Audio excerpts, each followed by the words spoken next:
The House will come to order. Today, the Pledge of Allegiance will be led by Caden, Jocelyn, and Devlin Sandu from Lenski Elementary School, Centennial, Colorado, guests of Representative Ortiz. Please join us of the Pledge of Allegiance. I pledge allegiance to the flag of the United States of America and to the republic for which it stands, one nation, under God, indivisible, with liberty and justice for all.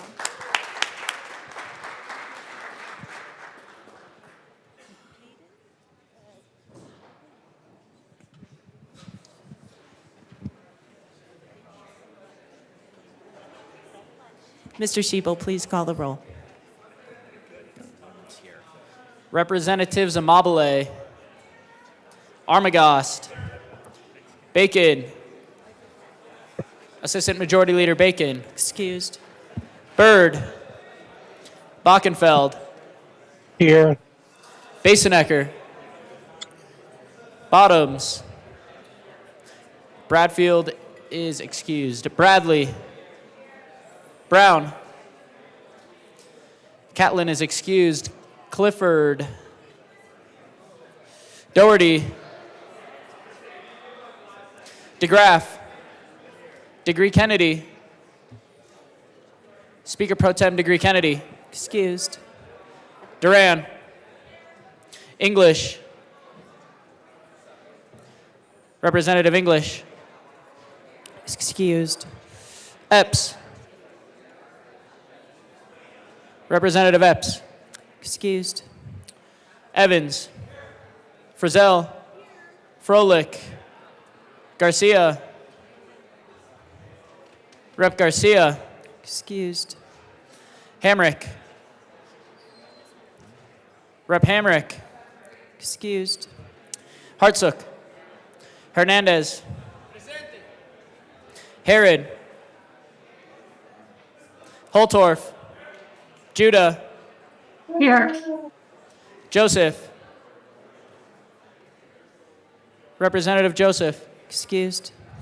Kip, here. Leader, Here. Lindsay, Representative Lindsay, Linstead, Rep. Linstead, Excused. Luck, Here. Lukens, Lynch, Here. Mabry,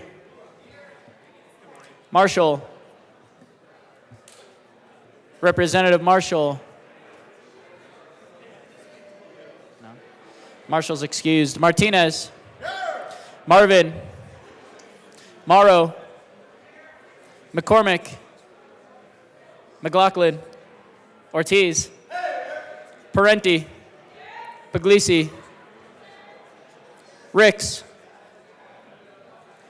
Representative Ricks. Ricks excused. Rutinell, Sirota, Snyder, Soper, Story, it's here. Taggart, Titone, Representative Titone, Excused. Valdez A, Velasco, Rep. Velasco, Excused. Vigil, Weinberg, Weissman, Wilford, Wilson, Winter, Woodrow, Young, and Madam Speaker. Here.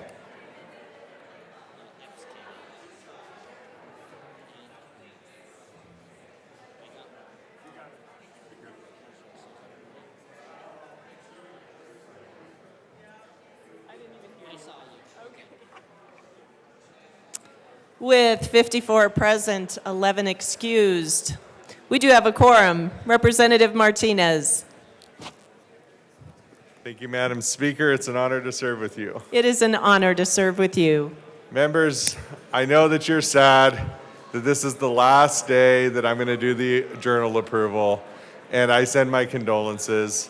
Last year, my closer was my blind, diabetic Chihuahua, and you guys all shot that down. But since today is a busy day, I'll keep it short and simple, and I will just say, live long and prosper, and I move that the Journal of Thursday, March 7, 2024 be approved as corrected by the Chief Clerk. Thank you, Rep. Members, you've heard the motion that the journal be approved as corrected by the Chief Clerk. All those in favor say aye. All those opposed, no. No! The ayes have it. The motion is adopted. Members, we do have a memorial this morning. I will ask you to take your seats.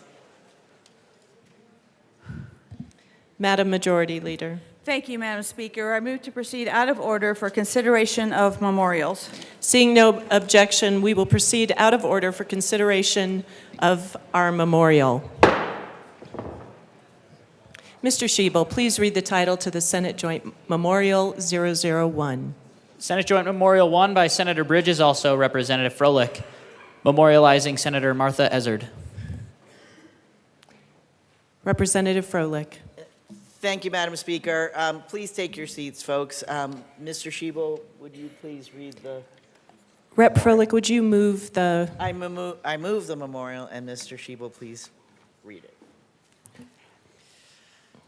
Whereas the tributaries of Martha McElveen Ezard's life fed a broad landscape of purposes, including politics, journalism, and law, as well as her commitments to her family, her writing, and her winery.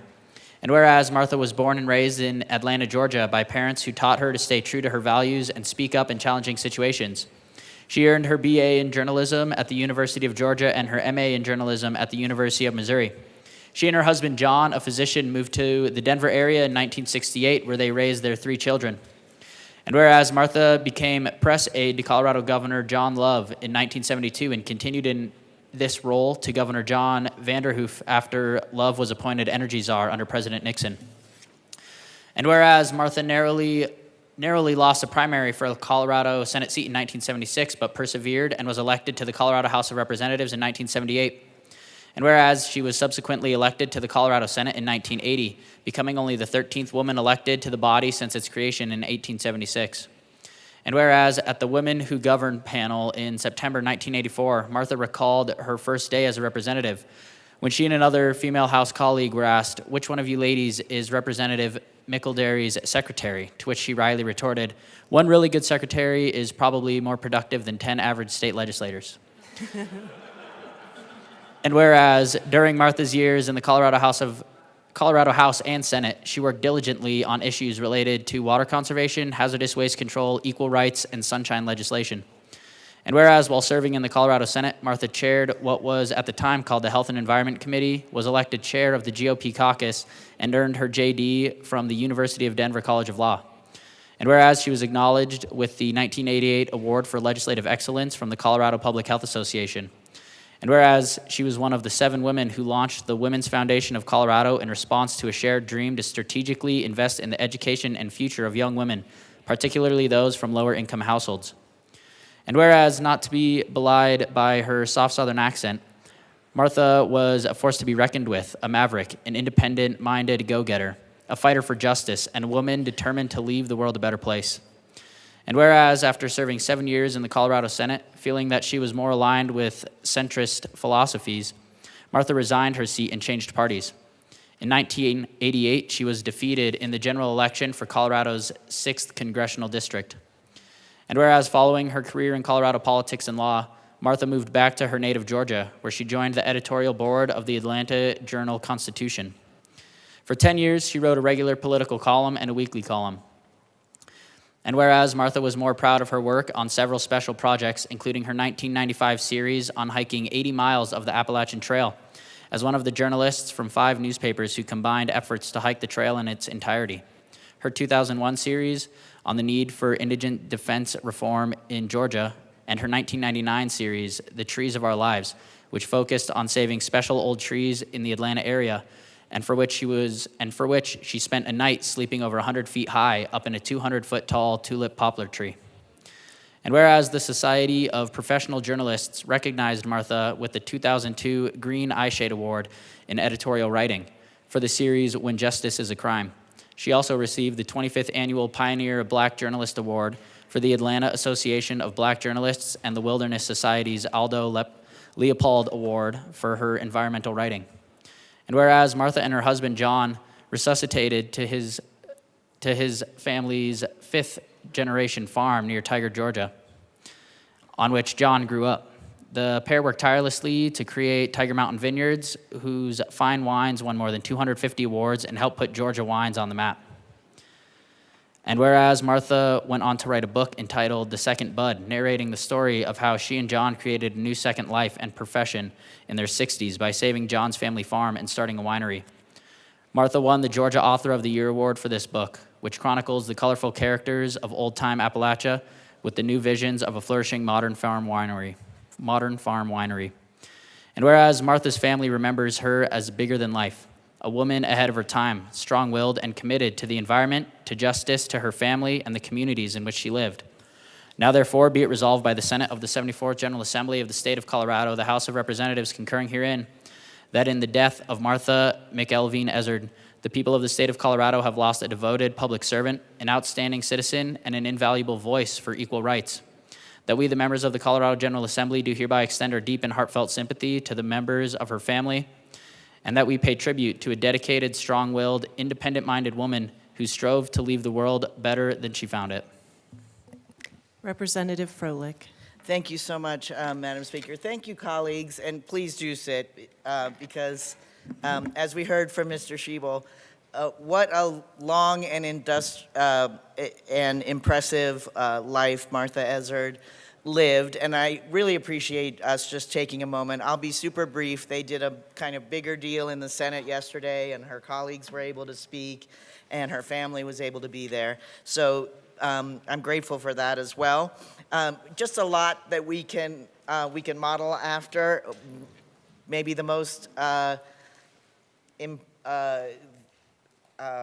positive and blah. Anyway, I think the fact that she turned the family farm into this awesome winery and spent her later years making and drinking wine is something that we can all aspire to after politics. She was one of very few women to run for the U.S. Senate in Colorado, and as we know, that's not a position that a woman has held yet. She lost in a three-way primary as a Republican, and then she was one of very few women to run for Congress, and she lost she switched parties, ran as a Democrat, lost to a Republican in that race. So we've only sent 6 women to Congress from Colorado, so we have a little way to go, but Martha Ezard, definitely someone who served in the House for 2 years and then in the Senate in the 80s and was a champion for public schools and the environment, and I just appreciate you taking the time to celebrate her today. Representative Froelich, when you asked that it be read at length, I don't think you stated the number. So would you move Senate Joint Memorial 001 for adoption? Wow, we're number 1. That's cool. I move Senate Joint Memorial 001. Thank you, Representative. Seeing no further discussion, the motion before us is the adoption of Senate Joint Memorial 001. Mr. Schiebel, please open the machine and members proceed to vote. Representative Bockenfeld, how do you vote? Yes. Representative Bockenfeld votes yes. Representative Luck, how do you vote? Yes. Representative Luck votes yes. Representative Leader, how do you vote? Yes. Representative Leader votes yes. Representative Lynch, how do you vote? Yes. Representative Lynch votes yes. Representative Judah, how do you vote? Yes. Representative Judah votes yes. Representative Ricks, how do you vote? Yes. Representative Ricks votes yes. Representative Tatone, how do you vote? Yes. Representative Tatone votes yes. Please close the machine. With 59 ayes, 0 noes, 6 excused, Senate Joint Memorial 001 is adopted. Co-sponsors. Representative Tatone, Judah, Ricks, co-sponsor. Representative Lynch, co-sponsors.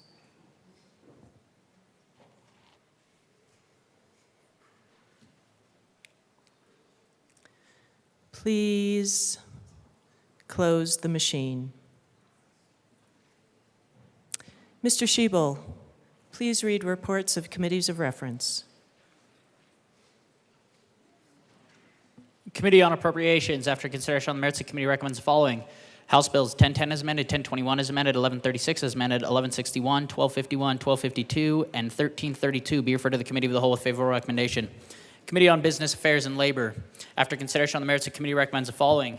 Senate Bill 103 be referred to the Committee of the Whole. Senate Bill 1324 be amended as followed and also amended be referred to the Committee of the Whole. House Bill 1328 be referred favorably to the Committee on Appropriations. House Bill 1329 be amended as followed and also amended be referred to the Committee of the Whole. House Bill 1335 be referred favorably to the Committee on Finance. And Senate Bill 22 be postponed indefinitely. Thank you. I have one announcement, members. Representatives Sirota, Byrd, Taggart, Degree Kennedy, and Frizzell will be excused at such time as needed so that the Joint Budget Committee and the Property Tax Commission can meet. Madam Majority Leader. Thank you, Madam Speaker. I move that the following bills be made special orders on Friday, March 8th, 2024, at 9:22 a.m.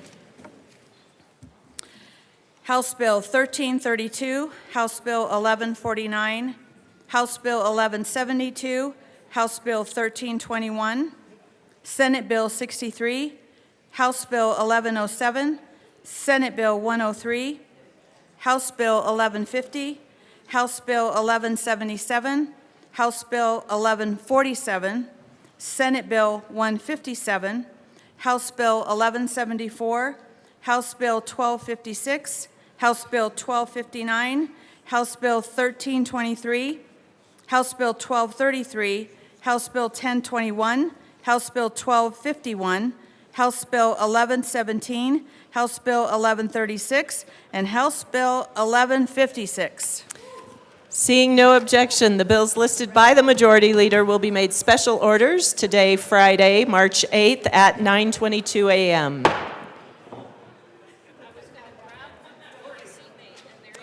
Representative Doherty.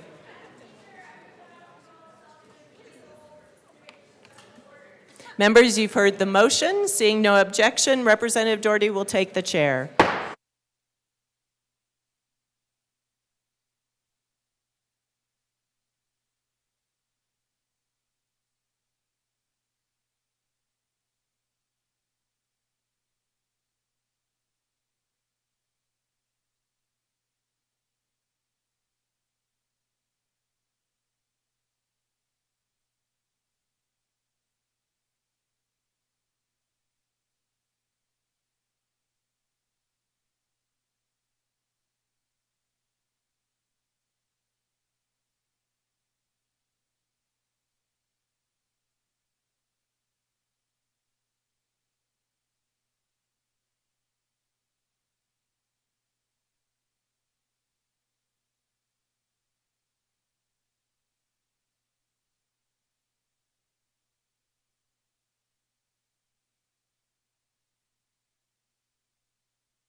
The committee will come to order.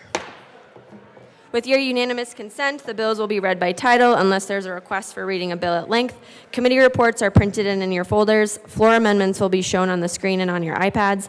Bills will be laid over upon motion of the majority leader. The coat rule is relaxed. Mr. Schiebel, please read the title of House Bill 1332. House Bill 1332 by Representatives Young and Sirota, also Senator Buckner, concerning continuing the rulemaking authority of the Executive Director of the Department of Early Childhood and in connection therewith, implementing the recommendation contained in the 2023 Sunset Report by the Department of Regulatory Agencies. Representative Sirota.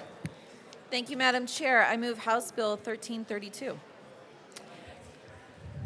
Members, it's a little loud. I can't quite hear. Representative Sirota, to the bill. Thank you, Madam Chair. As the sponsor of the legislation that created the Department of Early Childhood, it is very important to me that the department has the tools to be successful to fulfill their vision and mission that we set out for a high-quality and unified early childhood system. This bill simply extends the rulemaking authority with the executive director as suggested by the DORA Sunset Review, and I ask for an aye vote. Representative Young. Thank you, Madam Chair. As a school psychologist, I spent over 2 decades working in the early childhood space, and I can tell you what an impact early childhood has on the development of children and the positive outcomes that come from that. As a new department, the Department of Early Childhood is uniquely dynamic and requires efficient and timely rulemaking processes. Preserving CDEC's current rulemaking authority will help the department continue improving access and quality to all early childhood programs that children and families receive through the department. I urge an aye vote. Is there any further discussion? Seeing none, the question before us is the passage of House Bill 1332. All those in favor say aye. Aye. Those opposed, no. The ayes have it. House Bill 1332 passes. Mr. Schiebel, please read the title of House Bill 1149. House Bill 1149 by Representatives Byrd and Frizzell, also Senators Roberts and Kirkmeyer, concerning modifications to requirements for prior authorization of benefits under health benefit plans. Representative Byrd. I move House Bill 1149 and the committee report. There are 2 committee reports. Oh, yes, and the Health and Human Services Committee report and the Appropriations Committee report. To the Appropriations Committee report. In the Appropriations Committee, we did we add an appropriations clause? Yes. Okay. Yes. Any further discussion on the Appropriations Committee report? Seeing none, the question before us is a passage of the Appropriations Committee report. All those in favor say aye. Aye. Those opposed, no. The ayes have it. The Appropriations report passes. To the Health and Human Services Committee report. And, Representative Byrd. so, Madam Chair, we have an amendment L012, and we ask that it be properly displayed.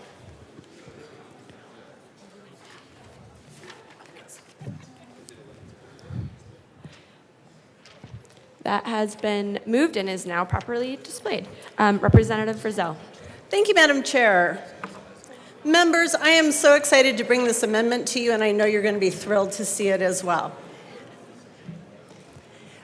This amendment is the result of further stakeholding on this piece of legislation up to just a couple of days ago. And what it does is, on page 6 of the bill, of the committee report, sorry,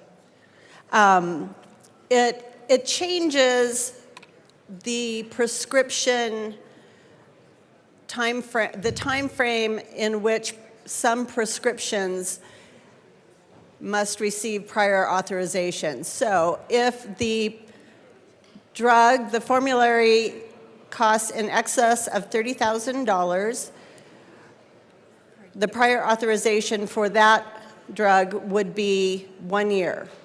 So that's a reduction from the original bill. If the formulary is less than $30,000, then the authorization may take place in a 3-year time frame. Further, we are changing the length of time for implementation for electronic authorization, the electronic authorization process that's stipulated in the bill from 2026 to 2027. And again, that's a result of stakeholding. And I would ask for an aye vote, please. Is there any further discussion on Amendment L12? Seeing none, the question before us is the passage of Amendment L12. All those in favor say aye. Aye. Those opposed, no. The ayes have it. Amendment L12 passes. Back to the Health and Human Services Committee reports. Any further discussion? Seeing none, the question before us is the passage of the Health and Human Services Committee report. All those in favor say aye. Aye. Those opposed, no. The ayes have it. The Health and Human Services report passes. To the bill. Representative Byrd. Thank you, Madam Chair. Members, I am delighted to bring you an important bill that we have been working on for at least the last 2, if not 3 years. Our bill has 2 goals. The first is to help patients get the care that they need when they need it, and to allow medical decisions to be made by patients and their doctors. Members, our healthcare system is complicated and it's expensive. Doctors provide advice and care for most of us, and insurance companies provide payment for these services. Patients compensate insurance companies well to take on this responsibility, as we know from what we hear from our constituents. One system used by insurance companies to make sure they are paying only for those services and medications that our insurance plans cover is called prior authorization. Many companies use prior authorization system to make sure that people don't make too much use of our healthcare system and to be certain that our doctors are prescribing the lowest cost medications and offering only the lowest cost services. Too often, however, this process causes significant delays for patients. Patients can be forced to wait for weeks, even months sometimes, to have needed surgeries, therapies, and critical medications approved.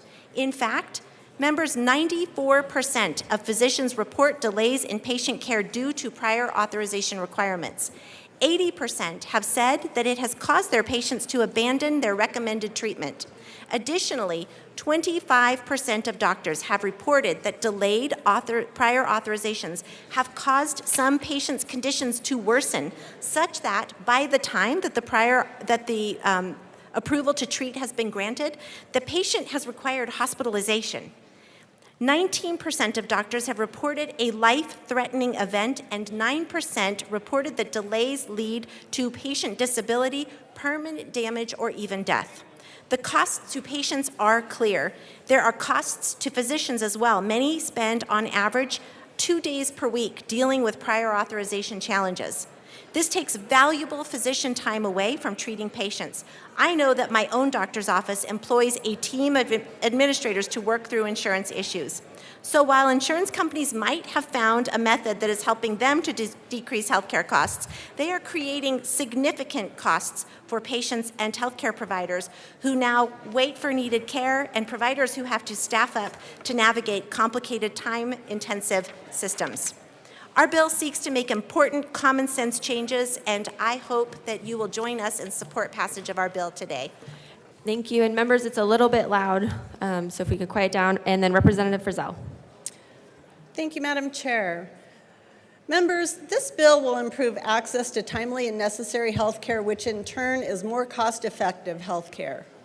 According to a national physician survey, as my colleague has stated, 1 in 4 patients who experienced a care delay as a result of prior authorizations have been hospitalized. Nearly everybody in Colorado, every person, including many in this room, has direct experience with a prior authorization delay for themselves or a loved one. This bill improves transparency to prevent confusion and waste.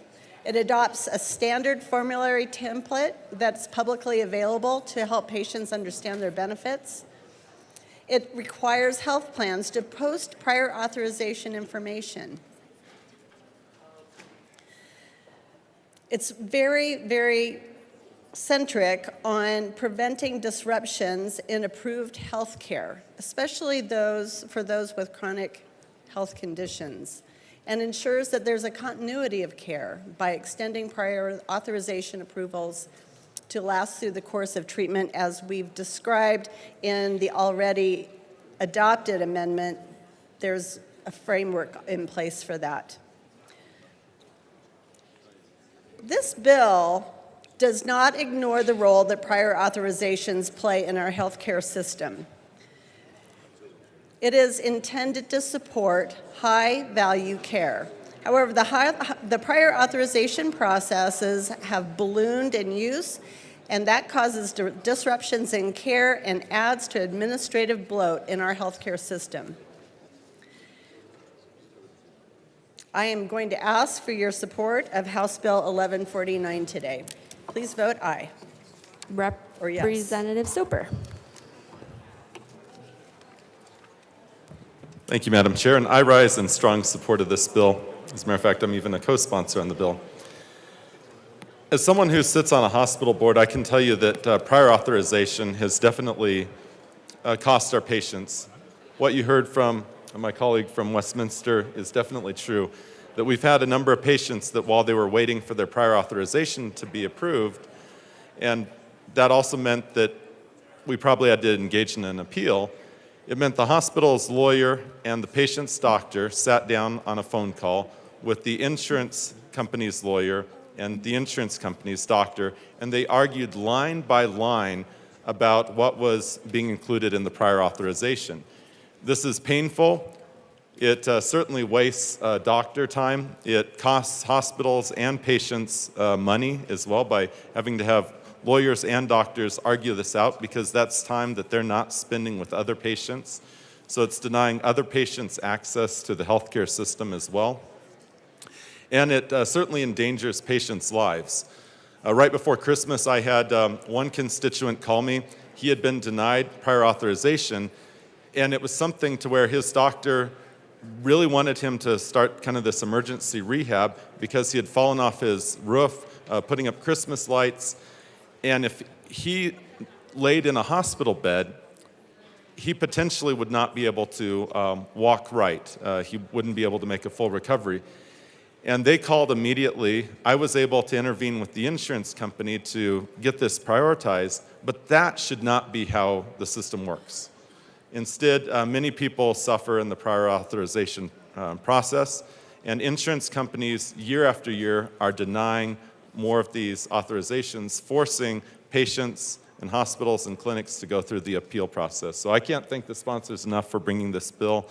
This is something that will definitely lower the cost of health care, increase access, and be more efficient with our healthcare system. Thank you. Any further discussion? Seeing none, the question before us is the passage of House Bill 1149. All those in favor say aye. Those opposed, no. The ayes have it. House Bill 1149 passes. Mr. Shebel, please read the title of House Bill 1172. House Bill 1172 by Representatives Taggart and Byrd, also Senators Kirkmeyer and Mullica, concerning county revitalization authorities. Representative?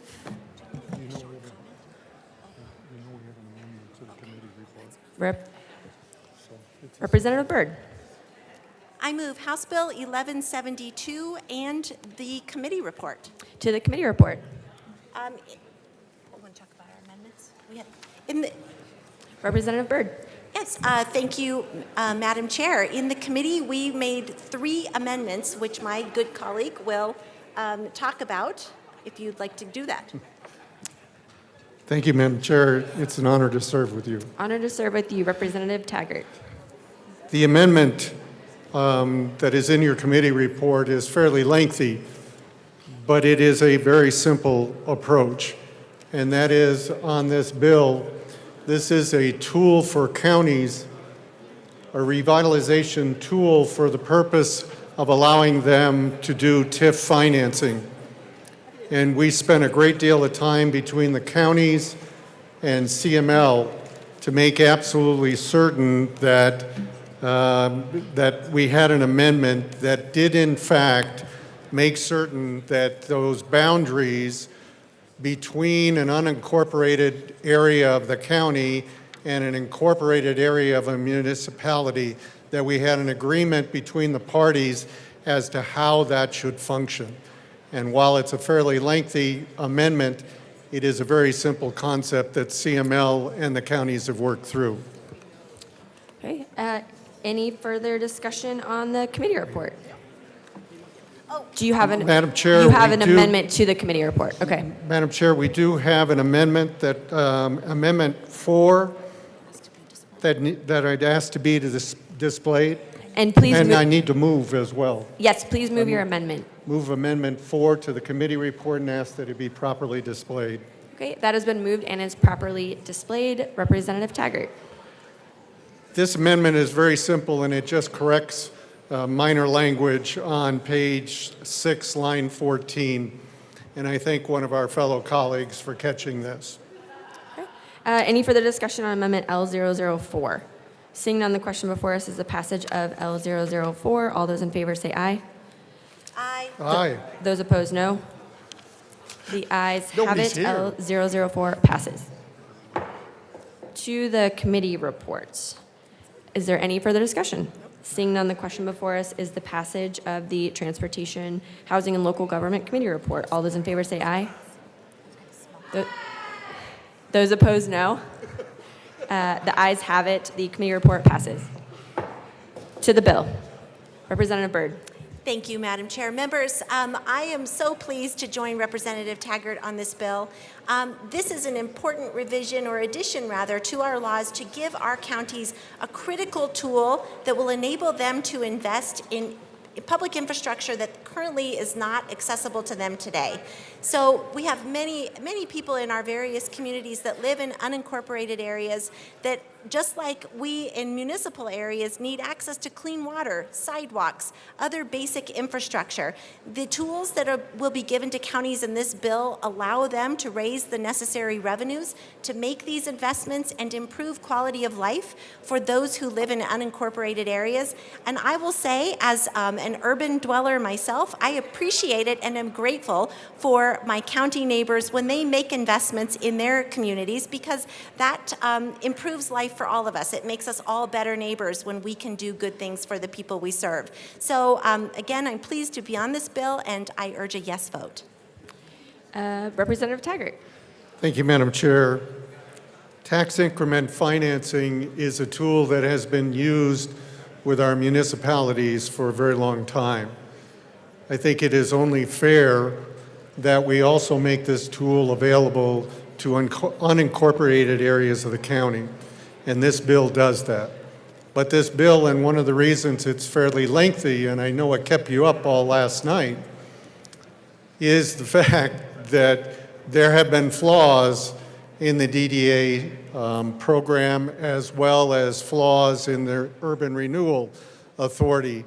And this bill corrected all of those by allowing tax districts to either opt in to this particular opt into revitalization plans and share that increment financing, or they can opt out. And that's critical. As well, this bill addresses the fact that school districts are not in this bill whatsoever, so they don't have to share their property tax in the tax increment financing. And I would just ask for your support. This is a very good bill. Thank you. Is there any further discussion? Seeing none, the question before us is the passage of House Bill 1172. All those in favor say aye. Aye. Aye. Those opposed, no. The ayes have it. House Bill 1172 passes. Mr. Schiebel, please read the title of House Bill 1321. Just stay here. House Bill 1321 by Representatives Brown and Taggart, concerning aligning the Colorado statutes with the National Association of Insurance Commissioners Financial Model Law. Representative Brown.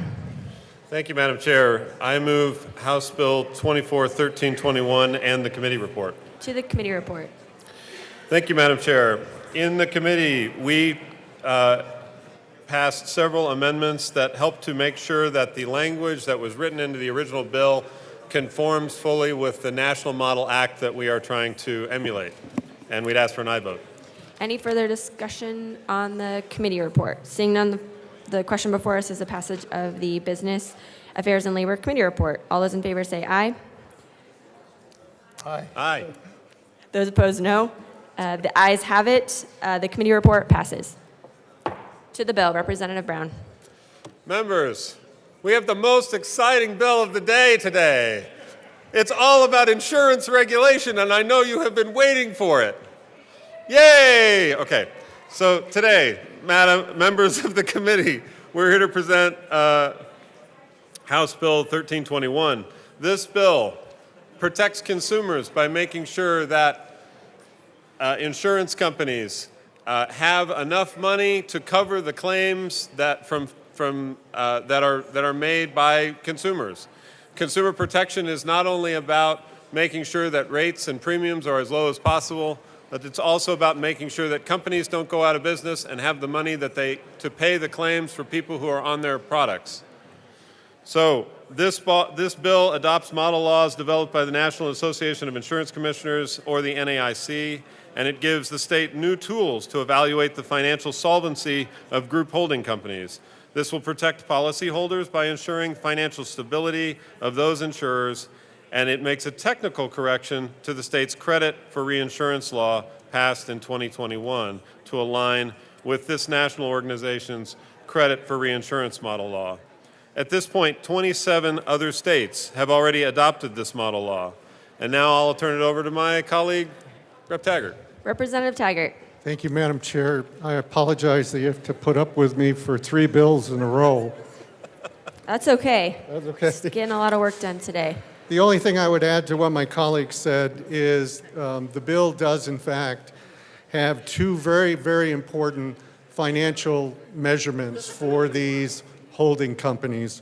One that measures the capital holdings of the corporation, and secondly, a liquidity stress test, both of which are there to, in fact, protect consumers, to make sure that these companies are financially stable.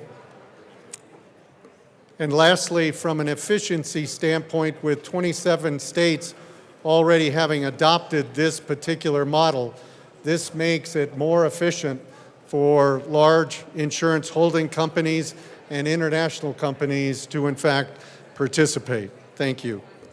Any further discussion? Seeing none, the question before us is the passage of House Bill 1321. All those in favor say aye. Aye. Aye. Those opposed, no. The ayes have it. House Bill 1321 passes. Incredibly. Mr. Schiebel, please read the title of Senate Bill 63. Senate Bill 63 by Senators Rich and Coleman, also Representative Taggart, concerning the confidentiality of discussions in a peer support setting. Representative Taggart. Thank you, Madam Chair. I move Senate Bill 24-0663. To the bill. Madam Chair, this bill and members, this bill takes a concept of peer mentoring with police officers and other first responders from individuals. Members, it is quite loud. There, I got some attention. Okay, quiet it down, please. And Representative Taggart, please continue. This bill, as I said, builds off a previous bill where peer support by individuals with a first responder and a police officer, those discussions were to remain confidential. In today's world, those peer support are in fact groups. And so this bill protects all of the individuals in that group setting that are mentoring and supporting and helping a first responder that was part of a critical incident. There are exceptions to this. In fact, if some of the peer support folks were in fact witnesses of the incident, their confidentiality is removed, along with a couple of other exceptions from the previous bill. It's a good bill. It supports are first responders that go through terrible trauma when there is, in fact, a critical incident. And I ask for your support. Any further discussion? Seeing none, the question before us is the passage of Senate Bill 63. All those in favor say aye.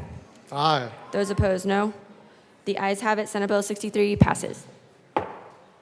Mr. Shebel, please read the title of House Bill 1107. House Bill 1107 by Representative Lindsted, also Senator Bridges, concerning judicial review of a local land use decision. Representative Lindsted. Thank you, Madam Chair. I am pleased to bring, or I will move House Bill 1107 and the committee report. To the committee report. Thank you. In the committee, we amended House Bill 1107 to clarify that it only applies to residential development, which was our intent when we drafted the bill. And I do have a cleanup, so I move Amendment L006 and ask that it be displayed.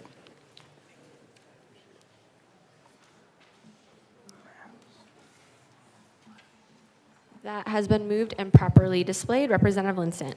L006 simply clarifies that the entire bill is residential oriented. We missed a section in our amendment in committee, and then it sets a minimum density floor so that the land included in these appeals is parceled out. This amendment moves some stakeholders. It does not get everyone happy with the bill, admittedly, but it is a really, really hard-fought attempt at a compromise.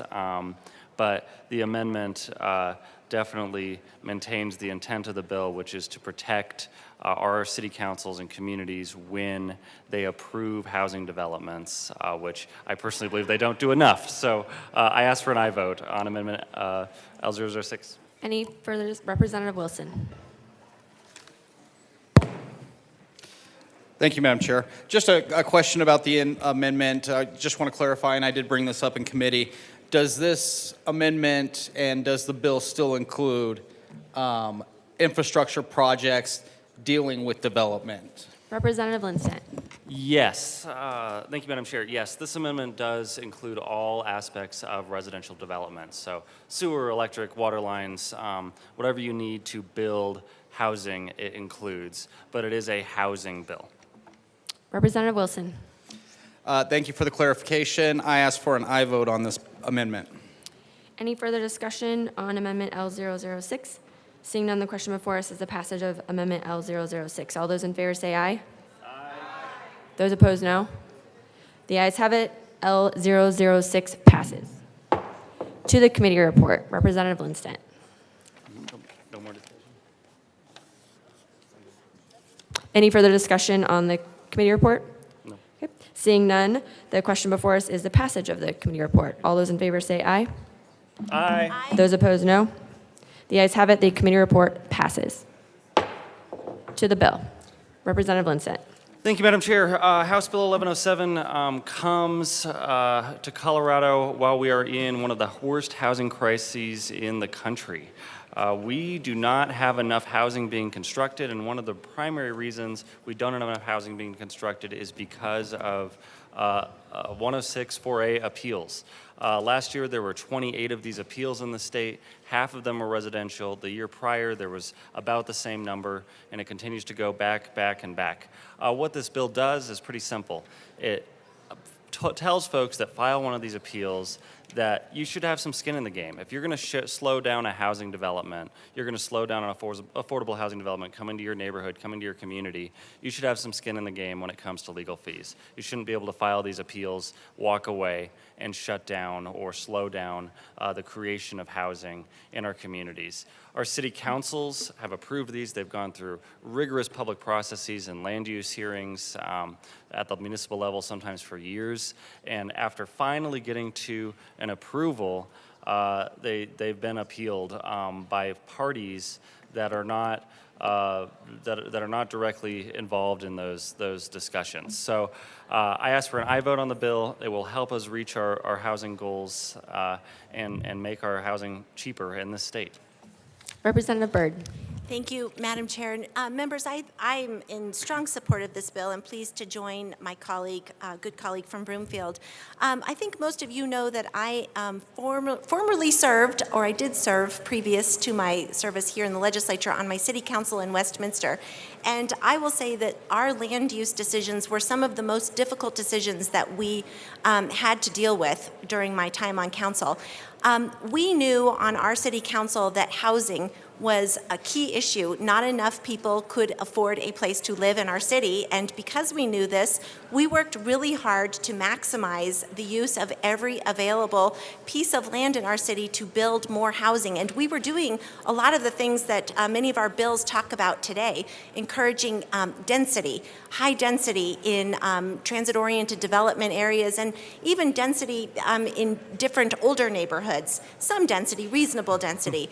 And the thing that is why I say that some of these hearings are so difficult is you will often have groups that just don't want any more people in their neighborhoods. I know you hear this, and anybody who served in local government knows this.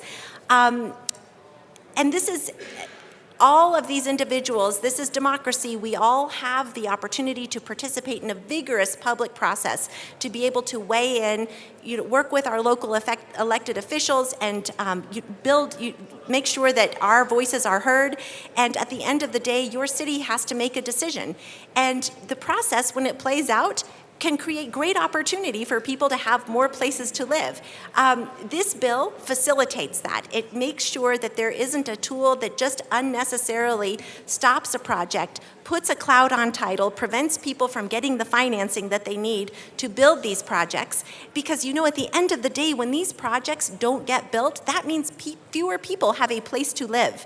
This is critical. So this is a common sense tool. We can make a fix to our current laws. People still get to be heard. And we have the opportunity to use a robust public process to build more housing so that more people can have a place to live, which we know is a matter of critical importance. I urge a yes vote on this bill. Representative Weissman. Thank you, Madam Chair. I'll start by saying I think that I and my colleagues from Broomfield and Westminster agree we want to build more housing. Density is certainly part of that. I think where I disagree with this bill, and I just wanted to state my reasons for why, is the degree of fit between the problem that we're trying to solve for and the proposed answer. In my immediate area, in my neighborhood, we have a number of new density developments going up. 100+ units on a large parcel that's been vacant as long as I've lived where I've lived. Another one is more mixed use. There'll be a health clinic coming in and dense units, and I'm very glad to see that. My community needs it. Where I start to have problems is in the fact that I see this legislation painting more broadly than it needs to address the issue that has been stated that I believe was discussed in committee that's being discussed here. Just so folks know what all we're talking about, when you see the reference to 106A4 of the Rules of Civil Procedure, that is a mechanism to challenge a local government decision that was maybe ultra vires or made improperly. We should have such a mechanism. It's kind of a catch-all. Article 51.5 of Title 13 that we're into here is just some statutory framework that wraps around that. So they run together, so that's why we're here talking about this. The general way that we do civil litigation in this country, it's called the American rule. Each side pays your own way, win or lose. We actually already have provisions on the books in Colorado that depart from the American rule to the extent that they shift fees against parties who are found by a court to have brought an action for delay, vexatiously, frivolously, in bad faith. Frankly, I'm okay with that because as an attorney and an officer of the court, I don't want to see the law used that way. The problem is, even as amended, I do appreciate the earnest amendments in committee and some more here. I see this going farther than that. Yes, local government land use decisions can get contentious. I appreciate any of our colleagues who serve in local government.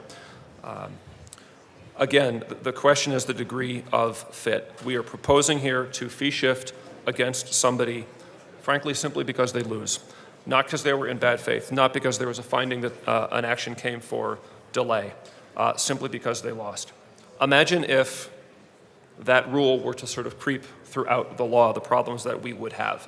The law is an adversarial process. Once in a while, something can get resolved through mediation, voluntary arbitration, whatever, those are good outcomes. But often we have a winner and a loser. If you lose, it doesn't mean that you were in bad faith. It doesn't mean that you didn't have earnest arguments. Frankly, sometimes some of the most fundamental law in our country gets to an appellate court or even the highest court in a jurisdiction, and it lost below. D.C. v. Heller was one of those cases. D.C. v. Heller went the other way at the trial court. So I think we need to be careful when we start shifting fees against parties simply because a judge said the other side has 51% and you have 49%. The other problem that I see in the legislation is on the introduced lines 10 to 12, that we set up this rule about fee shifting, and then we say it does not apply to an action for judicial review brought by the land use applicant, essentially the developer. If we're going to have such a rule, I think the door should swing both ways.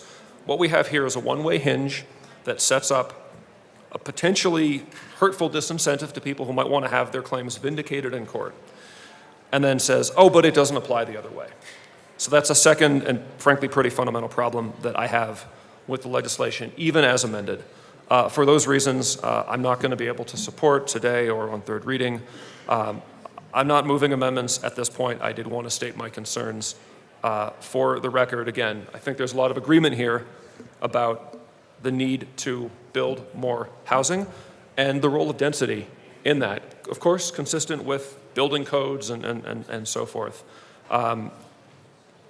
I favor density, and there's other legislation around here, I think, working on that. I know the Housing Committee had some the other day. For me, this bill goes too far, and I ask folks to please think about this. Thank you. Minority Leader Puglisi. Thank you, Madam Chair. Thank you to the bill sponsors for bringing this. And while I respectfully disagree with my colleague from Aurora, just based on my own experience, I do appreciate his perspective because I think it's valid. So I was a county commissioner for 8 years, and then I am now a county attorney and a land use attorney and a 1041 attorney for small rural counties. So I just want to talk through just really quickly how the process works. A developer goes to our planning department. They work for months, even years, on a plan that is consistent with our local government regulations. It is a very rigorous process. Environmental reports happen. Those things take time and money to get through. Then finally, months or years later, it finally gets before the county commissioners or local municipality for public discussion. The public is open and has every ability to come up and talk about why they don't like a development. We hear that all the time. We have packed rooms. And then the governing body must go through line by line every part of the regulation to make sure it meets the criteria before they either approve or disapprove the application. At that point, let's say they approve it and then they get sued. The lawsuit is basically saying that one of these criteria were not actually met, that the local government did not follow the law in the way that it's laid out. Those are very difficult cases, but it also, especially for a rural county attorney, I am not a litigator, so it's a lot of time and expense on behalf of the local government, and then in addition to that, the developer. So I think that this is a good way to make sure that we are having those conversations during the actual hearing and not coming after local governments post-hearing because somebody didn't want a subdivision in their backyard. So with that, I do support this bill and appreciate the bill sponsors bringing it forward. Thank you. Representative Wilson. Thank you, Madam Chair. Myself, coming from local government, I strongly support this bill. I've actually been in this scenario where we had a vital, and that's why I asked about infrastructure. We had a vital water project that served 5,000 people, and we had a group about 30 people that wanted to file a suit against it. Their reasoning was that that their interpretation of one of the reports in the study was not the same, did not match the experts' opinion of the study. So over $200,000 of tax dollars later, the project had been held up for 2 years on top of that. what happens is these small groups that may be upset with something being built in their area or something new that they weren't expecting, is they end up costing the taxpayers on behalf of the taxpayers, which is a very kind of backwards way of doing things. So this will keep, this bill will keep some of those small groups from just going after something they don't like versus sitting down and actually having those conversations that the minority leader was just talking about, the discussions with the board, the discussions with stakeholder groups, instead of just throwing something and hoping it sticks. So I would ask you for an aye vote on this bill. Representative DeGraff.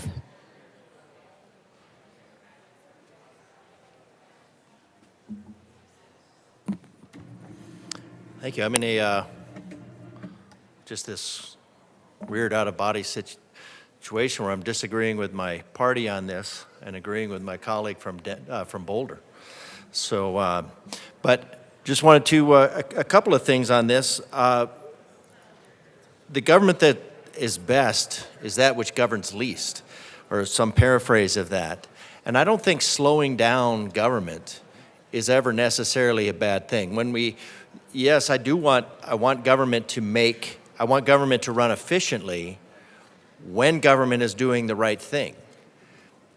But the chances of that government of just doing the right thing objectively and having the best of intentions, I think is historically low. So I don't like the I agree with my colleague from Boulder that you can't just make the presumption of bad faith just because somebody ultimately loses. I think that puts a chilling effect on the First Amendment, the right to appeal. We have a right to appeal our government, and that should not be limited. Now, if we're going to force this into a court of law, then that's unfortunate, but we should not be limiting people's right to appeal based on their right to, the appeal process should not be a pay-to-play. And the way for the government to avoid these situations is to, in general, make sure that everything is taken care of. Now, I have received a letter. Now, these are their opinion, but in the course of the hearing of these two bills, below are the reasons why I oppose the developers' rule bill for 1107. It disadvantages low-income neighborhoods and is anti-equity. All right, there's a buzzword. So we already pay the city and the county attorneys. We should not have to pay them twice to do their job. If they would do their jobs in protecting our interest, there would be no need for 106 appeals. And that's true. We go back to what is the purpose of the government. The purpose of government, that to secure these rights, governments are instituted among men, deriving their just powers from the consent of the governed. The purpose of the government is not to the government shouldn't be fighting against people trying to get necessarily the government's business done. The role of the government is to secure the rights of the individuals. That is our foundational principle. There were 4 106 appeals filed in Colorado Springs in 2023. One was a 2024 developer suing the city/people trying to reverse the first denial in the year of development based on evacuation and set public safety concerns. Now, the public safety concerns and evacuation is one I've heard from constituents quite frequently, in that the evacuation plans are not being followed. We had a bill proposal that they would to mandate software. They lost and did not pay the city attorney fees. The second and only appeal that filed involved affordable housing.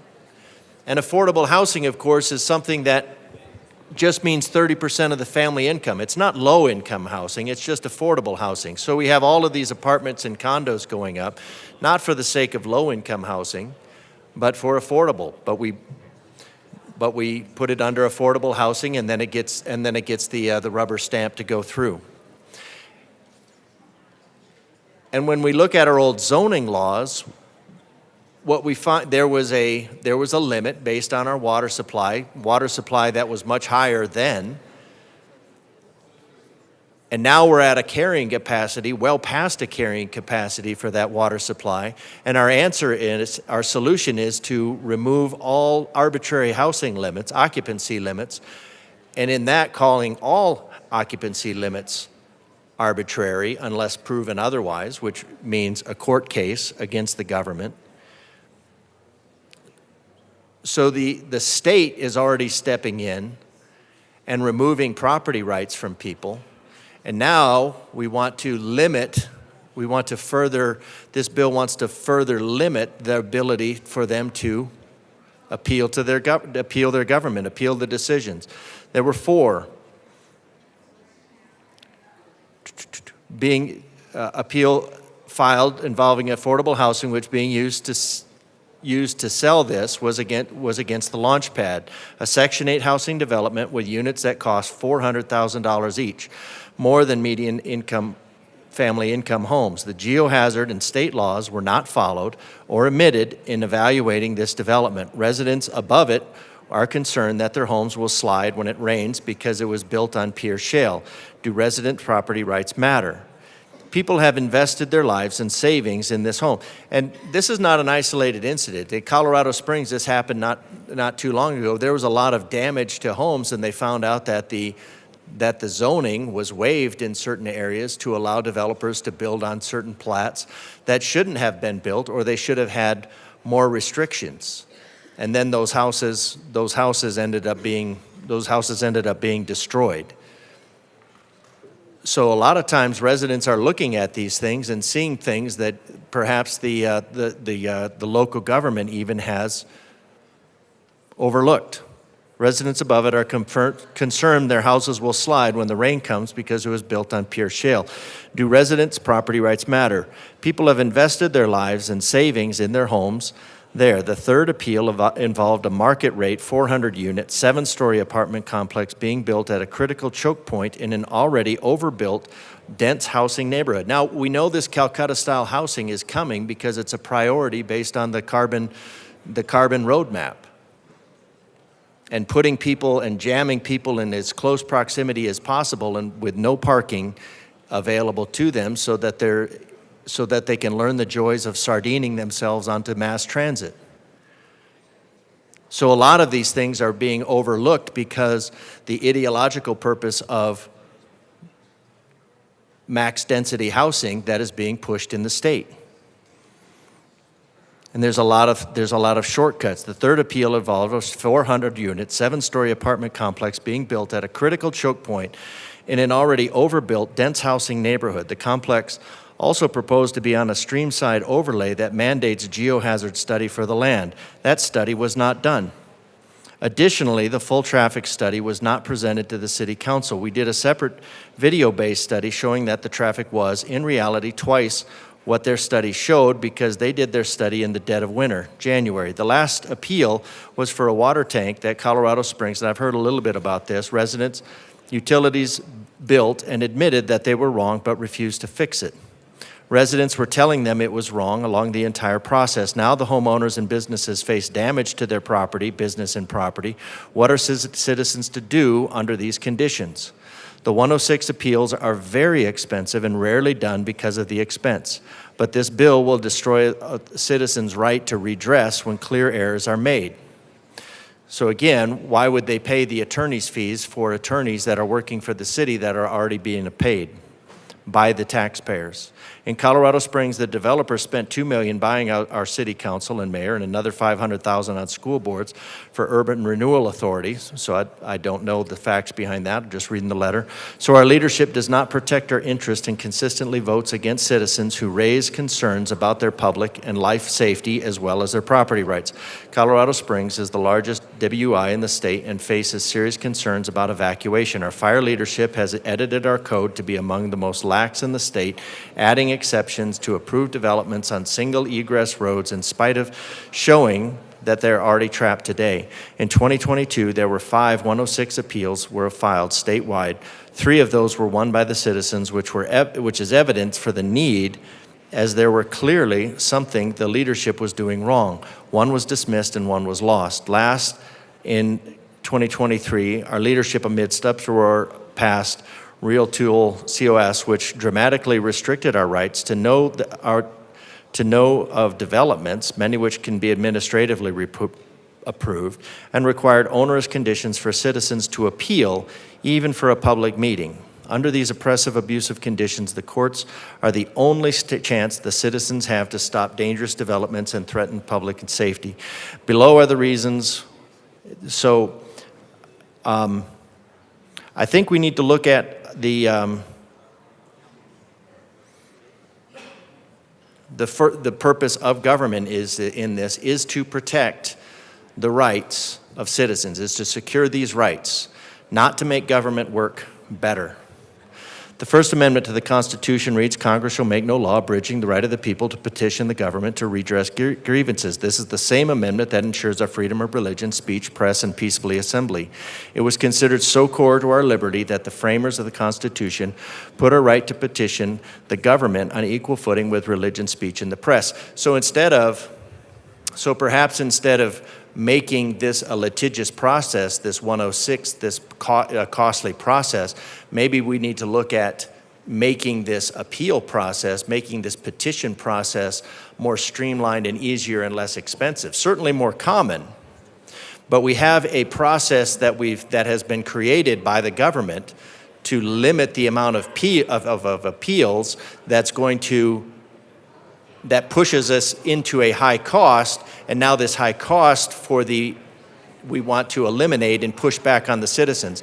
So although our taxes are already paid, again, to the city county attorneys to represent government interests, to pay the government twice for them to oppose our right to petition the government imposes an arbitrary and capricious penalty designed to solely limit our ability to exercise our constitutional right for government accountability. Can you imagine a law charging citizens legal fees to speak their minds, to attend religious service or their conscience, or to publish a newspaper? So I think we do have a problem because we have a government that is unresponsive to the people and securing the rights. We have a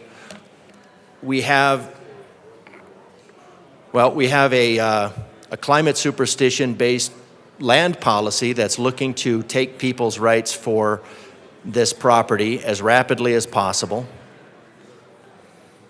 And it's looking to mow over the rights of the people. And so I think the people need to be able to have this redress because the government, this body, is not looking to secure the rights of the individuals. It's looking to impose an ideological agenda on the people of Colorado. So I'm going to be no on this bill. I would urge a no because we need to protect the rights of the individual, the rights of our property owners, and not prop up government in opposition to those rights. Representative Wilson. Thank you, Madam Chair. I want to talk about the slowing of government. One area I do not want the government to be slowed in is my property rights. And what we find in this is when you want to build a duplex on your property and you go through the government process and you make sure you follow all the rules, well, then you can have a little handful of neighbors hop up and say, well, we don't like it, so we're going to say your municipality, your county did it wrong. The reality is I did it. It was my property, and I followed every requirement possible. But since somebody doesn't like it, they get to file a 106. 106s fail about 90% of the time because they're frivolous. And all it does is cost the taxpayers the money to do this. So when you talk about government kind of protecting itself, whose money is that that's in court doing that? We also hear about, and we've heard a lot about it, it's kind of a newer thing, is proper evacuations. Colorado is known for wildfires, and it is a concern. We always want to make sure that as we develop something, whether it's an apartment complex or whether it's an ADU in my backyard, we do want to make sure there's proper evacuation. But what we've seen is this, when the fire department comes out and says, hey, this works, we like the way it's done, we will have a group of homeowners come out and say, no, you're wrong, the fire department doesn't know what they're talking about. So, again, I think we should focus seriously on property rights and making sure that those requirements are met. Now, in the cases that did pass, the thing about this is it does not get rid of the 106 process. It just says, if you're unsuccessful, if you don't have an actual claim, it is up to you, not the taxpayers, to pay for it. So again, I ask for an aye vote. Any further discussion? Oh, Representative DeGraff. Thank you, Madam Chair. Again, I think when it comes to the people's rights, when we're looking at doing a development that is going to be there for years and years and years and years, well, unless there's a landslide because it was built on the wrong place. Now, this is not to disparage any individual government. This is to the concern is the governments, there are local governments that either intentionally go around the rules or of the landowners, or they could also be going around negligently. So just like I wouldn't want to have, I don't like the presumption in this that that these are just malcontents. I don't want to put forward the idea that a local government is only doing things arbitrarily or capriciously. I don't think that's the case at all, but the opportunity is there. The opportunity is there, the money is there, the incentive is there. So we need to first and foremost make sure that the citizens' rights are what's being secured. Not the government's right, not the government's opportunity to cram more tax-paying widgets into a smaller space. When people bought their property with certain zoning rules, they signed a contract, they entered into a contract with the government. Now for the government to go back on that contract, it's just like a matter of any other contract law. The government doesn't just get to go and say, well, we have needs. We have needs for this land. We have needs to impose on your rights. That is not why the government was formed. The government is formed to secure these rights, among which are life, liberty, and the pursuit of happiness. The government is not formed, it wasn't intended to be formed, to maximize the amount of tax dollars you can extract from a given space. That is not a need of government. It is not a need of government. We are trying to, in this case with our land use policies, we are trying to go well past the carrying capacity. Just look at this body. As far as malicious and capricious, this body is trying to Representative DeGraff, please proceed carefully. Okay. Well, we are looking at legislation in this body without looking across the board at individual things to strip away occupancy limits, which is going to, in some cases, quadruple the price of homes. Because now you can fit five incomes into a home where previously you could only fit a one. And now we're going to be pricing out families. We have neighborhoods that were built more for families than a long string of condos.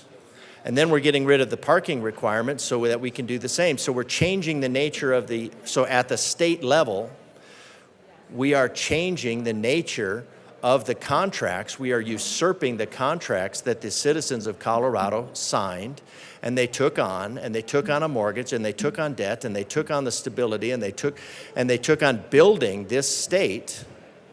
And now, because their efforts have been successful, this body wants to completely negate the contracts that they signed with the state and local governments. So we can't make the assumption that local governments or even state governments has the best interest at heart for the individuals, because they clearly do not. Local governments, state governments, they have the incentive to cram as many tax-paying widgets into a given area, no matter how deleterious the effects. And by usurping the right, now we have these 106 process, but if that 106 process is broken, the solution to the 106 process is not to limit the citizen. The solution is to rework the process to make sure the citizen has an adequate voice, and not just assume that their complaints are arbitrary. Just like we have another bill where we're considering citizens to be vexatious if they want to appeal. This bill is an effort to make the government less transparent. Make the government less transparent. I get the intent. It's to make government more efficient, but the government should not be more efficient in overriding the rights of its citizens. And the citizen is the one who gets to determine whether that right is being trampled. So I urge a no vote on this bill. I think we should probably go back and look at the appeal process, look at this 106 process, and find out why it's broken. And not just give the government more power over the citizens. Thank you. Any further discussion? Seeing none, the question before us is the passage of House Bill 1107. All those in favor say aye. Aye. Those opposed, no? No. The ayes have it. House Bill 1107 passes. Mr. Schiebel, please read the title of Senate Bill 103. Senate Bill 103 by Senators Pelton B. and Janal, also Representative McLaughlin, concerning technical changes to the Colorado Department of Labor and Employment statutes. To the bill, Representative McLaughlin. Thank you. I move Senate Bill 103, please. Yes, to the bill, thanks. Yes, this bill is from the Statutory Revision Committee, which for an English teacher is a godsend because we get to edit and make sure things are working. In this committee, we review technical changes, drafters' requests, most of which align to state and federal laws to make technical descriptions across all statutes consistent. This one had to do with Anyway, I could read them all to you, but I'm not sure you want me to. So I ask for an aye vote. It cleans up our statutes. Minority Leader Puglisi. Thank you, Madam Chair. I second that. Please vote aye. Thank you. Any further discussion? Seeing none, the question before us is the passage of Senate Bill 103. All those in favor say aye.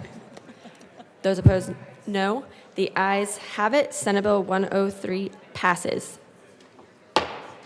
Mr. Schiebel, please read the title of House Bill 1150. House Bill 1150 by Representatives Garcia and Parenti, also Senator Henriksen, concerning false slates of presidential electors. Representative Parenti. Thank you, Madam Chair. I move the committee to report to House Bill 1150. You move the committee report and House Bill 1150, correct? Sure. Great. That's what I thought. Representative Garcia, to the committee report.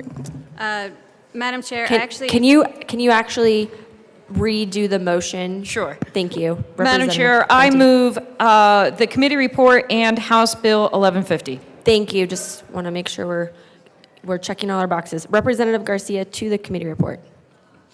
Madam Chair, I move L006 to the committee report and ask that it be displayed.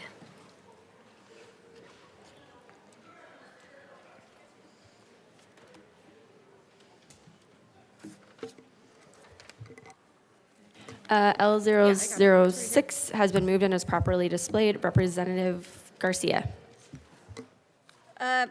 Members, what this amendment is doing to the committee report, it is essentially, we do not have additional costs on this bill, so we're striking a section that appropriates dollars, and then we are also adding some words to the bill where words were missing. Basically, the court shall. And we urge an aye vote. Any further discussion on L006? Seeing none, the question before us is the passage of L006. All those in favor say aye. Aye. Those opposed, no. The ayes have it. L006 passes. Any further discussion on the committee report? Seeing none, the question before us is the passage of the committee report. All those in favor say aye. Aye. Those opposed, no. The ayes have it. The committee report passes.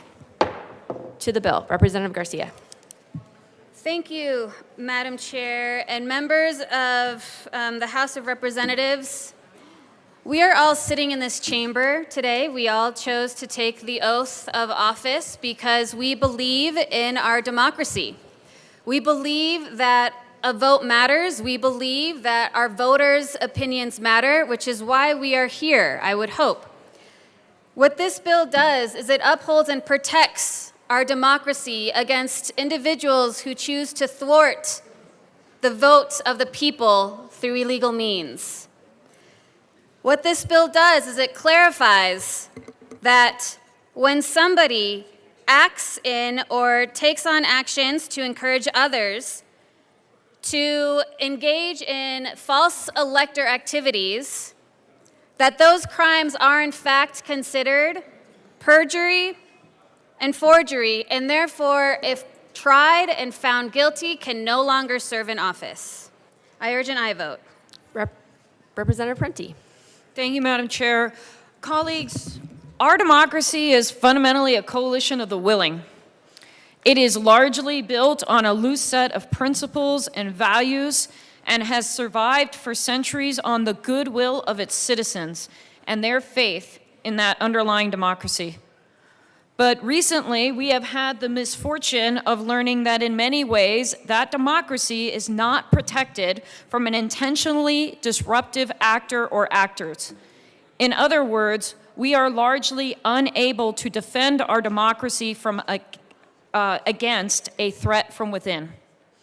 That's what this bill is about. It's about ensuring that should someone or some group attempt to undermine our elections with a scheme as described in the bill, that we have the tools to hold them to account. To be sure that the judicial system of the state of Colorado has a clear statement from this legislature that these actions involve a willful betrayal of oaths, a willful falsification of official documents, and that these actions constitute perjury and forgery, respectively, under the law, and should be prosecuted as such.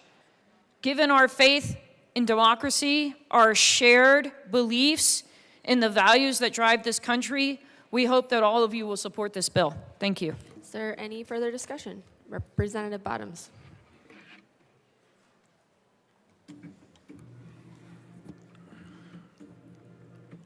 Thank you, Madam Chair. I did get to hear this in committee. It was very discouraging. We already have state laws and we already have federal laws that accomplish this. This is just a kind of a recreation of an echo chamber mentality that we have here in Colorado politics. And just to remind everybody, the Supreme Court of the United States, 9-0. Any further discussion? Seeing Representative DeGraff.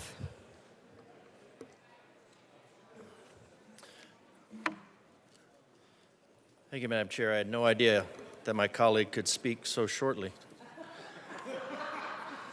It was a record, yes. We are protected. What this is it's a politically targeted bill. We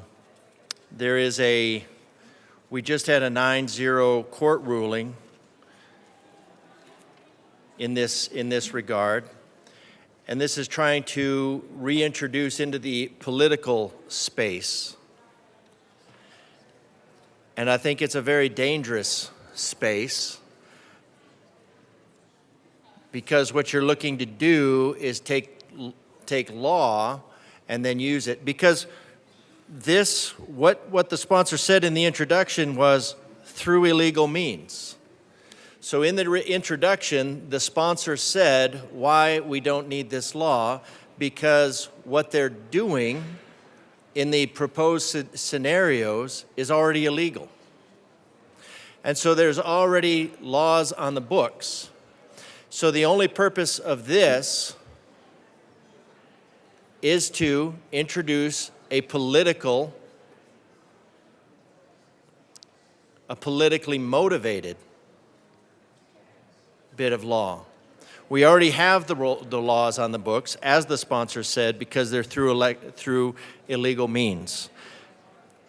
Now, I'd be all for enforcing a willful violation of the oath, because that's coming up in a few bills.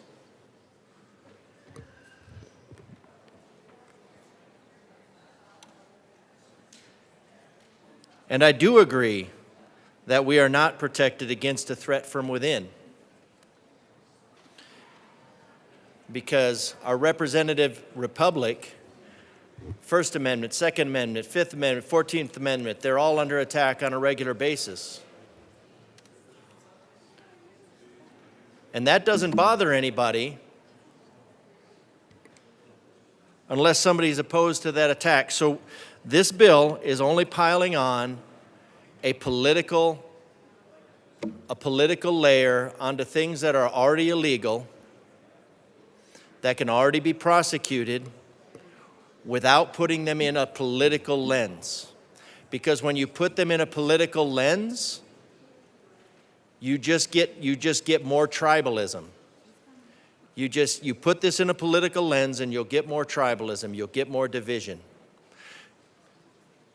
Use the laws that are on the books that deal with this in an even-handed manner and are not set up to inflame public sentiment like this, while probably not intended to do, will. Now, hopefully, since the means are already illegal, we won't have any issue, because we didn't have any such issue, because those means were already illegal. So this is a bill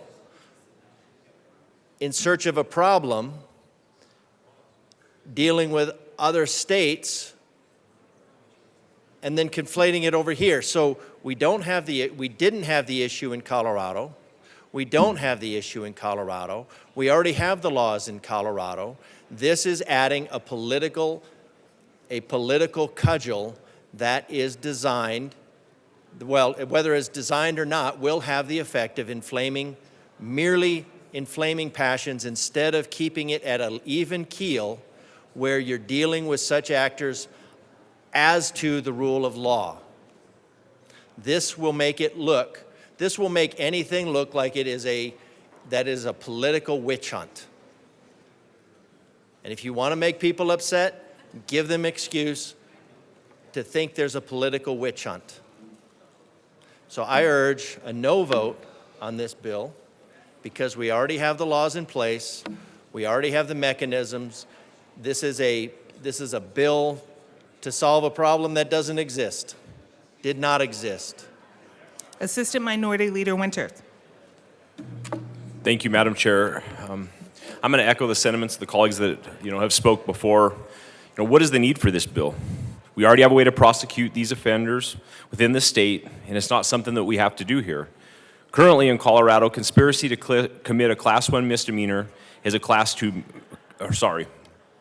Currently in Colorado, conspiracy to commit a Class 1 misdemeanor is a Class 2 misdemeanor.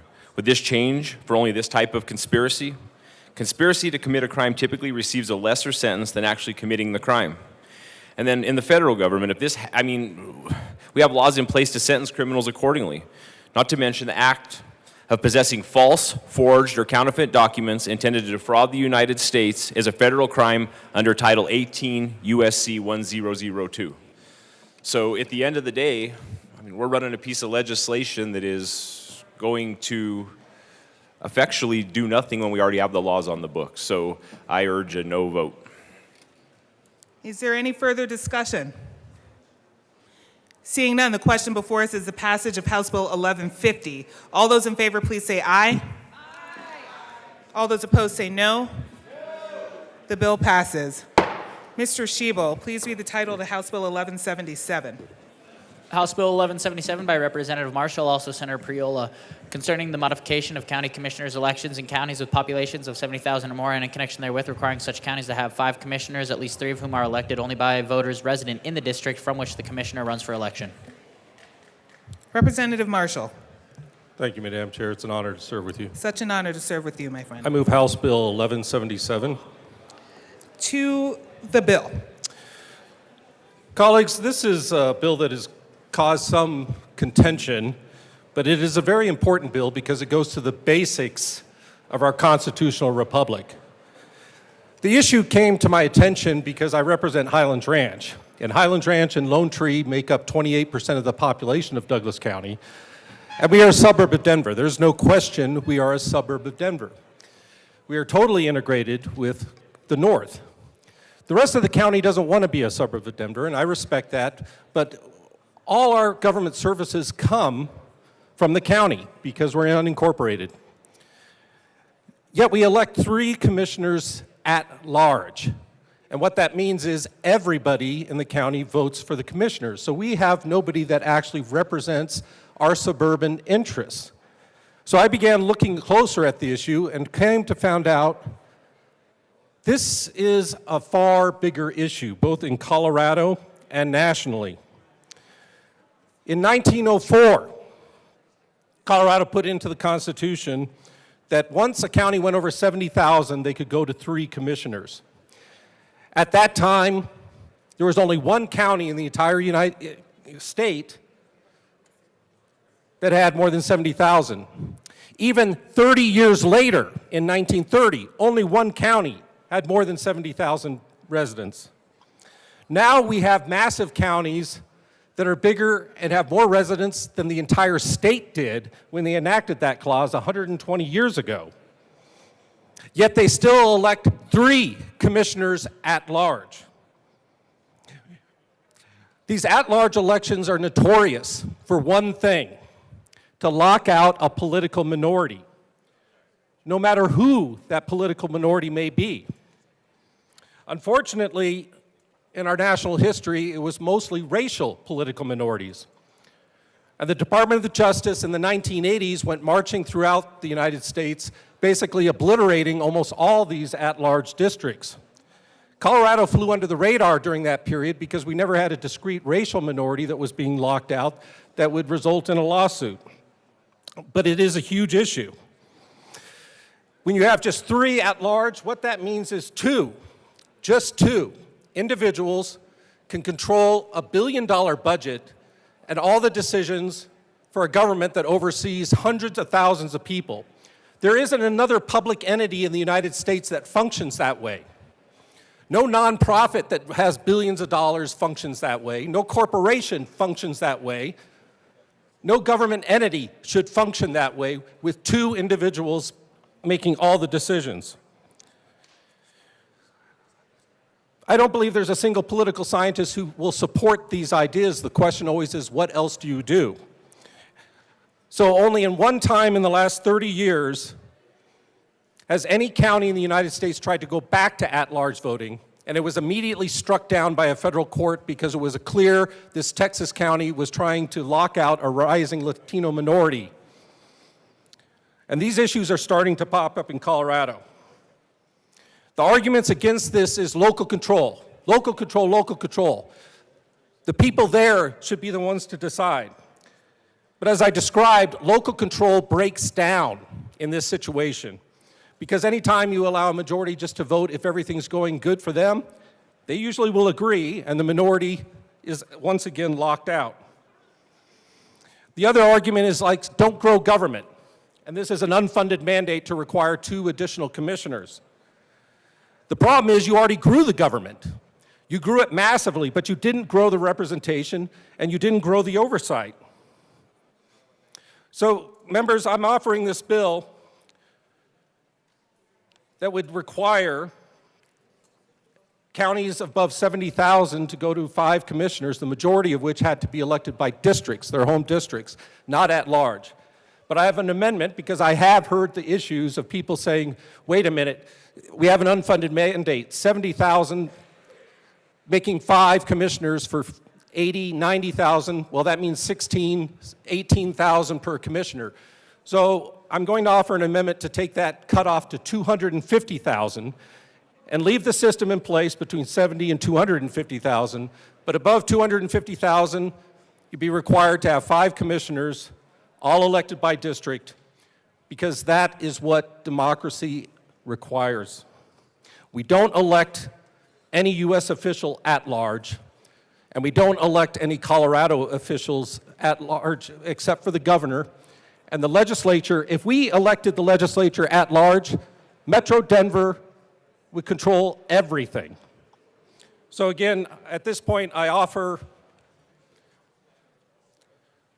wish to move Amendment L004.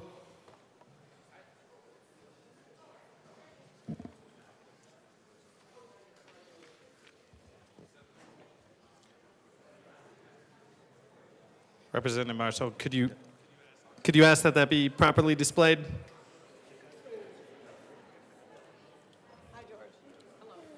So once again, I move Amendment L004 and ask for it to be properly displayed. Members, this is a multi-page amendment that we received on our desk yesterday. To remind folks, the amendment is properly before us. Please proceed, Representative Marshall. Okay, as I described before offering the amendment, this amendment would take the cutoff from 70,000 to 250,000, and I believe that's justified for multiple reasons. One, that would make for each commissioner 50,000 residents that they represent, so to speak. And it preserves the original intent of basically once you go over 70,000, you still have the option, but not the requirement. But again, back in 1904, when they wrote that provision, if they had to rethink it, I think they would say at some point you do have to go to 5 because this is getting ridiculous to have counties bigger than the entire state at that time being run by just 2 individuals. And it requires complete district representation, and that's being driven by a county right now that has a lawsuit in place for the very racial inequity issues that we have pointed to. So I ask that you all adopt this amendment. Thank you. Representative Parenti. Thank you, Mr. Chair. It's an honor to serve with you. It's an honor to serve with you. Members of the General Assembly, I rise in support of this amendment, and I want to thank our colleague for bringing this forward and all the stakeholding he did on this bill. As many of you know, I represent part of a county that is significantly impacted by these practices. We worked on this amendment, and this is really going to help many residents of my county get better representation and fairer elections, and I urge an aye vote. Thank you. Representative Bacon.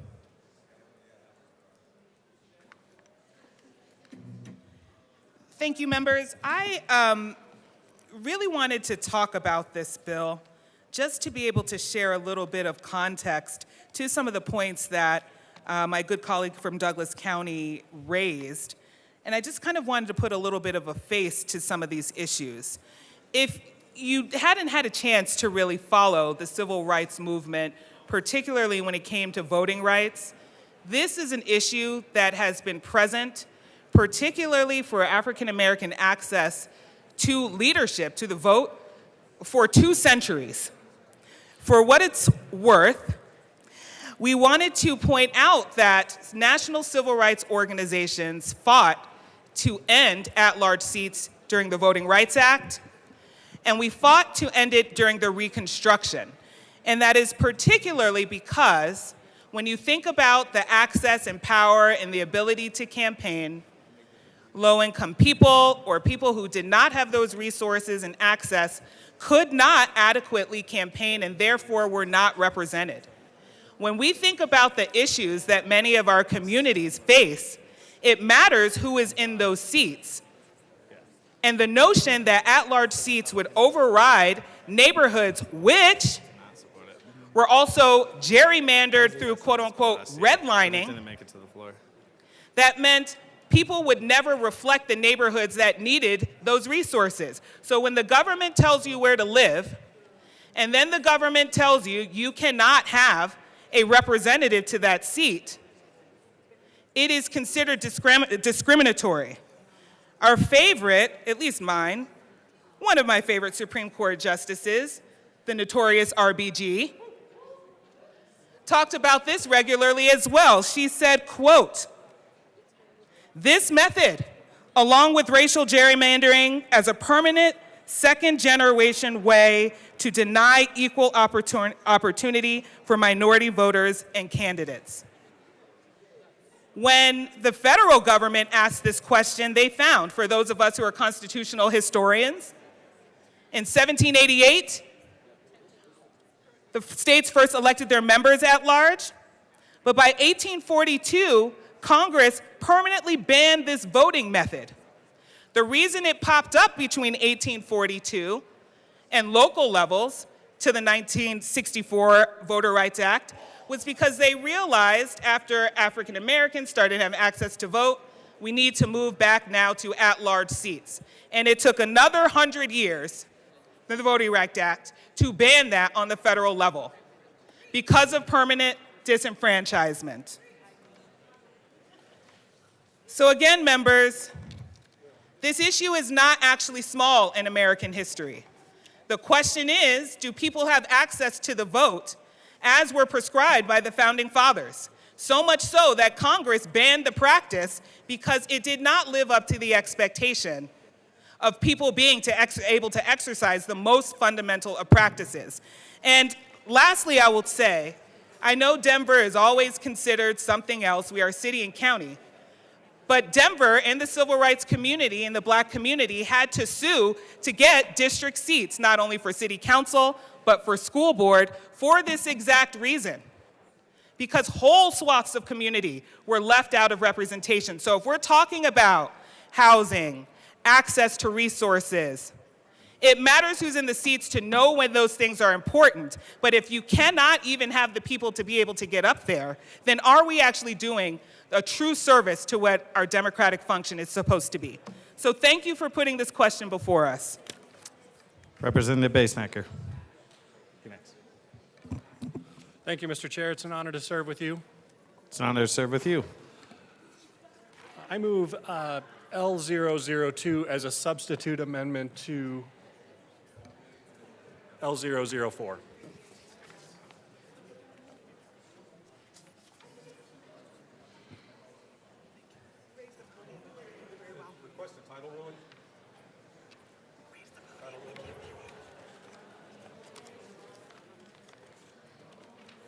You requested a...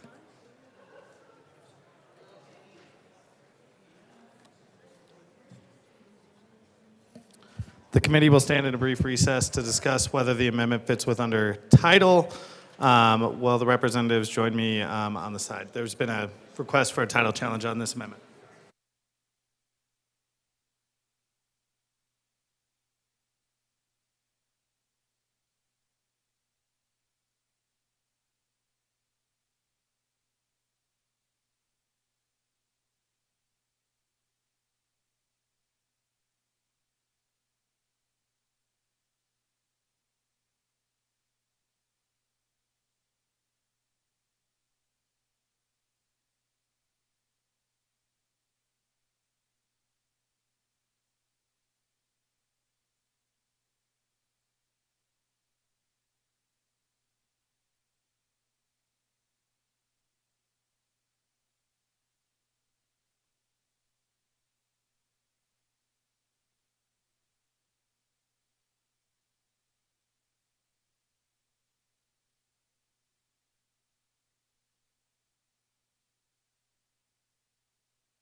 The committee will come to order.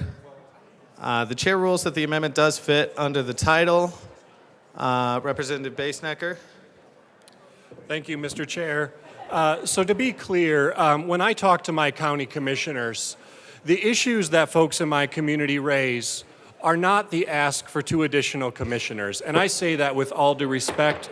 Representative Basenecker, give me 1 minute. Folks, it is too loud in here. If you could take your conversations to the side, that would be appreciated, or keep it down. All right, Representative Basenecker, please continue. Thank you, Mr. Chair. When I talk to my county commissioners, and I suspect all of us have a good deal of appreciation for the work that our commissioners do in our communities, the issues that they are being flagged from their community, quite frankly, are not the ask for more government or more commissioners. The issues facing Larimer County, and I suspect this is true of most of our communities, are the cost and availability of childcare, the ability to access affordable housing, workforce challenges, the ability to have access to multimodal and rapid transit. These are the pieces that our commissioners are working on, including supporting mental and behavioral health services in our community. I do bristle at the notion that there is some level of impropriety that happens at our county commissioner level simply because of the number of elected officials who hold the title of county commissioner. In Larimer County, we have benefited from 3 Republican commissioners, 2 Republican commissioners and 1 Democrat, and now 3 Democratic commissioners. And I can say, while I disagree with them on many policy issues, the process by which they decide how our taxpayer dollars are allocated as a community has always been above board and I believe appropriate. To that end, I feel very strongly that should a community or a jurisdiction decide that additional county commissioners are welcome and warranted, that should live with the voters of that jurisdiction. We heard in committee how the current thresholds for changing the number of county commissioners is simply too high. Folks do not have access to be able to put something on the ballot that would reflect the desires and priorities of that community. What this amendment does is it lowers the threshold from 8%, as is current statute, to 5%. We are aware of an initiative in Boulder County that would have been successful had the petition threshold been lowered, as my amendment seeks to do. What this provides for is a situation where we are not carving out particular counties based on numbers and actually addressing the root issue, which is what I believe to be true, that people should have a voice and the ability to petition their government for change in a reasonable and accessible fashion. That does not exist at present. I understand and respect the issues that are present with at-large voting. However, what this does is it gives a pathway for communities to self-determine when a change in the makeup of their Board of County Commissioners is appropriate. To me, that feels much better than a one-size-fits-all solution, or quite frankly, a solution where we continue to carve out different counties and not recognize the underlying issue, which is communities should have the self-determination to decide for themselves how many commissioners they have, when they should be elected, and when they need to petition their government to make that change. So we would ask for your support. Representative Weissman.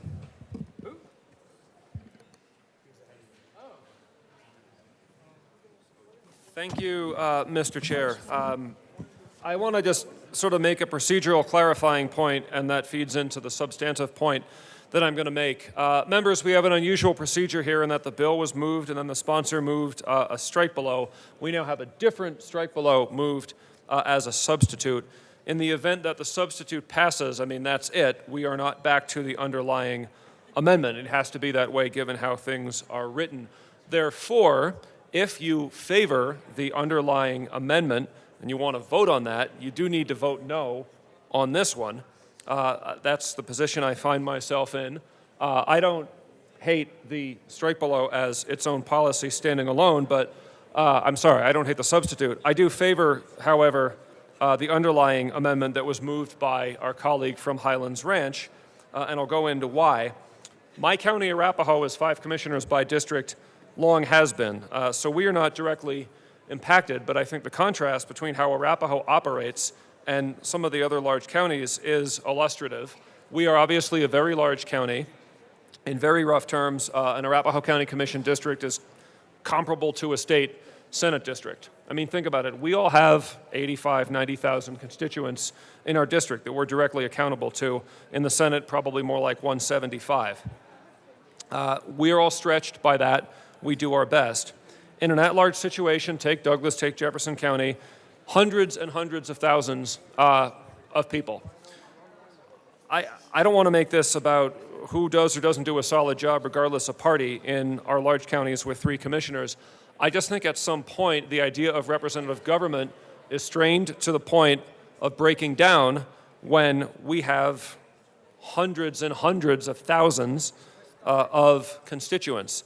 I very much appreciate the points made by the Assistant Majority Leader about, frankly, the really ugly history of at-large districting and how that has been used to suppress the vote of racial minorities in parts of this country. You know, as our state continues to become more diverse, particularly on the large counties, or in the large counties on the Front Range, you know, nobody's saying anything about intent here, but I think that is another argument for district-based representation so that these things can be taken into account.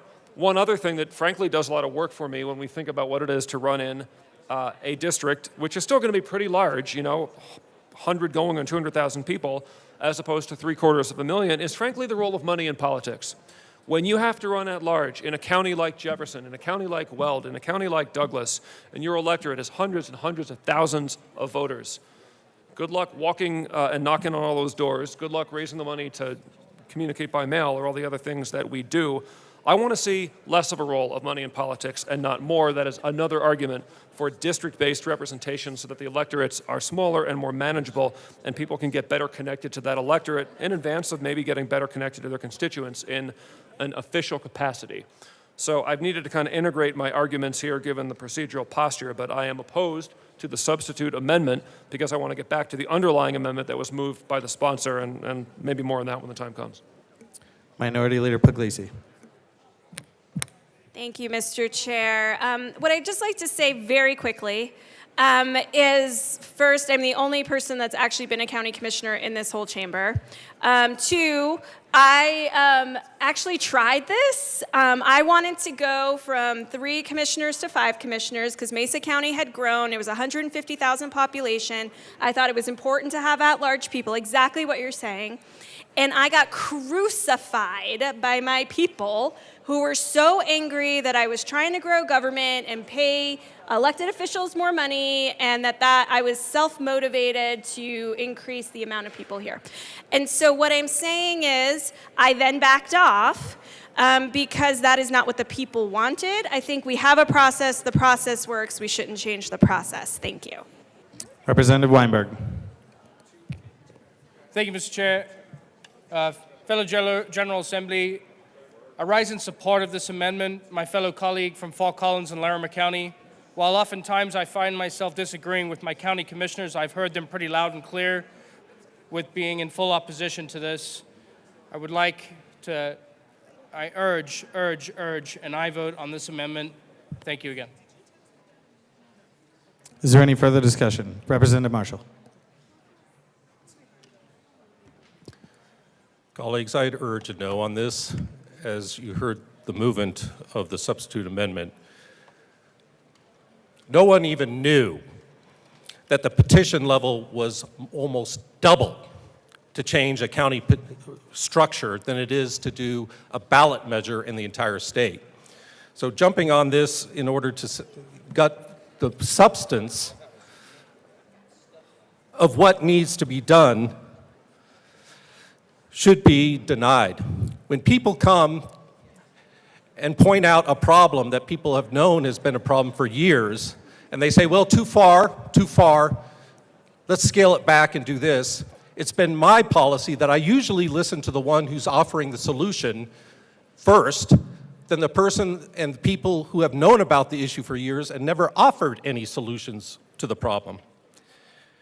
And finally, again, this self-determination argument on local government when we're getting up to hundreds of thousands of people, $1 billion budget, and 2 people get to decide what goes on.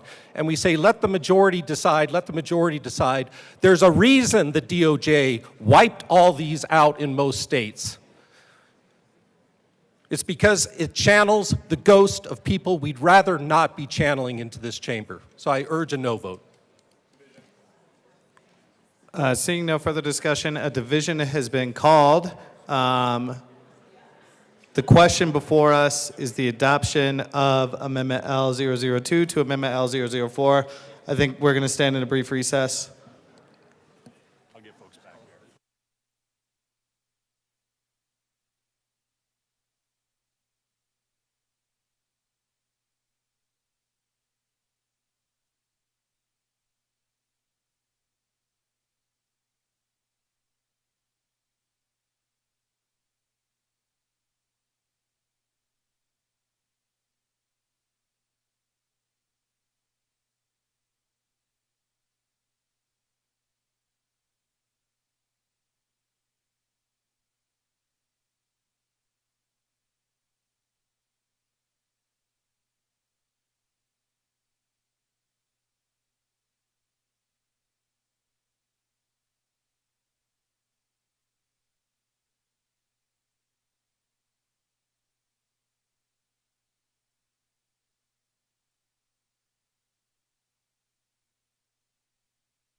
Members, the question before us is the adoption of L002.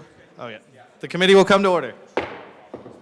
Members, the question before us is the adoption of L002 to Amendment L004. A division has been requested. All those in the chamber not entitled to vote, please be seated.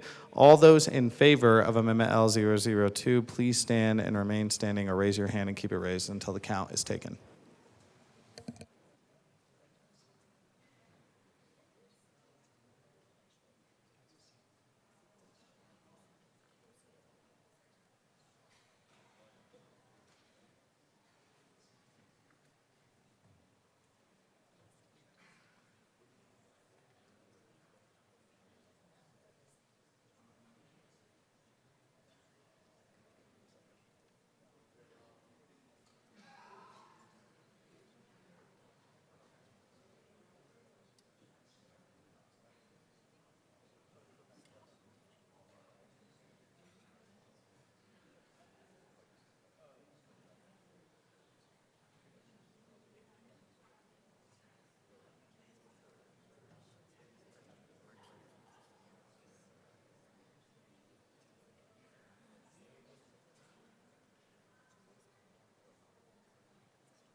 You may be seated.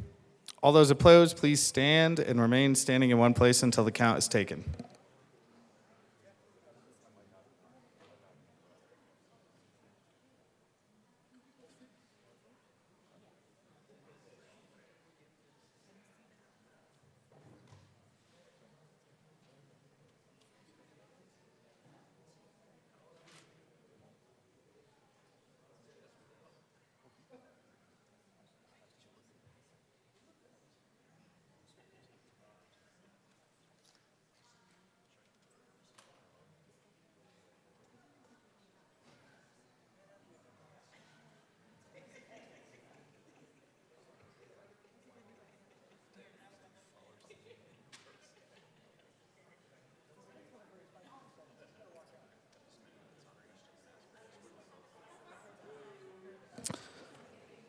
Amendment L002 is passed. To the bill. Representative Marshall. Thank you, Mr. Chair. Well, since we have a totally different bill now, I guess talking about the bill, as disappointing as this may be, I think it is totally inappropriate what we did, but it is a very slight improvement on the current situation. Very slight, but I do thank my colleague for, rather than just trying to kill it outright, to at least put something, and I don't see him, something forward that at least is a very slight improvement. So hopefully we can go ahead and just have a yes vote on this bill. Thank you. Representative Weinberg. Thank you, Mr. Chair. I would request a division on this bill, please.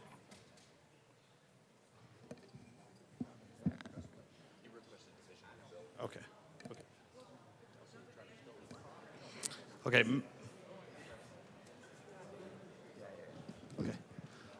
Members, a division has been requested. The committee will stand in a brief recess.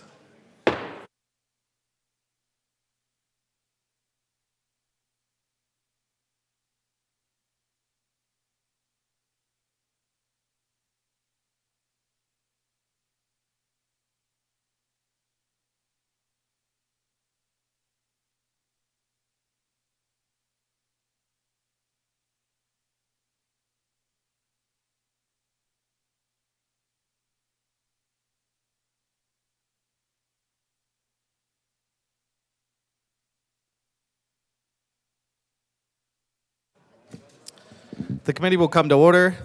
Okay.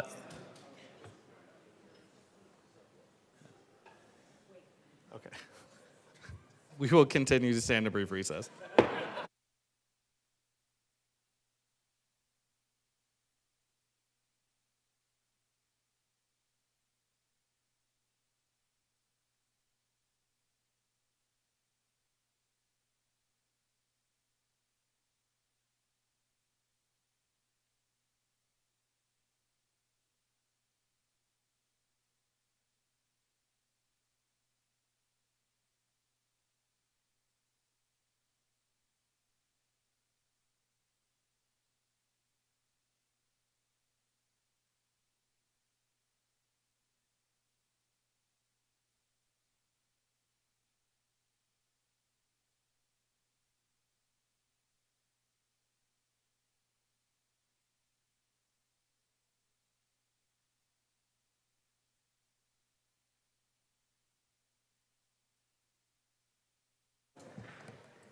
Now the committee will come to order.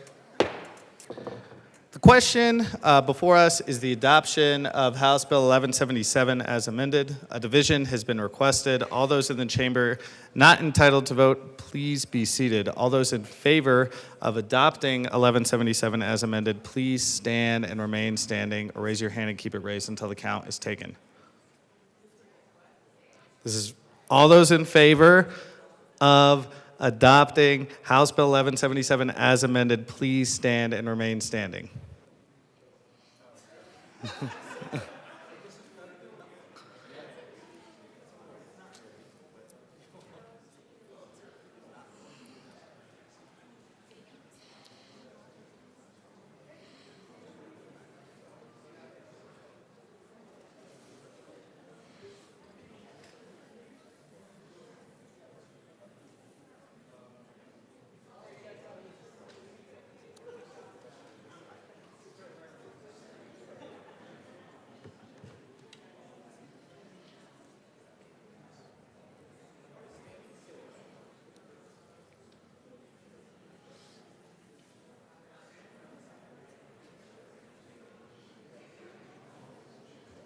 You may be seated. All those opposed, please stand and remain standing in one place until the count is taken.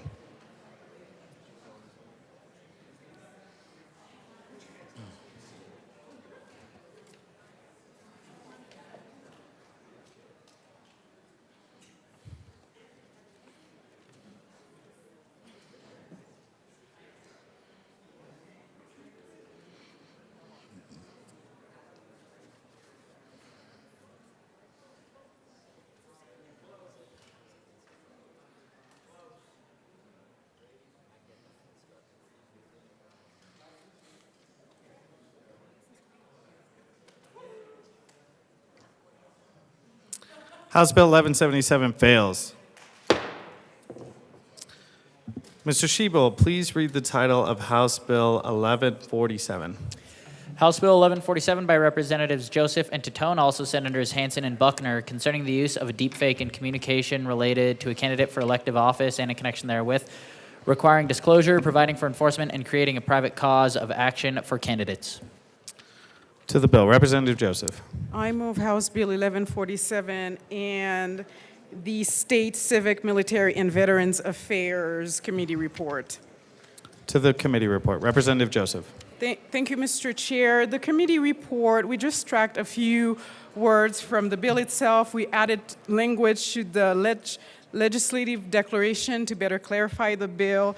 And We also, based on stakeholding with our partners, we've added some more language to the bill, and we also have a couple of amendments based on, during the committee, one of the committee members find some language that needed to be better clarified, so we would like to move this amendment, L10, and ask that it be displayed. Thank you.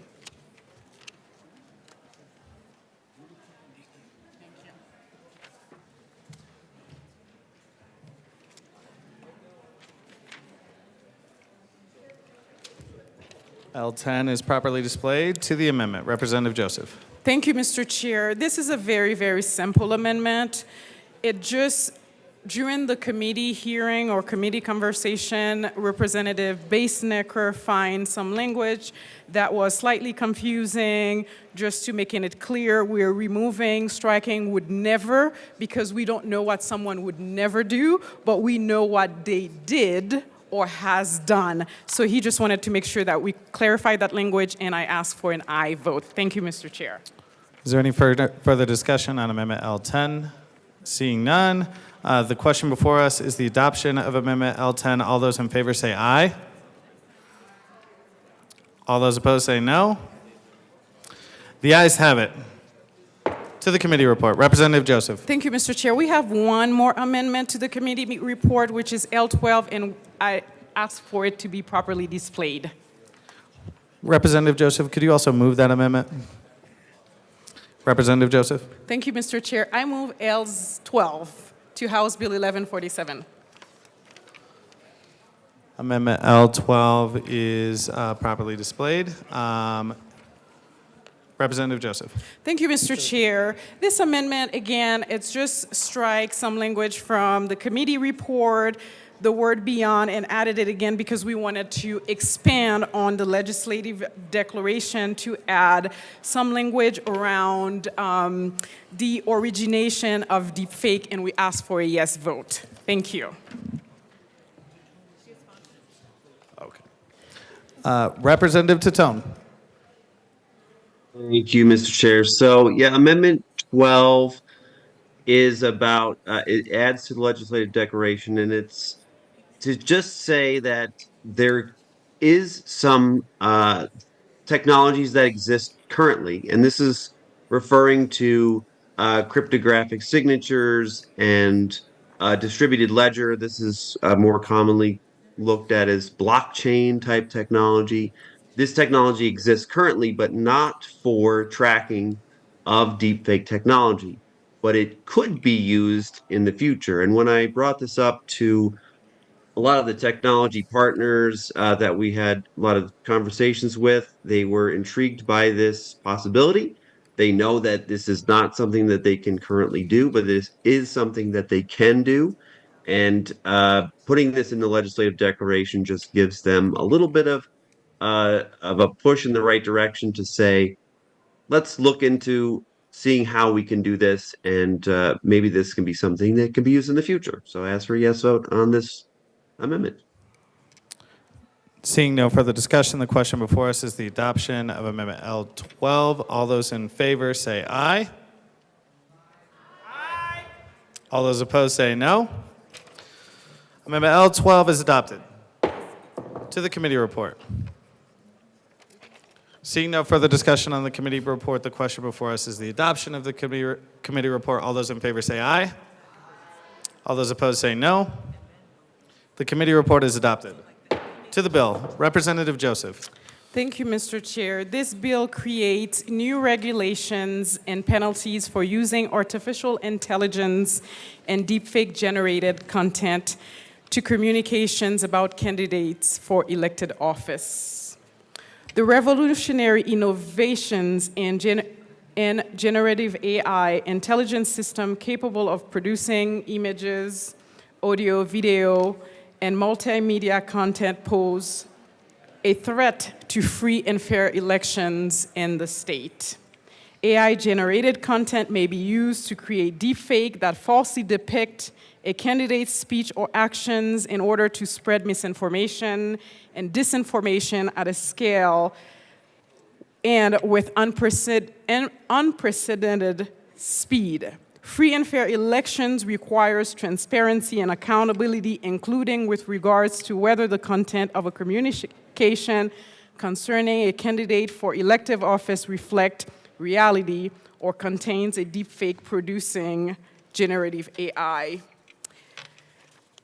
I asked for a yes vote on this bill because, as we know, we have an election coming. It's very important that we, again, protect our elections, and requiring that certain disclosures be made in communication concerning a candidate for elective office that includes a deep fake, and providing means of enforcing those requirements is critical to ensuring that the voters of Colorado can make truly informed voting decisions, given due weight to each source of information, including that which they know to be a deep fake.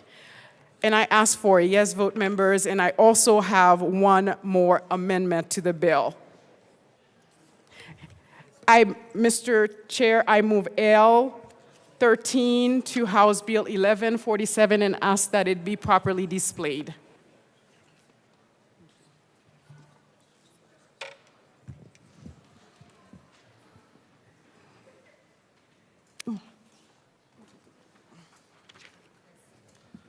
That amendment is properly displayed. To the amendment. Thank you, Mr. Chair. This is just, most of it is a cleanup amendment, but also the bill, as you know, there are laws around, for instance, SNL. They might potentially be using this type of technology, and we want to make sure who falls under this bill. We've been having conversations with our stakeholders, and based on these conversations, we are adding producers and streaming services to the groups where this bill would not apply to them, and I ask for a yes vote. Thank you. Seeing no further discussion on Amendment L13, the question before us is the adoption of the amendment. All those in favor say aye. All those opposed say no. Amendment L13 is adopted. To the bill. Representative Titone. Thank you, Mr. Chair. Before deepfake technology came along, it was not possible to make someone say something they didn't want unless they were under distress. This technology can now make a representation of somebody that looks so closely to who they are or sound like who they are that it's almost indistinction. There's no distinction of how they could actually be determined if they're fake or not fake. This is a real big problem. We have to be able to judge the candidates that we have for elected office by the actual words that they say, not the words that are produced for them to say by a deep fake.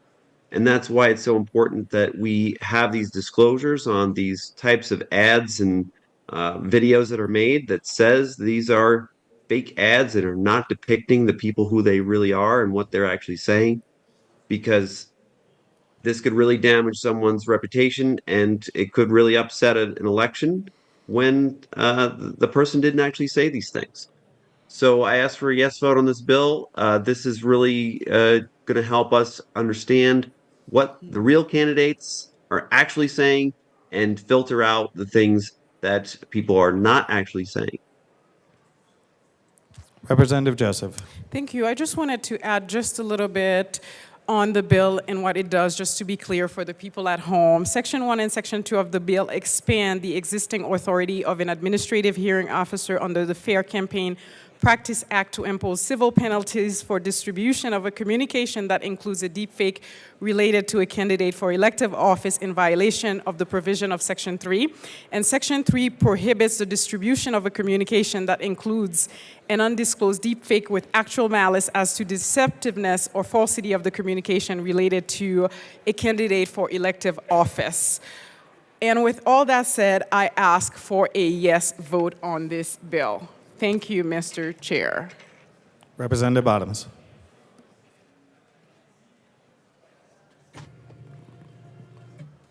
Thank you, Mr. Chair. I don't dislike the bill.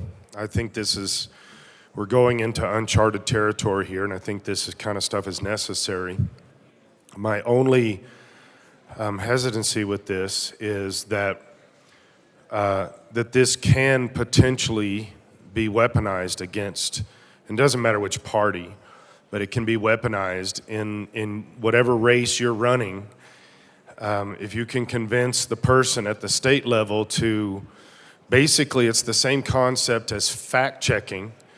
If you can convince somebody to fact check this and say, well, maybe this was done inappropriately by you against your opponent, then this could be weaponized. And so somehow I would like to see, and maybe I'm speaking to the next session we come here, that we do something a little more with this bill to try to keep that from happening. I think we're in danger right now of this being a tool to use against your opponent by blaming your opponent of accomplishing something that AI did or something. I just think we're in really unknown waters here, and I think we need to vet this a little bit more. So I'm not asking for an aye vote or a no vote. I'm asking for just process this, consider it, because I think this can be, the way the bill is written, it can be used as a weapon against another opponent, and that would be within the same party is the way that I'm seeing this. Okay, and so that's just my warning. Representative DeGraff.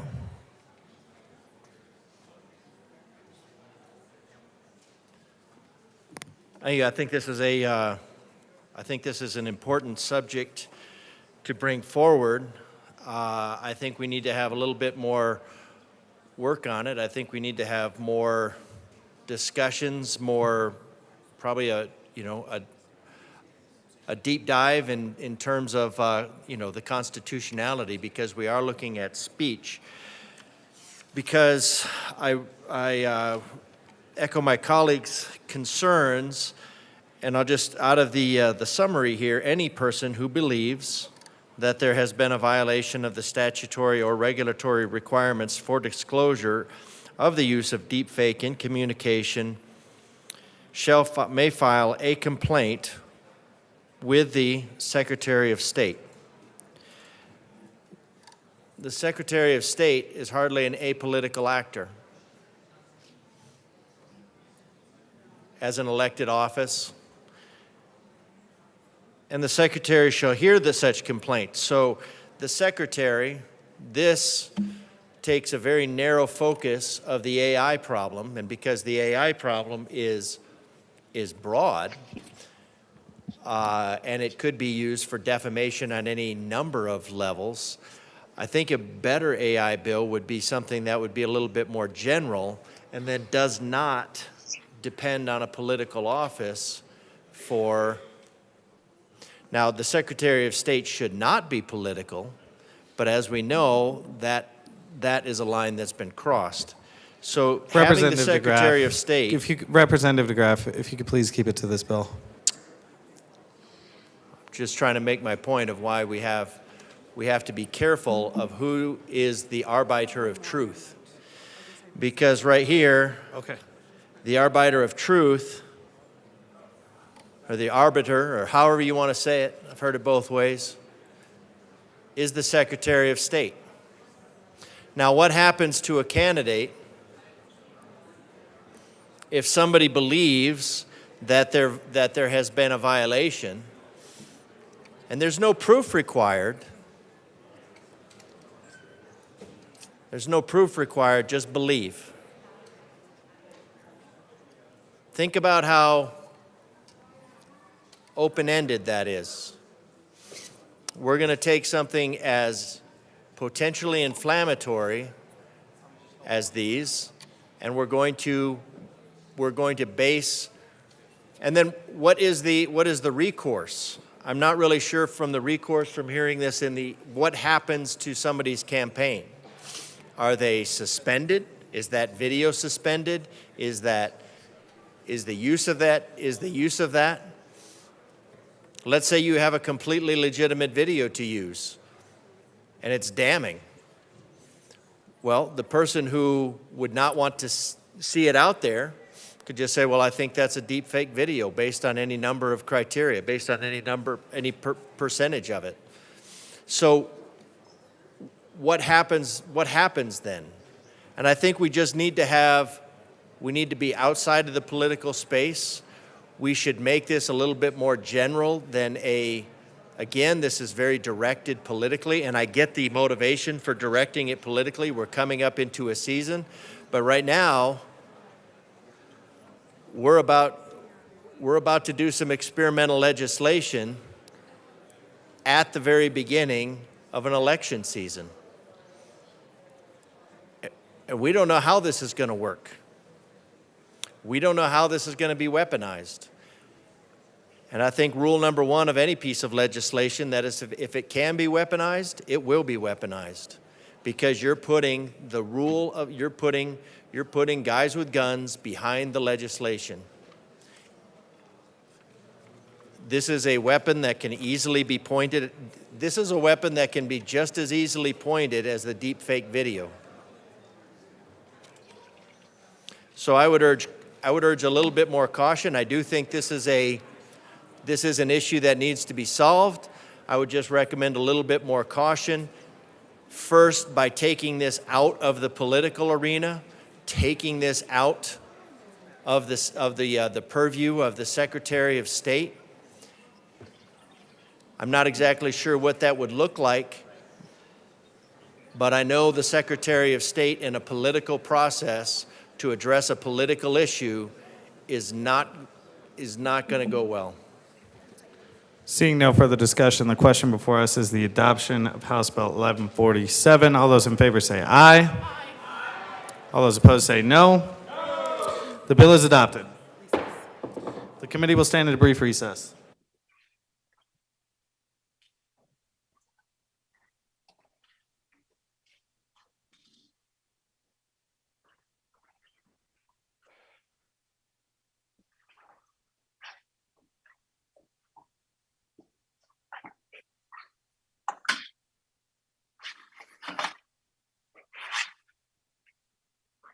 What you doing, Bean?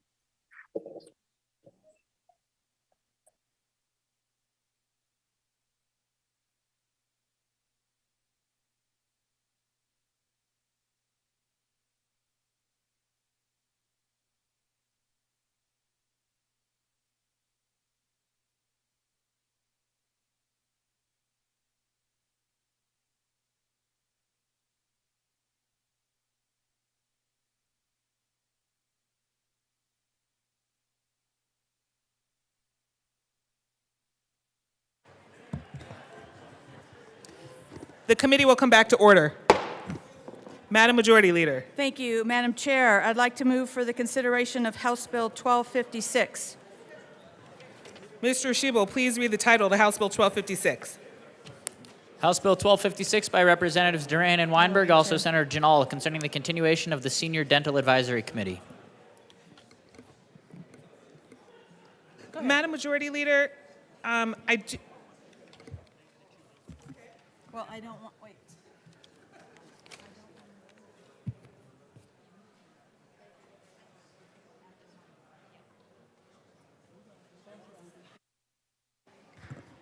Madam Majority Leader. Thank you, Madam Chair.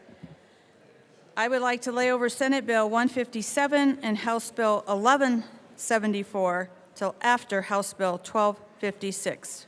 Senate Bills 157, House Bill 1174 will be laid over till after House Bill 1256. Mr. Schiebel, please read the title to House Bill 1256. House Bill 1256 by Representatives Duran and Weinberg, also Senator Janal, concerning the continuation of the Senior Dental Advisory Committee. Representative Weinberg. Thank you, Madam Chair. It's an honor to serve with you. Honor to serve with you. The Dental Advisory Committee makes recommendations to the Medical Services Board regarding the Colorado Dental Health Program for low-income seniors. Representative Weinberg, sorry to interrupt. Two things. We got to bring the noise down a little bit. Can you move the bill in the committee report? Yes, Madam Chair. Thank you. Go ahead. I move House Bill 24-1256, the committee report. The Health and Human Services report. From Health, yes, Great. from Health and Human Services report. Okay, we'll go to the committee report first. Representative Weinberg. Thank you, Madam Chair. So, again, in the Health and Human Services Committee, what we did was very simple, was actually add a time frame to where the committee has to come back. We've added a 5-year time frame and replaced indefinite, which we believe is the responsible thing to do in this state, and we ask for an aye vote. Is there any further discussion on the Health and Human Services Committee report? Seeing none, the question before us is passage. All those in favor, please say aye. Aye. All those opposed say no. The committee report is adopted. To the bill. Representative Weinberg. Thank you, Madam Chair. The Dental Advisory Committee makes recommendations to the Medical Services Board regarding the Colorado Dental Health Program for low-income seniors. These recommendations include defining covered dental services, dental grant procedure standards, maximum amount per procedure, and operational policies. The purpose of the Senior Dental Program is to provide grant funds through Colorado to Area Agency on Aging, public health agencies, community health centers, private dental practices, and other community-based organizations to assist the aging population with dental care. We have been through committee, we've served our time, and we believe this is a good bill that no one should have any issue with, and we both urge an aye vote. Is there any further discussion? Seeing none, the question before us is the passage of House Bill 1256. All those in flavor, like dental flavor. All those in favor say aye. Aye. All those opposed say no. The bill is passed. Thank you. Madam Majority Leader. Thank you, Madam Chair. I move Senate Bill 157 and House Bill 1174 to the end of the calendar. Senate Bill 157 and House Bill 1174 will be moved to the end of the calendar. Mr. Schiebel, please read the title to House Bill 1259. House Bill 1259 by Representatives Brown and Weissman, also Senator Cutter, concerning price gouging and housing rental prices during a declared disaster. Representative Brown. Thank you, Madam Chair. I move House Bill 1259 and the committee report. To the committee report. Thank you, Madam Chair. The committee report, we made a small change that was requested by stakeholders that represent rental properties, and we'd ask for an aye vote on the committee report. Is there any further discussion on the committee report? Seeing none, the question before us is its passage. All those in favor, please say aye. Aye. All those opposed say no. The committee report is adopted. To the bill. Representative Brown. Thank you, Madam Chair. I appreciate the opportunity to present this bill, and I want to thank my co-prime sponsor, Representative Weissman, for his partnership on this bill and for his advocacy on so many important consumer protection issues. Members, a little over 2 years ago, my community suffered the most destructive fire in Colorado history, and many of you know that nearly 1,100 homes were completely destroyed in Louisville and in Superior and in unincorporated Boulder County by the Marshall Fire. In the aftermath of this fire, thousands of families were displaced, and in addition to the families who lost everything, many more were displaced for weeks and months because their homes suffered extensive smoke and ash damage. Some standing homes remain uninhabitable even to this day. With so many homes destroyed and many more families displaced, finding rental housing became a real problem. Many landlords did what they could to help affected families, but too many families experienced large increases in rent. Families who were renting prior to the fire became unable to afford to stay in our community. Even beyond the market distortions from the reduction in supply of housing and increased demand from rentals, the rental market was further challenged by the influx of homeowners and, with insurance policies that cover their rent while they were restoring or rebuilding their homes. Typically, insurance companies are required to pay up to 2 years of what's referred to as alternative living expenses, or ALE, and policies require the company to pay for a comparable home as to what the family lost at whatever the market rate is. This means that the community has a large number of renters who are far less price sensitive than those that may have been renting before the disaster, and this further drives up prices. We heard in committee from people who had lost their homes and who were renting prior to the fire, And both had similar experiences and challenges in finding affordable rentals. And both experienced high rents and large price increases. So in response, we have created this relatively straightforward bill that protects consumers from rent increases that exceed 10% annually after a declared natural disaster. We have extensively stakeholdered this bill. We have taken a number of amendments both prior to introduction as well as in committee to try to deal with the feedback and the concerns of particular stakeholders.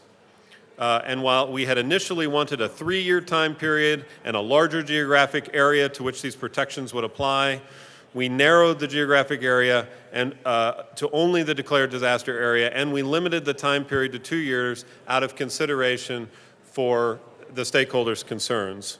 We have also clarified that the disaster must have a material impact on housing. And then the committee report, which we just adopted, made further amendments to make sure that people, that if there was a large increase in the rental market in the prior year, that can be taken into account. So in the wake of the natural disaster, just because the rental market may bear high prices, it doesn't mean that it should.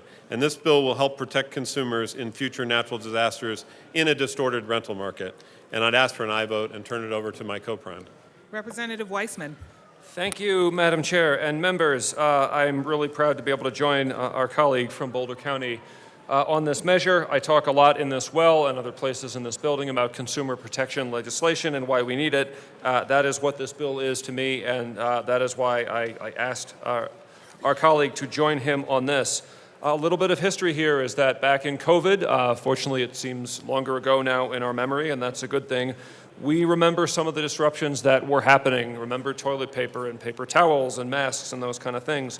At that point, we were one of, I think, only 14 states that did not have a disaster price gouging law on the books, and some, frankly, inappropriate things were happening out there. So we fashioned a pretty narrow law at the time to respond to those conditions. The reason that we are here with this bill today is, again, we fashioned that legislation, HB 2014-14, to deal with what was going on and to vest enforcement really only in the AG and district attorneys. Then the world kept happening to us, and our colleagues' community was devastated by a hideous fire. I think no issue could be as close to any of us in our districts as this fire was to our colleague from Louisville. As you heard, I think that he has been honestly very, very measured in framing the legislation. We sometimes see, if we're on committee, the changes that happen to a bill. Post-introduction, if we're in the chamber here and we see things up on the screen, we'll track that too. It's not always easy for us to sort of know what is, frankly, changed or even given up before introduction, but having been along in the process here, I can say that our colleague has, frankly, been pretty gracious in responding to concerns, even when it was hard to do so, which brings us to the carefully tailored legislation that we have before us.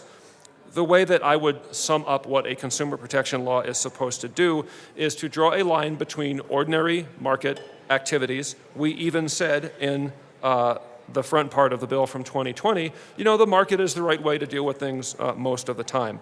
There are times when, as in the example of COVID, and certainly as in the after effects of a hideous, destructive fire, and some of the helpful to the individual but unusual market phenomena in terms of insurance funds flowing in, there is some disruption up there, and we need to fashion a law to separate the normal conditions that existed in Superior and other areas in the declared disaster area before the fire, and eventually that we will return to. But here we are in a disrupted condition, which is why we have framed the bill as we have. Again, you heard ground was given on how far of a radius. Look, just because the fire was in Louisville doesn't mean that there aren't ripple effects into some of the communities nearby in southwest Weld County.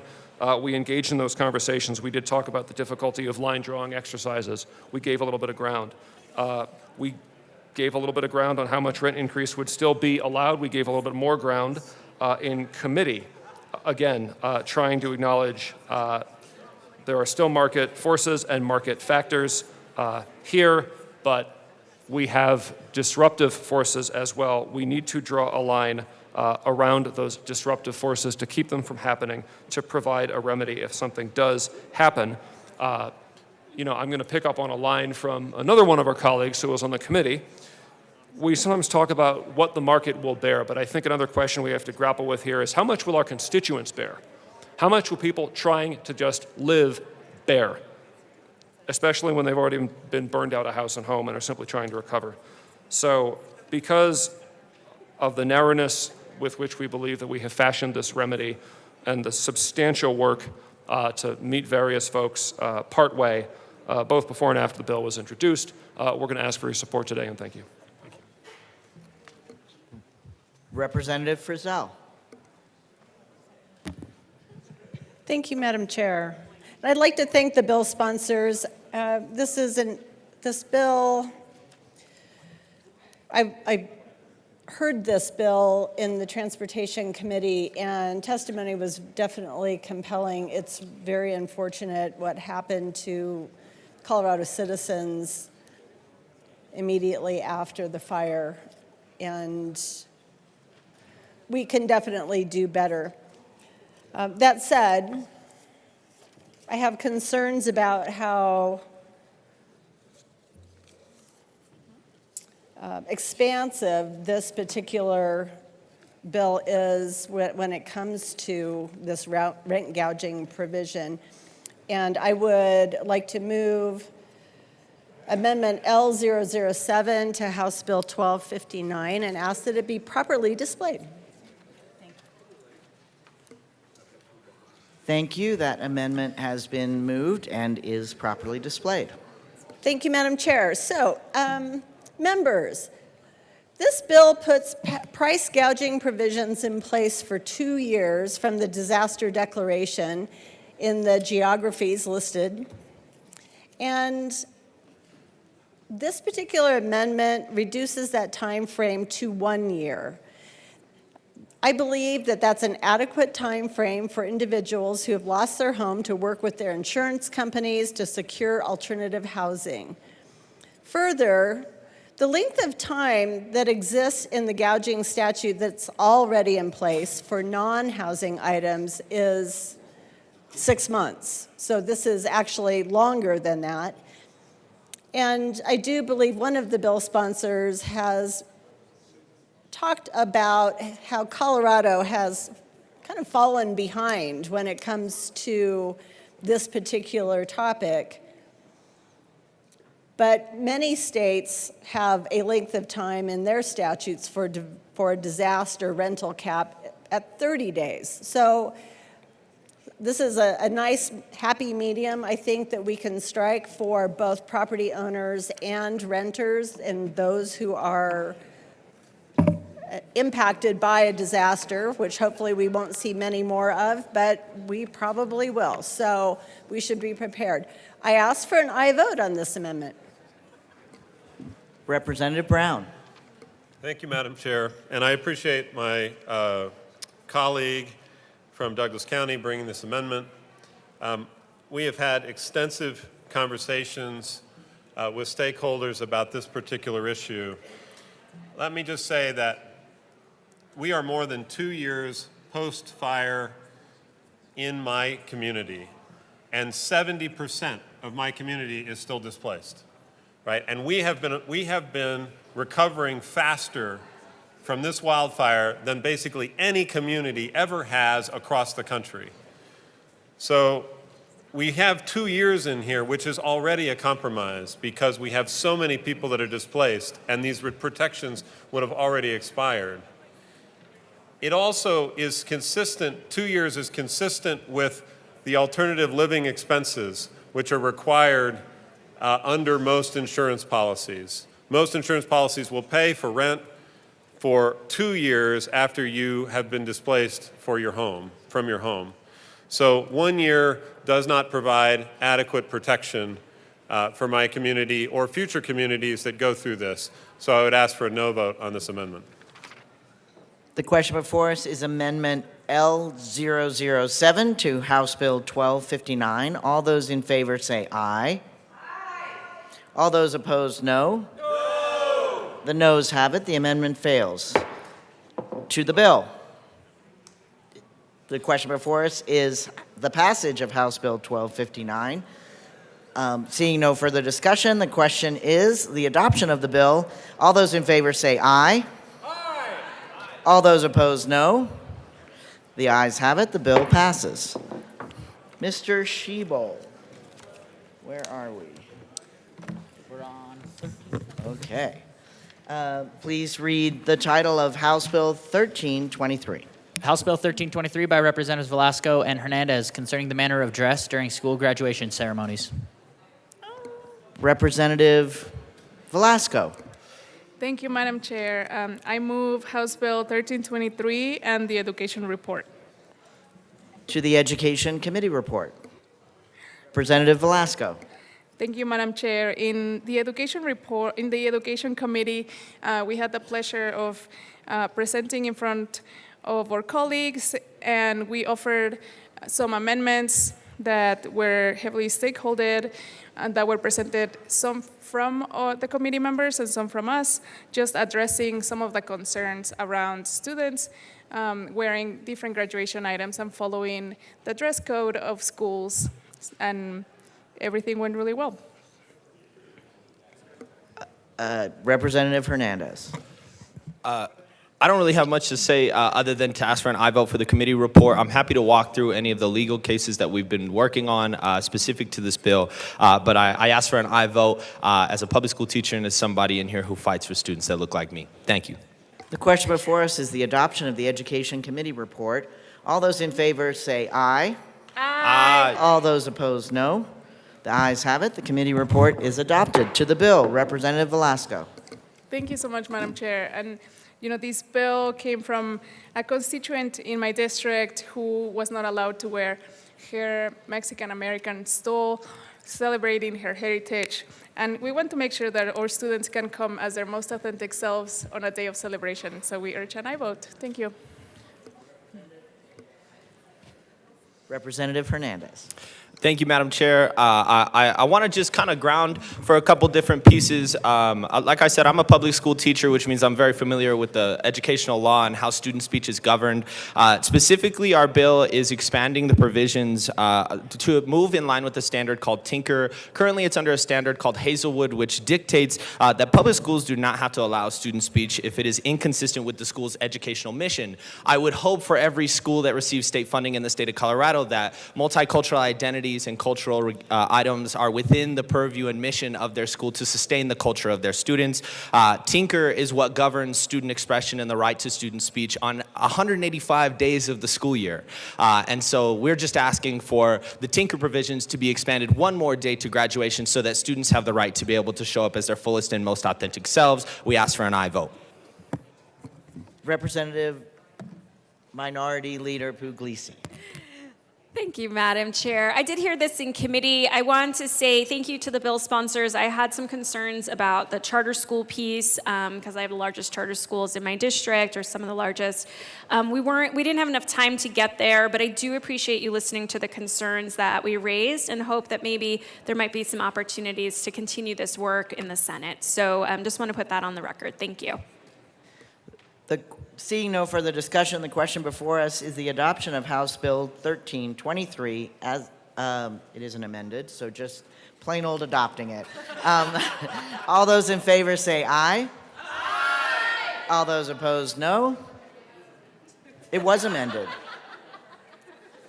Oh, the committee report amends the bill? Okay, as amended then. All right, anyway, we got an aye. And then folks who are not in favor, please say no. The ayes have it. The bill is adopted. Mr. Shebold, please read the title to House Bill 1233. House Bill 1233 by Representatives Wilson and Snyder, also Senators Roberts and Gardner, concerning modifications to certain procedural requirements with which a unit owners association must comply when seeking payment of delinquent amounts owed by a unit owner. Representative Wilson. Thank you, Madam Chair. This bill is a simple cleanup bill. There is a Rep couple. Wilson, you want to move your bill? Oh, yeah. Madam Chair, I move House Bill 1233 and the committee report. To the committee report. We don't have anything for committee report, do we? Well, Just tell us what happened in committee. Rep Snyder. thank you, Madam Chair. Let me say what a complete honor it is to serve with you. Honor to serve with you. Thank you. So in the committee, we actually did take an amendment that modified what our original plan was to make equal payments over 12 months. We restored that back to equal payments over 18 months, but there is an amendment coming that will make all of that moot. But the committee report was passed by Transportation, and we would ask for a yes vote. Well, I think Representative Bazenecker.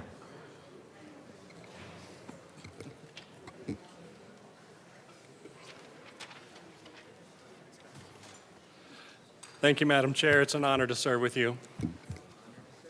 You, sir. I move L2 to House Bill 1233 and ask that it be properly displayed. Oh, to the committee report. My apologies.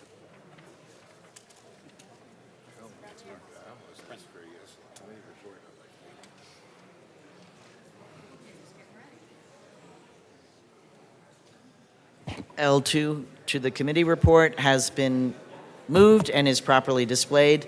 Representative Bazenecker. Thank you, Madam Chair. I really just want to thank the bill sponsors for hearing me on this concern. This amendment strikes some of the structured payment language that had been in the bill. I very much appreciate Reps Wilson and Snyder being responsive to stakeholder concerns and certainly entertaining this amendment on my behalf, and would ask for a yes vote. Representative Wilson. Thank you, Madam Chair. Agreed. This was one little tweak that was asked of us to make, and we are in support of that. Representative Snyder. Yeah, just to clarify, the current law requires $25 payments as a minimum when you fall behind on your dues. We were looking to amend that, but this will bring it back. It'll be the same law that exists right now. It's a friendly amendment. I'm not exactly enamored with it, but it is a friendly amendment. I appreciate Rep. Bazenecker working with us to get this bill here. We're here today, so we would ask for a yes vote. The question before us is the adoption of Amendment L2 to the committee report for 1233. All those in favor say aye. Aye. All those opposed, no. The ayes have it. The amendment is adopted.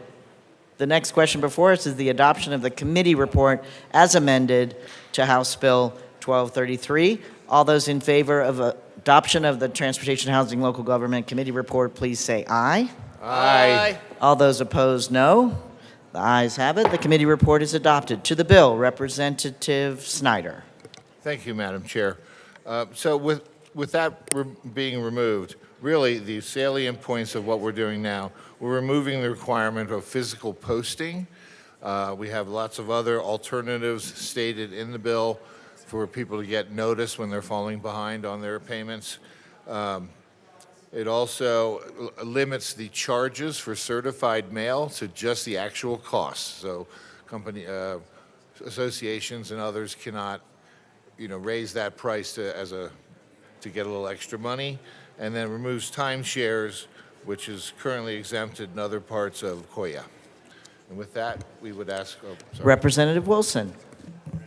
Thank you. As my co-sponsor mentioned, this is basically a cleanup bill, taking some things that had gotten away from us in a previous bill and correcting them, and would ask for an aye vote on this bill. The question before us is the adoption of House Bill 1233 as amended. All those in favor say aye. Aye. All those opposed, no. The ayes have it. The bill is adopted. Mr. Shebel, please read the title of House Bill 1021. House Bill 1021 by Representative Lindsay concerning the training of individuals to... Representative Duran. Thank you, Madam Chair. I move to lay over House Bill 1021 until Monday.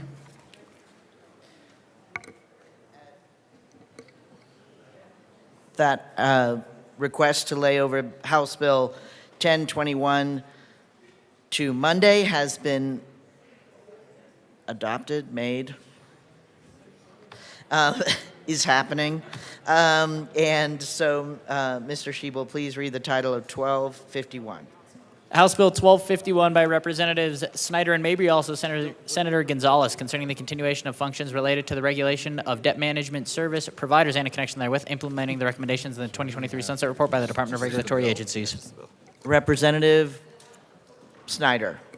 Thank you, Madam Chair. I move House Bill 1251. That's right. Representative Snyder to the bill. Thank you. So we had a little bit of a discussion about some additional language, but that's actually being run in a separate bill. So really, all we're doing here is continuing the Uniform Debt Management Services Act for 11 years till 2035. We require registrants to maintain records and education they provide to consumers, and require any settled agreements between a consumer and a creditor to be in writing.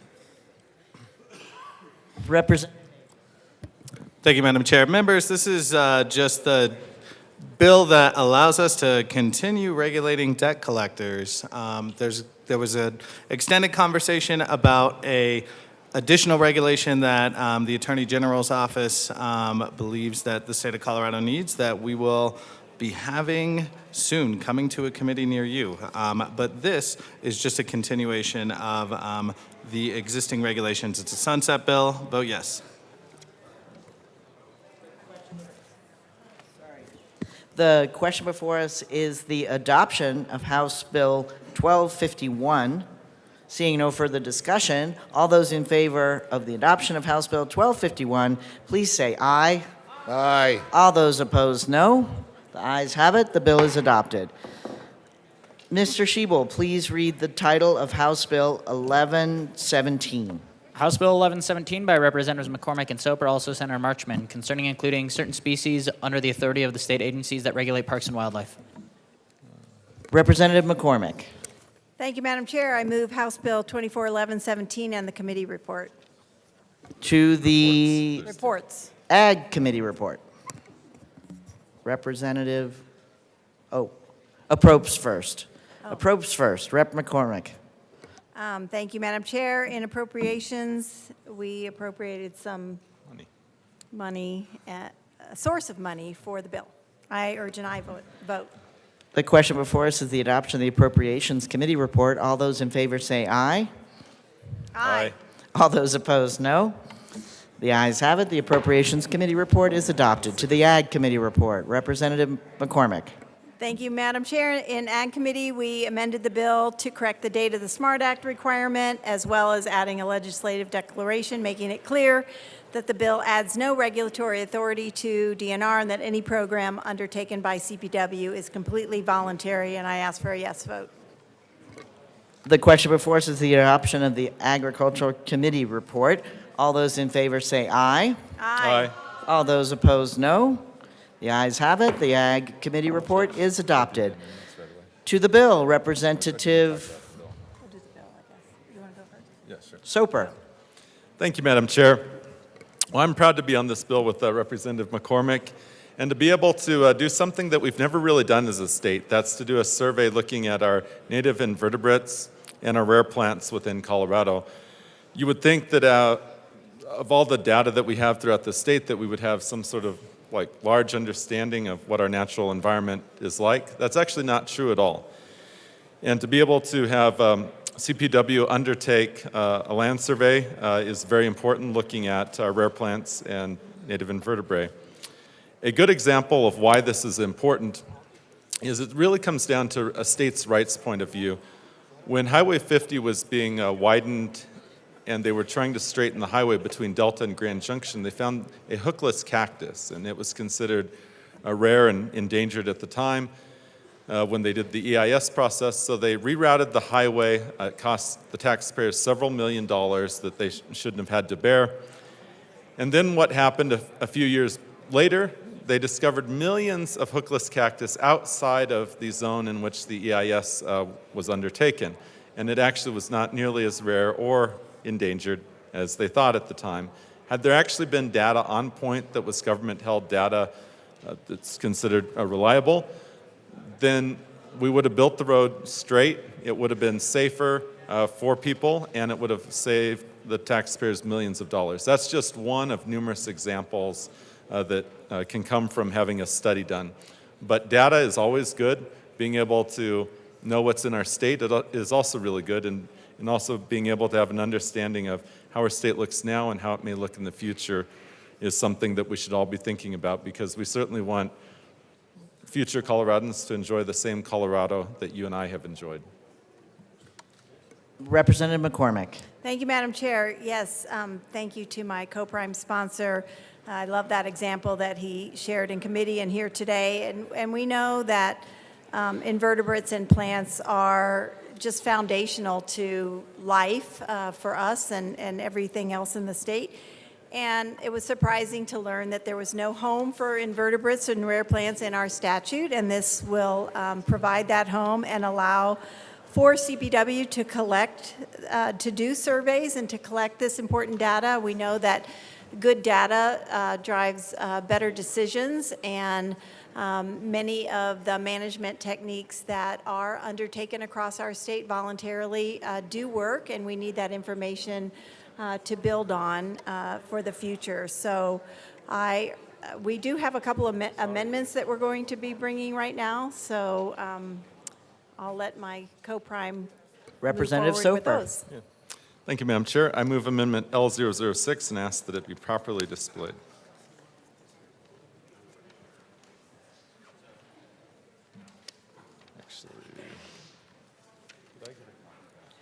Thank you.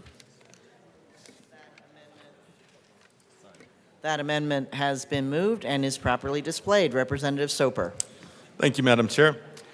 So one thing that came up in the Ag Committee hearing was that there was language in the bill that gave the native plants to fall under the management program that's currently under CPW's rules. We just wanted to be clear that we're really interested in the survey portion, and so we're removing all of the land management part from the bill, really to address the concerns of certain stakeholders. The question before us is the adoption of Amendment 6 to House Bill 1117. Seeing no further discussion, all those in favor of Amendment L6, please say aye. Aye. All those opposed, no. The amendment passes. Representative Soper. Thank you, Madam Chair. I move Amendment L007 and ask that it be properly displayed.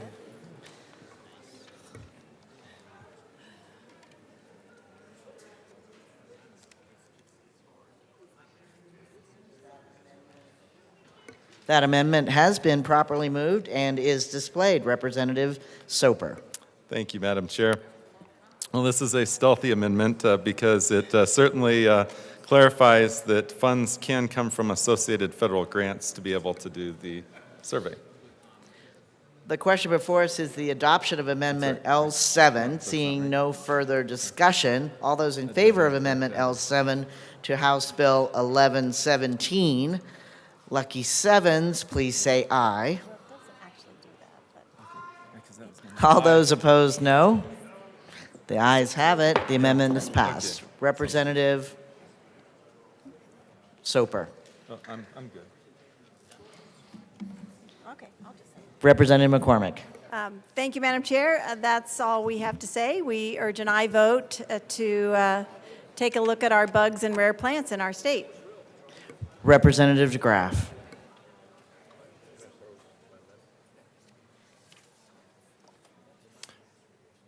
Thank you, Madam Chair. Just going on the idea that not having regulatory authority is what I think.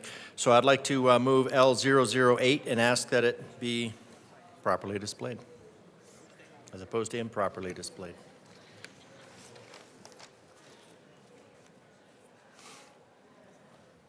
That amendment has been properly moved and is displayed.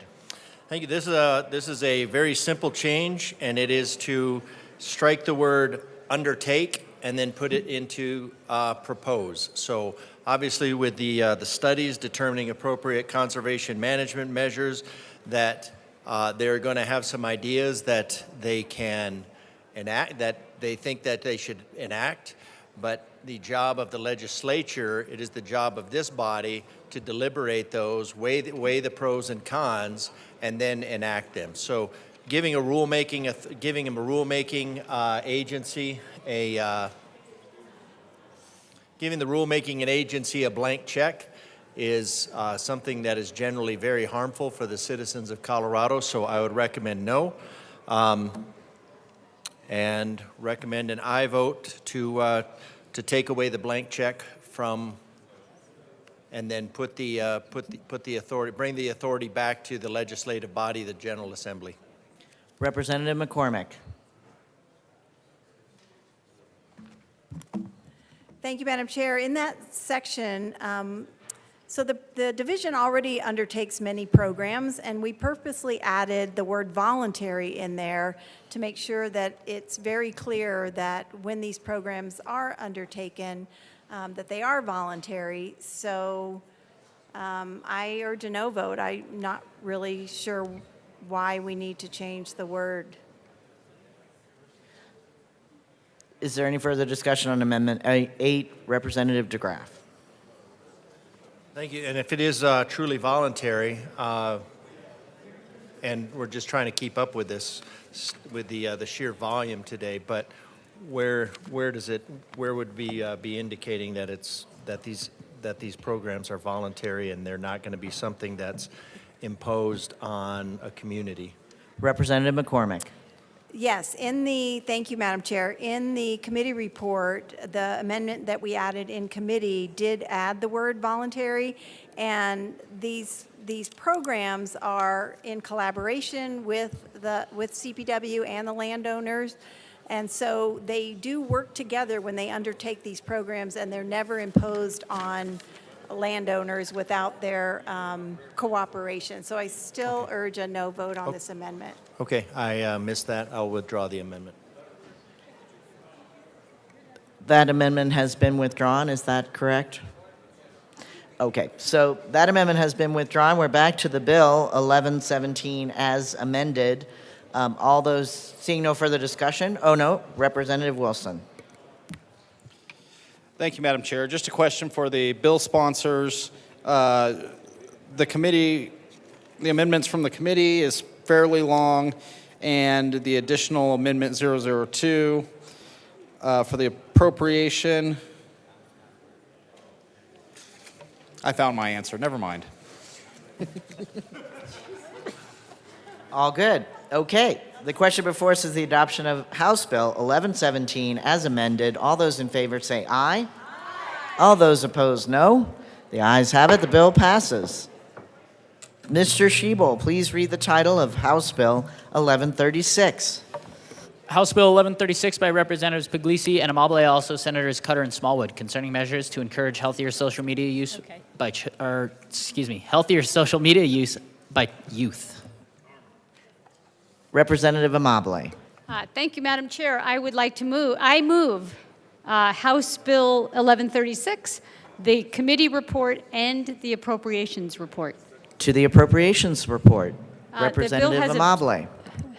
Thank you, Madam Chair. The bill has a very small fiscal note of $13,000. No, I lied, $17,000. And we were given that in appropriations this morning, and I asked for a yes vote. The question before us is the adoption of the Appropriations Committee report. All those in favor say aye.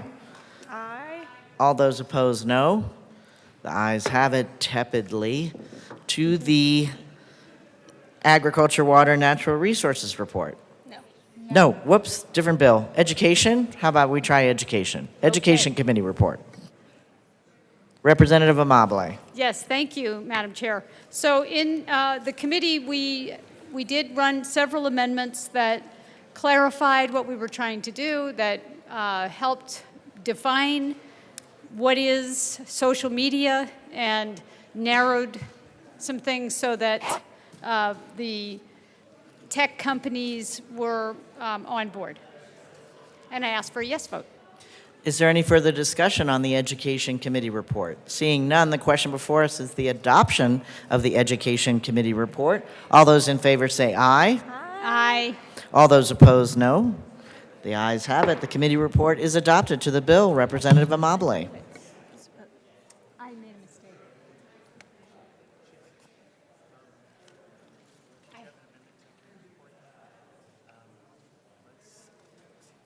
We are going to stand in a brief recess.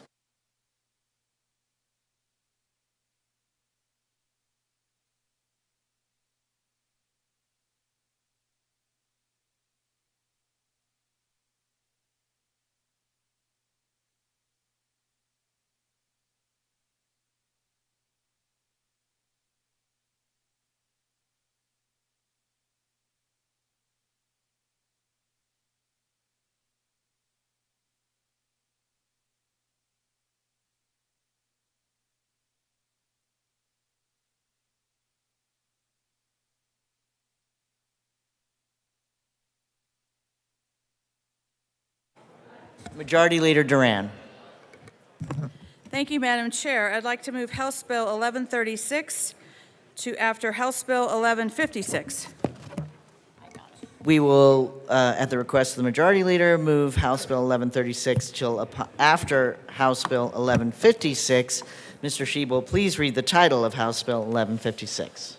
House Bill 1156 by Representatives Hartsook and Lindstedt, also Senator Smallwood, concerning authorization to hold special events where substances that minors are prohibited from purchasing are served. Representative Hartsook. Thank you, Madam Chair. I move House Bill 1156 and the committee report. To the committee report, Representative Lindstedt. Thank you, Madam Chair. In committee, we made some clarifying amendments around the wine festivals piece of this bill, and we added an amendment to fix a mistake that we as the legislature made that prohibited a very large cigar festival from occurring in the state of Colorado in a coming year. So we fixed those two things in committee. I ask for an aye vote. The question before us is the adoption of the Business Affairs and Labor Report. All those in favor say aye. Aye. Aye. All those opposed, no. The ayes have it. The committee report is adopted. To the bill, Representative Hartsook. Thank you, Madam Chair. The enthusiasm is overflowing, so let's get some of this rolling here. This bill is a process bill, and it deals with wine walks. We have fun.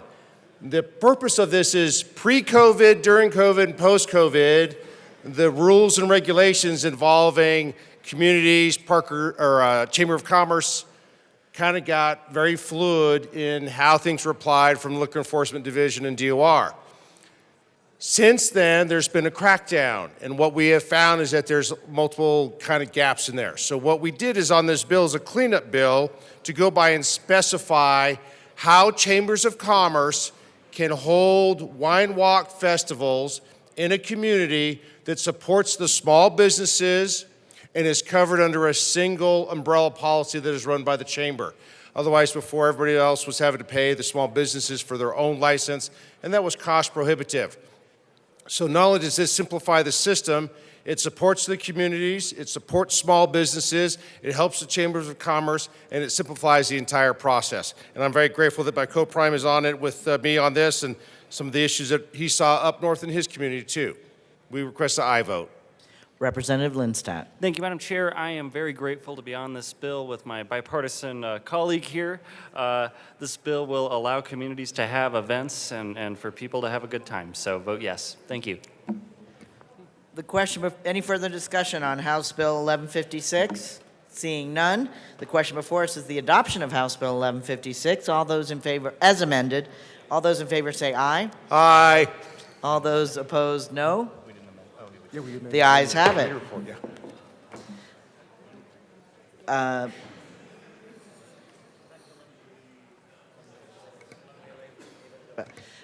We will return to House Bill 1136. Representative Minority Leader Puglisi. Thank you, Madam Chair. We're going to have Mr. Shebel read the bill title again. I'm sorry. Thank you, Mr. Shebel. House Bill 1136 by Representatives Puglisi and Amabile, also Senators Cutter and Smallwood, concerning measures to encourage healthier social media use by youth. Representative Minority Leader Puglisi.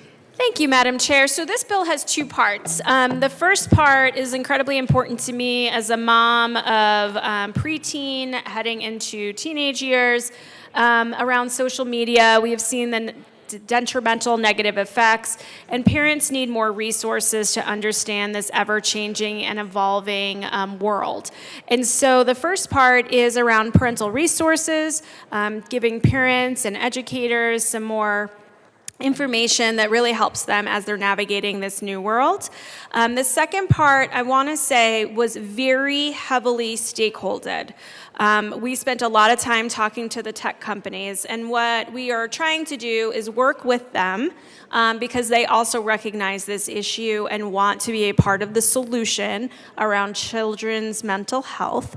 And it is a pop-up that could be controlled by parents that basically says when your child has been on social media for too long, or if it's late at night. So let's say you say by 10 o'clock, a pop-up will come up and say, you've been on social media for 4 hours, or it's 10 o'clock, you need to go to bed. And the tech companies worked with us. We have done a ton of amendments to get them in a good place. And I feel very strongly about the policy around this, and would really urge an aye vote on this bill. Thank you. Representative Amabile. Okay. Thank you, Madam Chair. I would now like to move Amendment L008 and ask that it be displayed.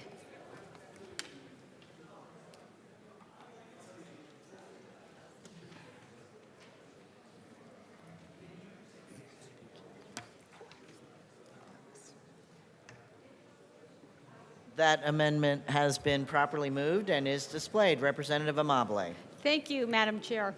So this amendment is some further narrowing of the definition. So we wanted to make sure we didn't sweep up news organizations or other content, and also that we didn't include games, video games and online games. And I ask for a yes vote. Is there any discussion on Amendment 8?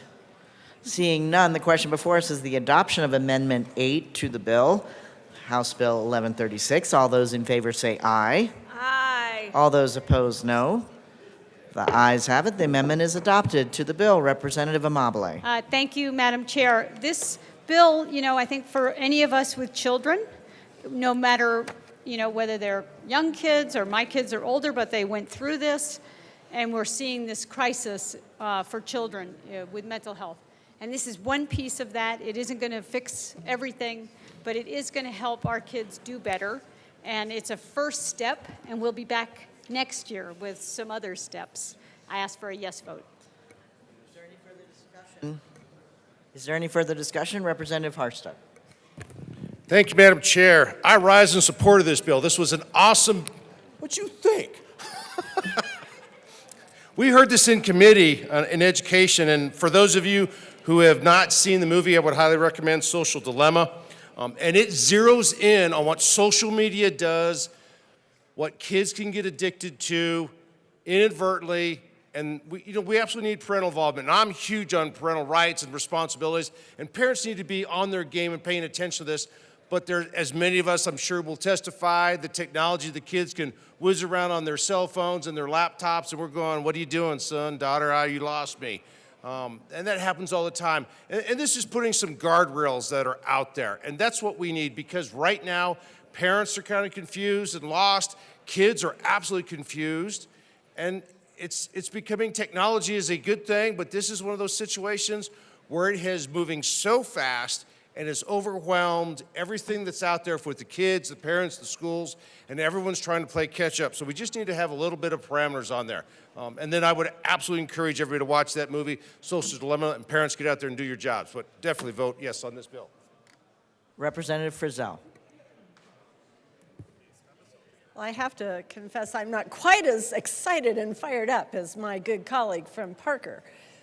However, I think that this is an important bill, and let me tell you, I've looked at, there have been so many pieces of legislation from all around the United States trying to address what is candidly, I think, an international issue, but it especially affects our kids here in the United States.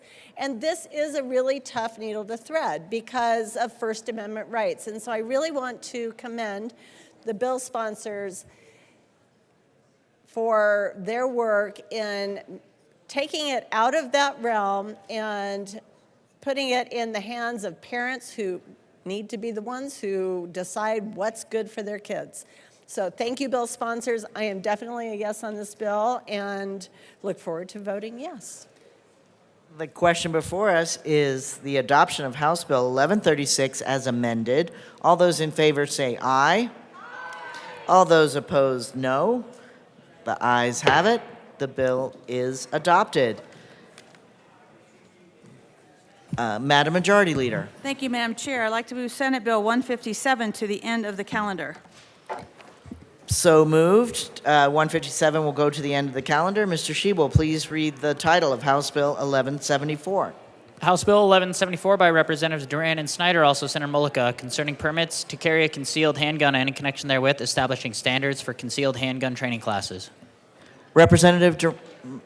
Majority Leader Duran. Thank you, Madam Chair. I move House Bill 1174 and the Judiciary and Finance Committee reports. To the Finance Committee report, Majority Leader Duran. Thank you, Madam Chair. In Finance, we made amendments that brought our sheriffs to neutral. The amendments put the minimum requirements for testing into statute, including training for emergency situations when interacting with law enforcement, which was in collaboration with our Colorado Association of Chiefs of Police, and changed the verification to the sheriffs rather than through CBI, which was in collaboration with our sheriffs. And I ask for a yes vote. Any further discussion on the Finance Committee report? Representative DeGraff. Sure.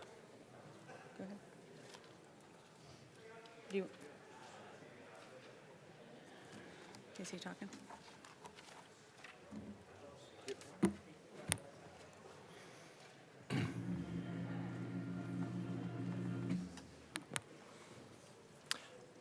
Thank you. This is, procedural. So with the Finance Committee report, this would strike the Committee report, strike the Judiciary Committee report.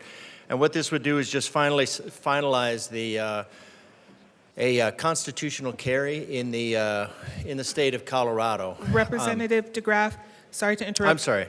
Are you on an amendment? Yes, I Can would you like move to. it? Thank you. Thank you.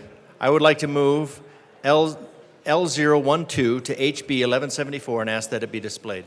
To the committee report, right? Okay. To the committee report. Thank you. Give us 1 second. Okay, it is properly displayed. Please to the amendment. Thank you, Madam Chair. So, this committee report would strike the language, the majority of the language, and then amend the printed bill to, and then add as follows: unlawfully carrying a concealed weapon, unlawful possession of weapons is not an offense if the defendant was a United States probation officer or a United States pretrial services officer while on duty, and that's already in there. And then lawfully carrying a concealed handgun pursuant to the authority granted in subsection 3 of this section, and a person who is at least 18 years of age. So we still have an age of responsibility, the age of majority in this state, and is permitted to possess a handgun pursuant to federal and state law, the same authority to carry a concealed weapon. So the idea is just to comply with the federal law and get away from all of the permutations. Is subject to the same limitations as a person who holds a permit to carry a concealed handgun as set forth in section 18-12-214. And then it strikes pages 3 through 11. So the idea is allow Colorado to enter the realm of the concealed carry without being harried by a continual barrage of laws that are contrary to our Second Amendment, which is that you are allowed to keep and bear arms. This is very important as we're learning of the hundreds of thousands of combatant age males that have entered the United States, and protecting one's person is part and parcel of your rights, your constitutional rights, that we have the right to of these self-evident rights of life, liberty, and the pursuit of happiness. So in keeping with all of those, life, that we have our primary duty to protect ourselves. Liberty, we have to protect our liberty and our pursuit of happiness and our pursuit and our and the property that we possess. Those are fundamental aspects. Those are considered self-evident, and they're considered unalienable. They are violable by the state, and they are regularly violable by the state. So this is for the state to recognize. We talked earlier about the importance of keeping our oath to both the Constitution of the United States and to the constitutions of Colorado.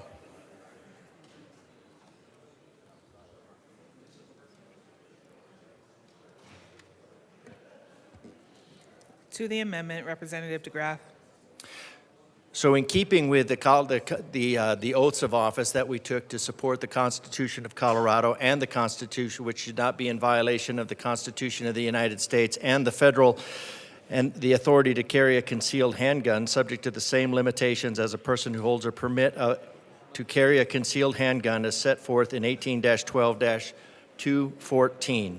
So I recommend an aye vote on this amendment so that we can protect our rights and that the government can fulfill its duty in securing our rights. Thank you. Is there any further discussion on L12? Representative Snyder. Thank you, Madam Chair. And I have a question for the author of this amendment, Rep. DeGraff. If you could proceed, if he'd like to respond. Okay, yeah. So in reading this amendment, which we just didn't have a chance to look at before, we already exempt law enforcement and military. What I would need to know, and which I don't know, I apologize, what training a probation officer has or a United States pretrial service officer has. I'm wondering if there's an answer for those two questions. Representative DeGraff. Well, that language is not changed. So the services office is well on duty, Colorado under the authority and regulations promulgated under conference. So lawfully concealed. So the only thing that we're changing here is lawfully carrying a concealed handgun pursuant to the authority granted in subsection 3 of this section. A person who is at least 18 years old has the same authority to carry a concealed handgun is subject to the same limits as a person who holds a permit to carry a concealed gun. So the first paragraph is non-changed language, so we kept your writing. Representative Snyder. Thank you, Madam Chair.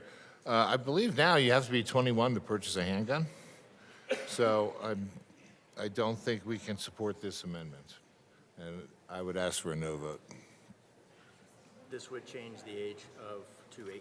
Yeah, yes, and Colorado current law is 21, and I'm not in favor of changing that. So I ask for a no vote on this amendment. Okay. The question, Representative DeGraff. Thank you, Madam Chair. And this just cleans up a lot of that. The age 18 is our age of majority. It's the age that you can enter into a contract. It's the age you can enter into the military without special waiver. The age of 18 is, but I would ask if you would support this if it was age 21. But I think age 18 is more in keeping with our overall body of laws, where age 21 is since it's outside of the age of majority, we really don't have, other than a preference, we have an arbitrary preference to move it from age 18 to 21. We don't have anything that's specific. Sure, it is currently in law, but that would be outside of again, contract law, considered age of a majority, considered to be an adult, considered in possession of, fully in possession and independent rights, as opposed to somebody who is under the legal, under the arm of their parents. This is when they step out they should be stepping out into, and we're taking this age of majority, and we're moving it inwards. Ironically, we're moving it inwards towards making life-changing decisions, but this is just recognizing that somebody turns into, that we consider somebody an adult at age 18, and going along with the federal statutes to make us more in compliant with the other states that have a constitutional carry. Madam Majority Leader. Thank you, Madam Chair. Members, I'd ask you to vote no on this amendment. This bill is strictly about laying the floor for testing to get a concealed carry permit. It does not impact, affect, change law in any way, so I ask for a no vote. Is there any further discussion on L12? Seeing none, the question before us is the passage of Amendment L12. All those in favor, please say aye. All those opposed say no. No. The amendment fails. To the bill. I'm sorry. We are in the Finance Committee report, correct? Okay, back to the Finance Committee report. Is there any further discussion on the Finance Committee report? Seeing none, the question before us is its passage. All those in favor, please say aye. All those in favor, please say aye. Aye. All those opposed, please say no. The Finance Committee report is passed. To the Judiciary Committee report, Representative Snyder. Thank you, Madam Chair. So in Judiciary, we had a nice long discussion with a lot of witnesses, but one thing we've learned, we've really stakeholdered this well, so we brought an amendment that basically expanded who could be the authorized agency, nonprofit, to provide training. And then we ran another amendment, which was in response to a school board member, and it provides clarity on what the instructor can decide with a 70% live fire score would entail. So with that, I would ask for a yes vote on the Judiciary Committee report. Is there any further discussion on the Judiciary report? Seeing none, the question before us is its passage. All those in favor, please say aye. Aye. All those opposed say no. The Judiciary report is passed. Now to the bill. Go ahead. Madam Majority Leader. Thank you, Madam Chair, and thank you, members. As someone who holds a concealed carry permit for protection, this bill is a common sense piece of legislation supported by many responsible gun owners. This bill has been in the works for 6 years, and finally now is the time for it to be heard after numerous years of stakeholding and working to finalize the policy. House Bill 1174 ensures that those who have concealed carry permits are properly trained and have an understanding of current laws throughout the state.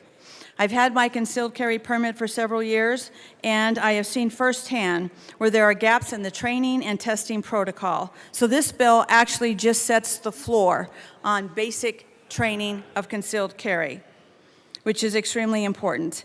I also want to add in here that I kind of want to walk through some of the amendments that were in response, right, to some of the requests we had.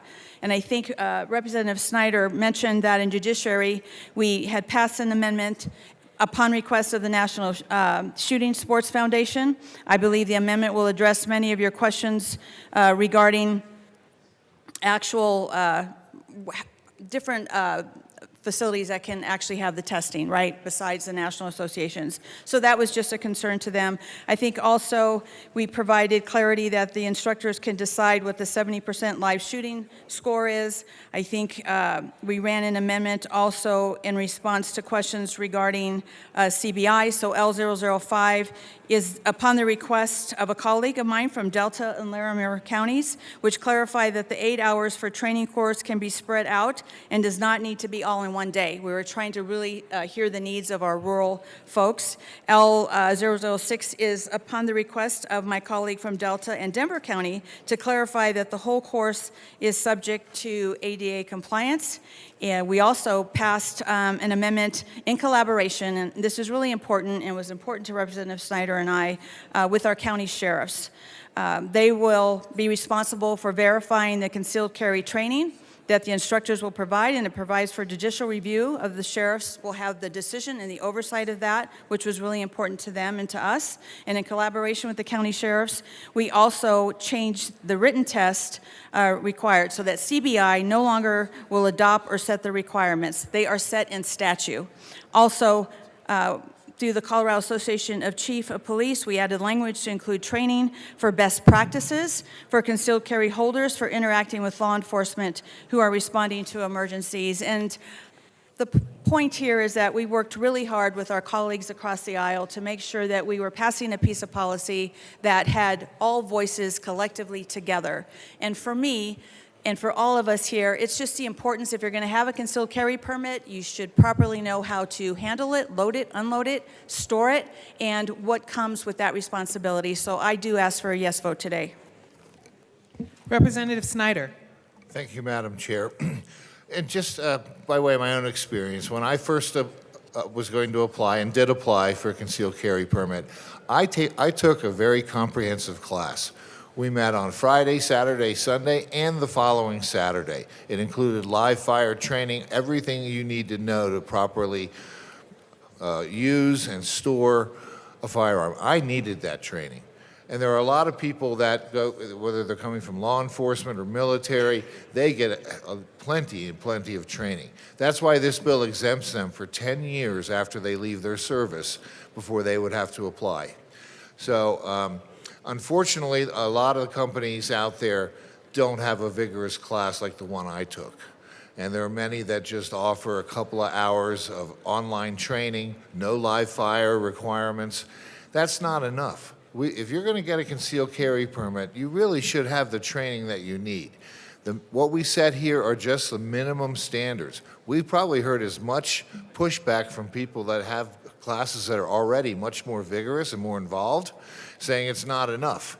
And we heard from some folks who said, well, we don't meet those standards. We don't want to have to increase what we do. But really, it's a very balanced bill. I think with this passage of this bill, people that get a concealed carry permit will have the training that they need, that so everybody knows that this person has gone through that training. They know what they're doing. They know how to de-escalate, how to reduce any kind of conflict they might have in a law enforcement situation. And my final point is, my own hometown paper, the Colorado Springs Gazette, has come out in favor of this bill. And the sheriffs are now neutral on this bill. So we put everything back with the sheriffs, where I think it belongs all along. It's really a well-balanced bill, well-stakeholdered bill, and we would ask for a yes vote. Representative Mabry. Thank you, Madam Chair. I move Amendment L011 and ask that it be properly displayed.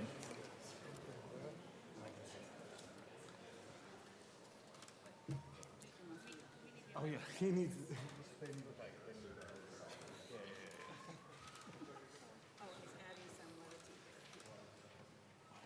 Okay. I think you'll like this one. Amendment L11 is properly displayed to the amendment.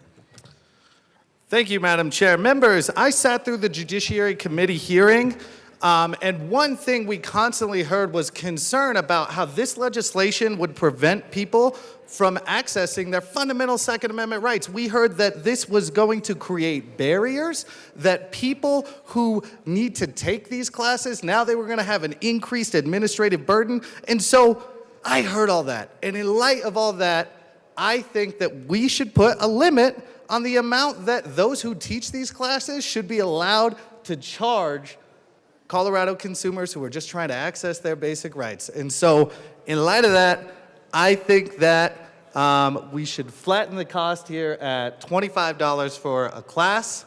And I ask for a no vote. Oh. It's up to you. Do you want to be recognized? Representative Mabry. Thank you, Madam Chair. I withdraw Amendment L11. Okay. Love the seriousness of this chamber. Thank you very much. So L11 is withdrawn. Maybe you should take a deep breath. Representative Arbogast. Thank you, Madam Chair. Okay, in all seriousness, this bill I saw in judiciary in the introduced form. It's definitely made a lot of changes since then, and in finance. We're on the bill. We're on the bill. Okay, just making sure. And in finance, all the amendments that were made, I do want to, first of all, thank the sponsors. There was the concessions and the compromise that were made with the county sheriffs and everything else on this bill were favorable. I think these are some things that just need to be recognized, and the two sponsors in doing that. I wish we could do more legislation like that in this building, but that doesn't take away from the fact that this is still something that is an overregulation for our law-abiding citizens that are trying to acquire their concealed carry permit.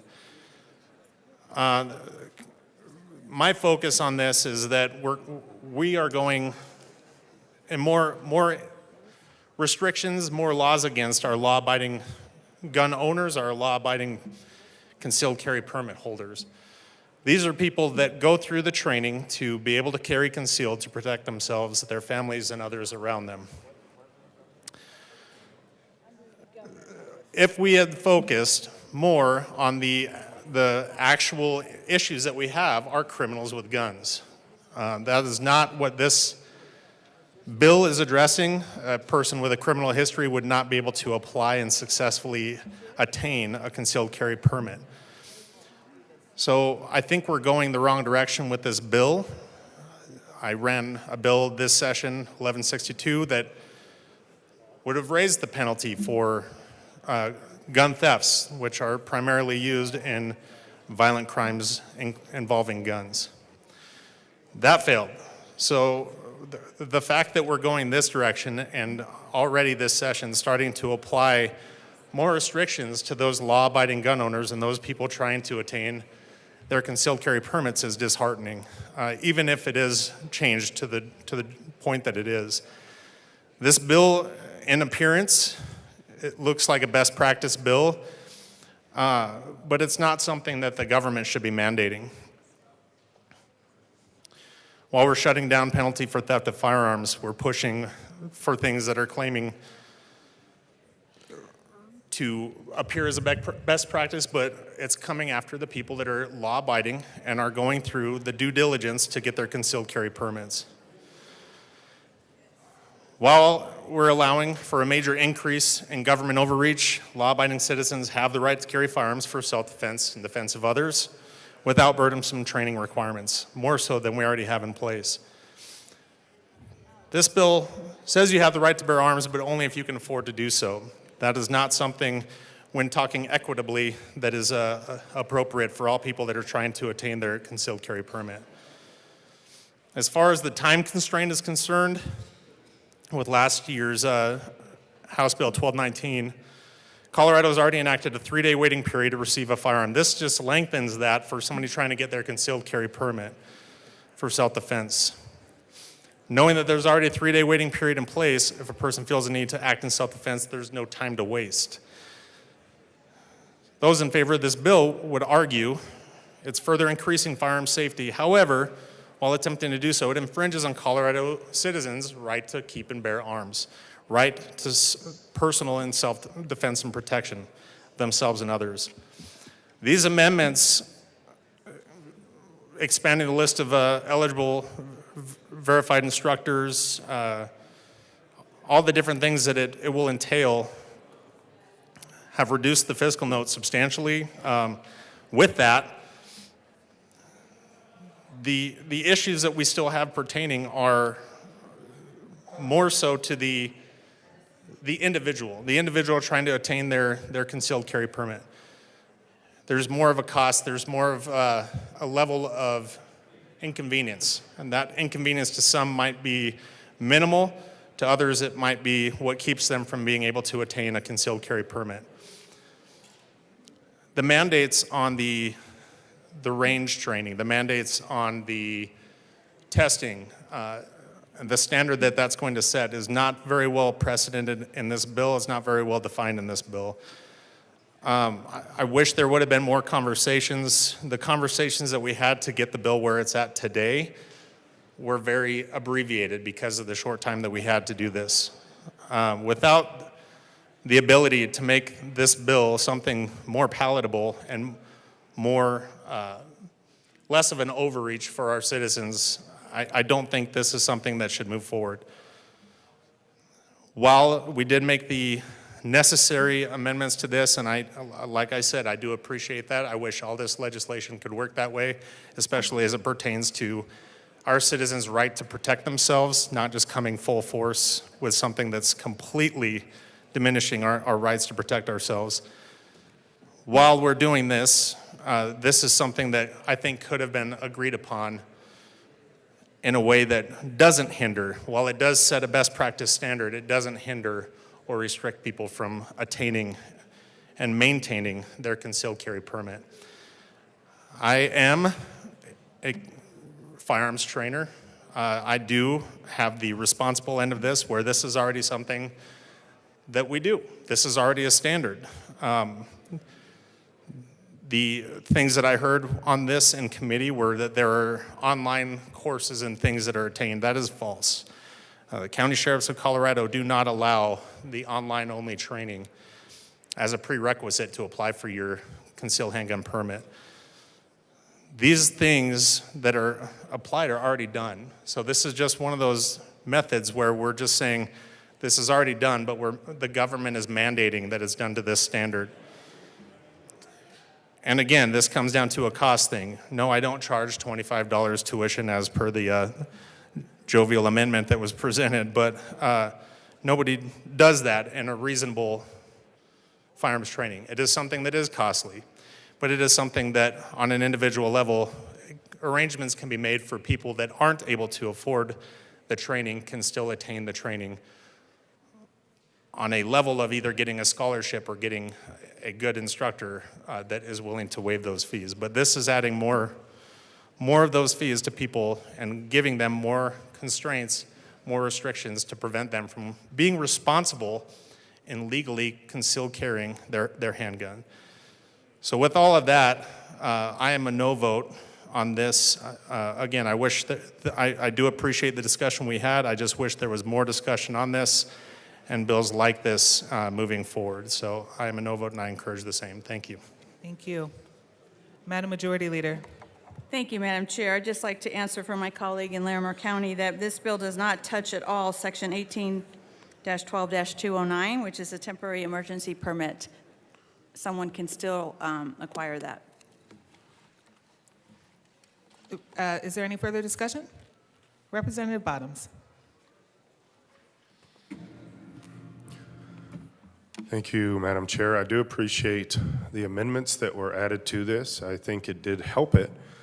But along some of the lines that I just heard discussion of, in the circles that I operate in, when we need somebody to carry, and that does become an issue in some of my circles.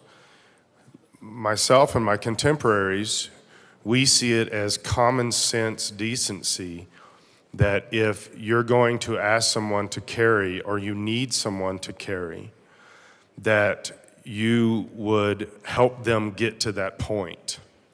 In other words, you would pay for the training that you need for the specific spaces that they're going to be carrying in and the fact that they're carrying.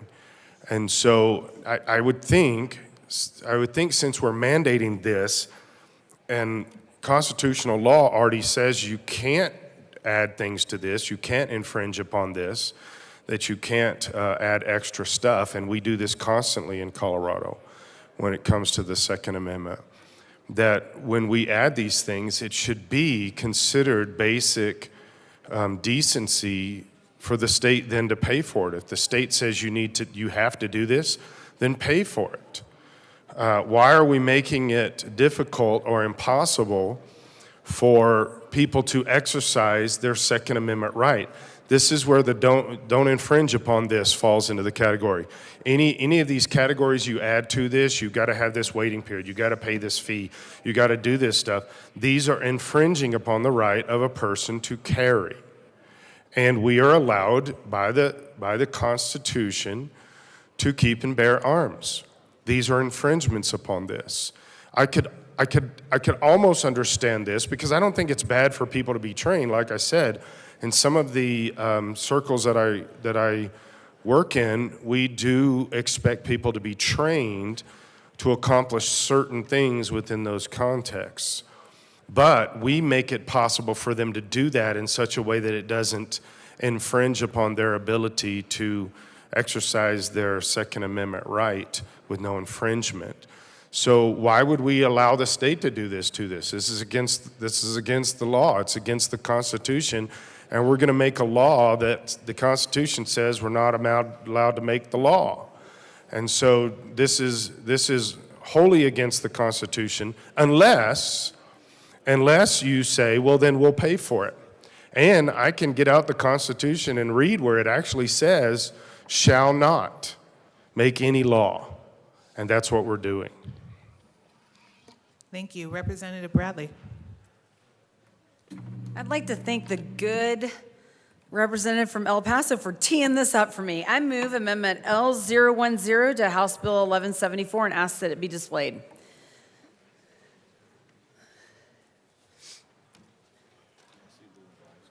Okay, it is properly displayed to the amendment. Thank you. The representative from Denver came up here and kind of made a joking amendment, but hey, in this building, we give to everyone. We give to renters. We give to illegal aliens. Let's give to people who want to protect their Second Amendment rights. Thank you, Representative Bradley. If we could just talk to the amendment, not maybe all the things we issue funding for, but just to L10. Sure. Thank you. Thank you. This would give money to people who want to protect their Second Amendment rights and maybe can't afford it, $250 per class and travel time to get there, tuition, range fees, firearm rental, and ammunition costs. I mean, hey, we're the state that keeps on giving. Let's give to people who want to protect their Second Amendment rights. I urge an aye vote on this wonderful amendment. Thank you. Is there any further discussion on L10? Seeing none, the sorry.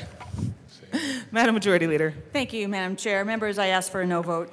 Thank you. Is there any further discussion on L10? Seeing none, the question before us is its passage. All those in favor, please say aye. Aye. All those opposed, please say no. No. The amendment fails. To the bill. Is there any further discussion on House Bill 1174, AML Winter? Thank you, Madam Chair. And I want to reiterate what my colleague said before. I actually spoke to a sheriff in my district, and I mean, this is literally taxing people out of owning guns. It's a God-given and inalienable right that had been bestowed upon American citizens to be able to defend themselves. I think that, especially in areas, districts that I live in, we need to look at what this legislation is actually going to do. There are so many instances we talked about last year in the gun bills that we discussed about people being able to defend themselves. And if people can't afford to be able to defend themselves, that's an issue for myself and my constituents. I mean, this is a concept of, it's the right to self-defense. It's the right to life. It's the right to be able to protect yourself. And to be able to conceal carry and to be able to carry a handgun with you. I mean, she did say that, you're able to get the emergency permit. But in this building, we've seen legislation that has been shot down that actually wants to penalize and punish people that shouldn't have firearms. But then we constantly go after people that are innocent, people that are law-abiding gun owners, and we attack their rights. And it's just confusing to me that this happens in this building. I mean, it just makes no sense to me. So I stand in opposition to this bill. I think that making it to where people can't afford, this is what it's actually doing, is making it to where people can't afford their Second Amendment right to self-defense is the problem I have with this bill. So I urge a no vote. Thank you. Thank you. Representative Frizzell.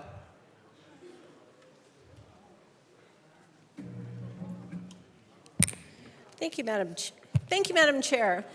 So I had the great opportunity to hear this bill when it came to finance, which is really unusual. We don't normally get gun bills in finance. but it was a special day. I do want to thank the bill sponsors just out of the chute for their work in really putting concealed carry permitting back in the hands of sheriffs. But one thing that really still bothers me and that I want to put on record today is we've heard a lot of conversation around this bill creating standards and creating minimum standards. And I have to ask myself, and I hope you will too, what standards do people who bring violence upon our citizens have? What standards are they beholden to? What minimum floor do they have to meet? And in my opinion, that answer is none. I don't see the need for this legislation. We heard in committee through testimony some very thoughtful comments. And I want to just share a couple of those. One person who testified is an NRA instructor. And he said, this has little to do with concealed carry and everything to do with gun control. This is all about doing away with the Second Amendment rights to bear arms, and it's death by 1,000 cuts. Another individual who came to provide testimony said, the Second Amendment is a right, not a privilege.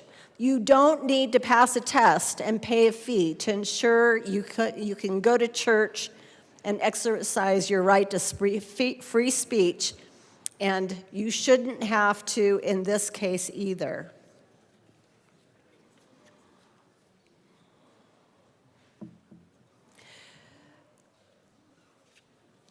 I really ask myself, we've carved out in this bill, the bill sponsors have carved out, and again, I appreciate their work, some exceptions to having to go through this rigorous training. And I really feel, and I was trying to come up with an amendment to this effect, that people who have demonstrated proficiency in working with firearms should not have to go to firearm training. Maybe they need the ins and outs of the legal aspect that they may not be aware of, and that's the short class that's available today. To me, this doesn't meet the reasonable person test. And I feel like the training that we have available today is more than adequate.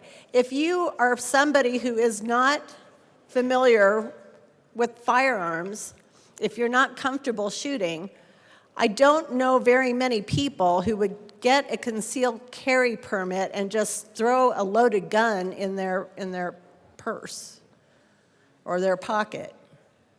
That doesn't meet the reasonable person test. That's ridiculous.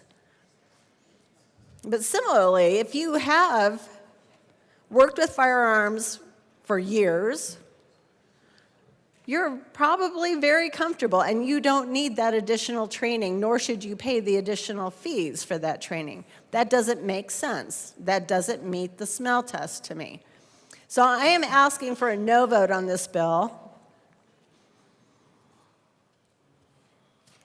And let's not do away with the Second Amendment in a death by 1,000 cuts manner. Thank you. Is there any further discussion? Representative Hartsock. Thank you, Madam Chair. Happy Friday afternoon.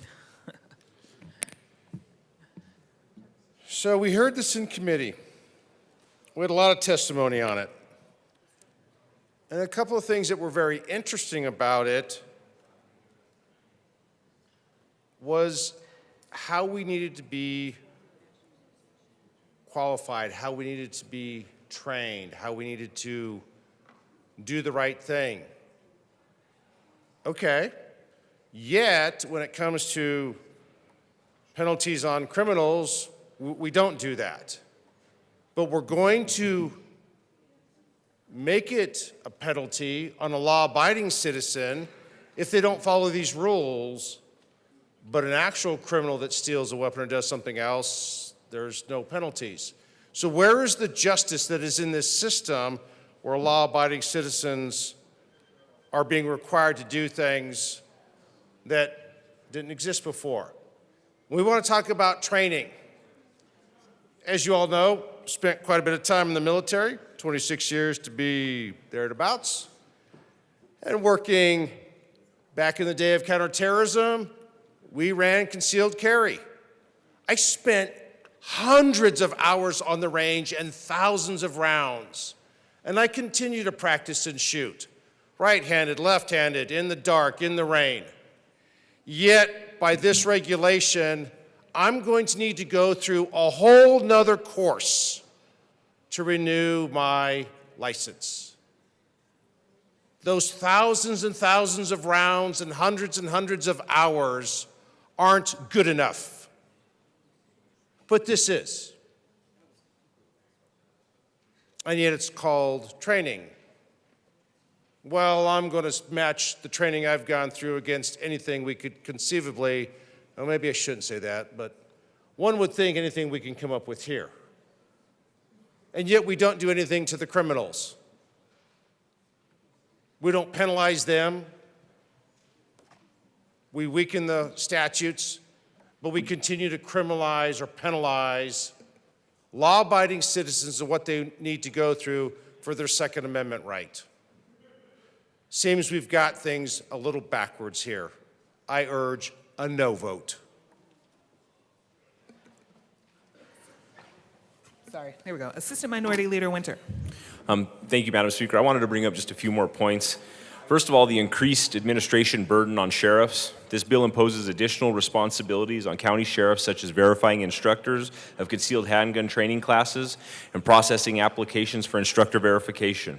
This will likely require hiring more staff or reallocating existing resources, leading to increased expenditures for local governments. There's potential legal challenges. The bill introduces a new criteria for concealed handgun permits and instructor verification, which could lead to an increase in civil cases challenging adverse actions taken by sheriffs. This would result in higher legal costs for both the state and individuals involved in legal disputes. There's uncertain revenue from civil penalties. While the bill may increase state revenue through civil penalties imposed on individuals committing deceptive trade practices, the actual impact is uncertain. The number of cases pursued by the Attorney General and District Attorneys, as well as the penalty amounts, are unpredictable, making it difficult to estimate the potential revenue generated. There's potential for inefficiencies in the permit renewal process. The bill adds new criteria for renewal permits, which may complicate the renewal process and increase the workload for sheriffs. This could lead to delays in permit processing and additional administrative costs for both applicants and governmental agencies. And last, there's an impact on local economies. Any increase in fees or expenditures for county sheriffs and district attorneys could have ripple effects on local economies. Higher fees and taxes imposed to offset the cost of implementing the bill may deter businesses and individuals from investing in Colorado, ultimately harming the state's economy. Those are just a few more reasons that you should vote no on this bill. Thank you. Thank you. Representative Bradley. Thank you. As a fierce defender of the Second Amendment, this bill is completely problematic for me. I'd like to hear about how many concealed carry owners are shooting up places or being irresponsible. I've yet to see anything like that because people like me that conceal carry go through an application process to be responsible. If not, we would just buy guns off the streets.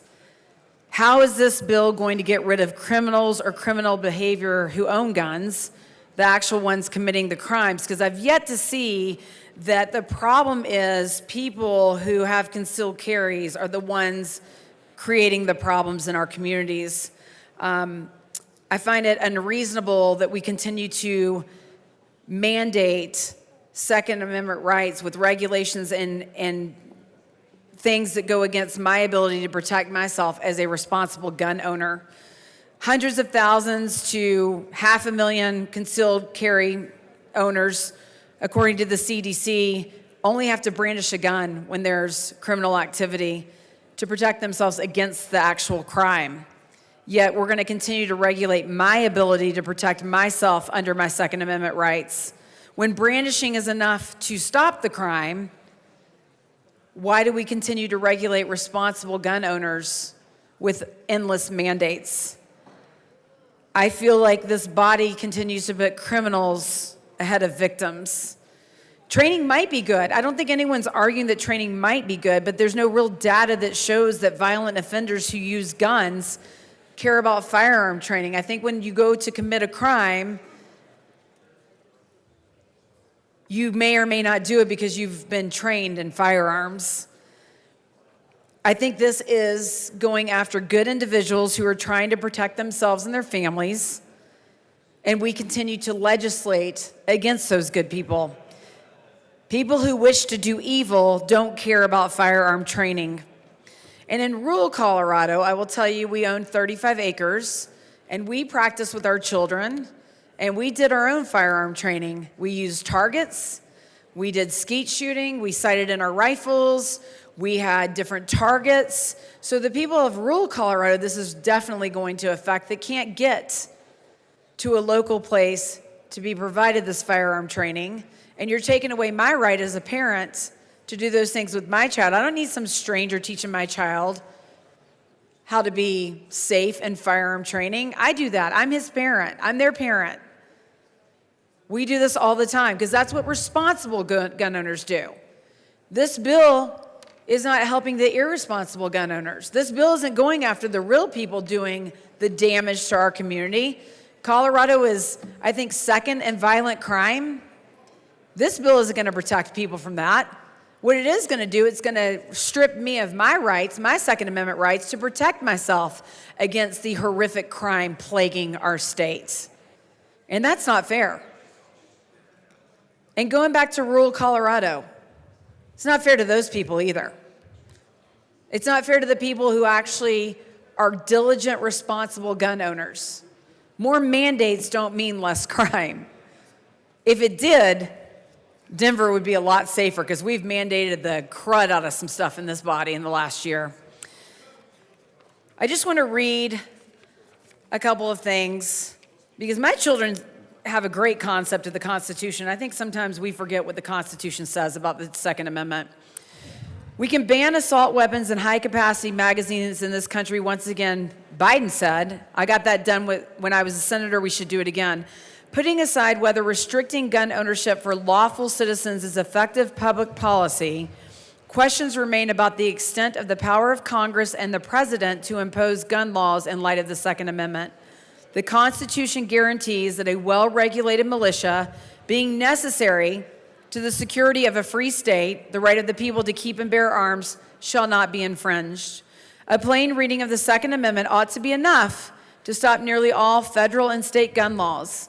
But over the past century, courts and scholars have watered down the Bill of Rights with convoluted arguments that contradict the overwhelming historical evidence available today.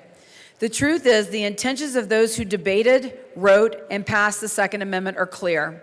The purpose of the amendment is to protect individual liberty by, in part, stopping the federal government from instituting gun restrictions of any kind. Representative Bradley, Yes? I'm sorry, if you could talk a little bit more about the bill. This bill is particularly about requiring training, not all other gun bans and whatnot. And we've provided some latitude today. We can hear the arguments, but if we could bring it back to the bill, which is about permitting through the training. I'm going right now. Thank you for the latitude. Thank you. The purpose of the amendment is to protect individual liberty by, in part, stopping the federal government from instituting gun restrictions of any kind, because America's founders wanted to ensure citizens had the ability to defend themselves against a tyrannical national government and other domestic threats. It did not say, as long as we have firearm training. It did not say, as long as we have waiting periods. It did not say, except. And that's what this bill does. It says except. You can have Second Amendment rights only if you do X, Y, and Z, and the Constitution does not say that.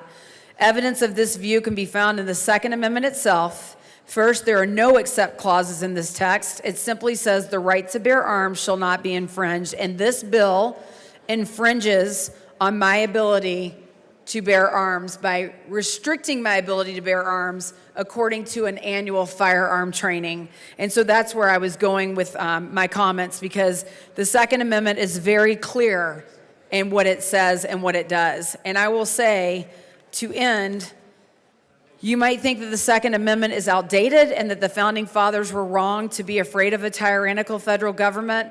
But if you want Congress to impose gun restrictions, which this bill does, the only true constitutional way of doing so is by repealing or altering the Second Amendment, not reinterpreting its meaning to contradict everything the people who passed it into law believed. That's what this bill does. We keep going after Second Amendment rights and the responsible gun owners who just want to have a gun in order to protect their civil liberty, to defend their families, and possibly defend against a tyrannical government. And I would say we're pretty close to that. So I urge a no vote on this bill. Thank you. Thank you. I'm also going to encourage, as we speak to the bill, not the passage or of other laws and other initiatives. We provided some latitude to build some argument. Representative DeGraff.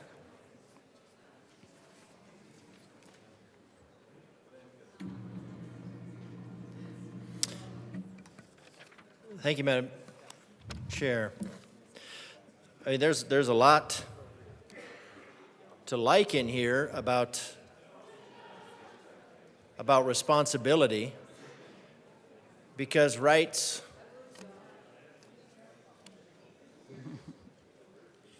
are dependent on responsibilities. You have responsibilities and you have rights to execute those responsibilities.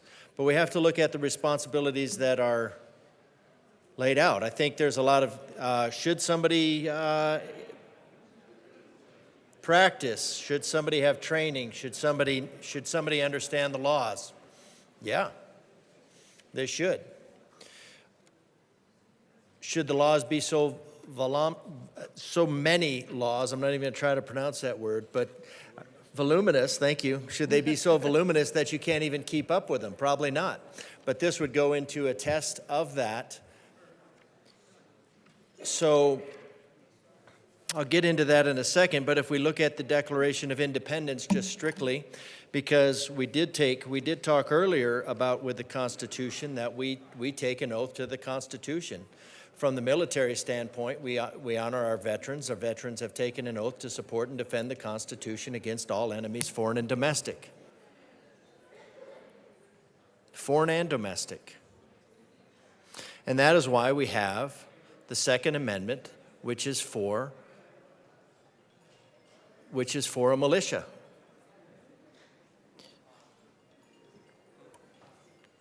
Can you shut that? I don't know if that's me or not.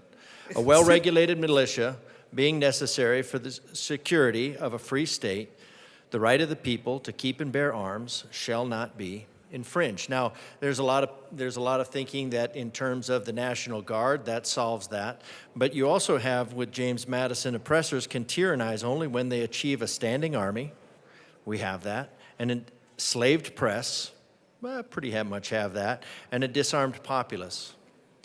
So what we took an oath to with the Constitution, with swearing an oath to support and defend the Constitution, we hold these truths to be self-evident, that all men are created equal, that they are endowed by their creators with certain unalienable rights, that among these are life, liberty, and the pursuit of happiness, that to secure these rights, governments are instituted among men, deriving their powers, their just powers, not all of their powers, but their just powers come from the consent of the governed. So when you start imposing mandates on the people,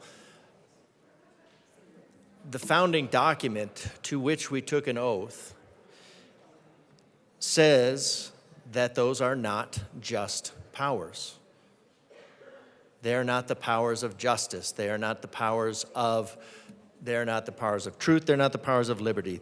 And the role of government is to secure these rights. Life, liberty, among which are life, liberty, and the pursuit of happiness. Now, I usually stop there with the self-evident truths because the next one is a little bit cumbersome. and it gets a lot to why we have this, that whenever any form of government becomes destructive to these ends, what ends? Any ends? Like you just don't like the government? No. When the government becomes destructive to the ends of life, liberty, and the pursuit of happiness, then it is the right of the people to alter or abolish it and to institute a new form of new government, laying its foundation on such principles, organizing its power in such form as to them seem most likely to affect their safety, happiness. Prudence indeed will dictate that governments long established shall not be changed for light and transient causes. It's a lot of work to change a government.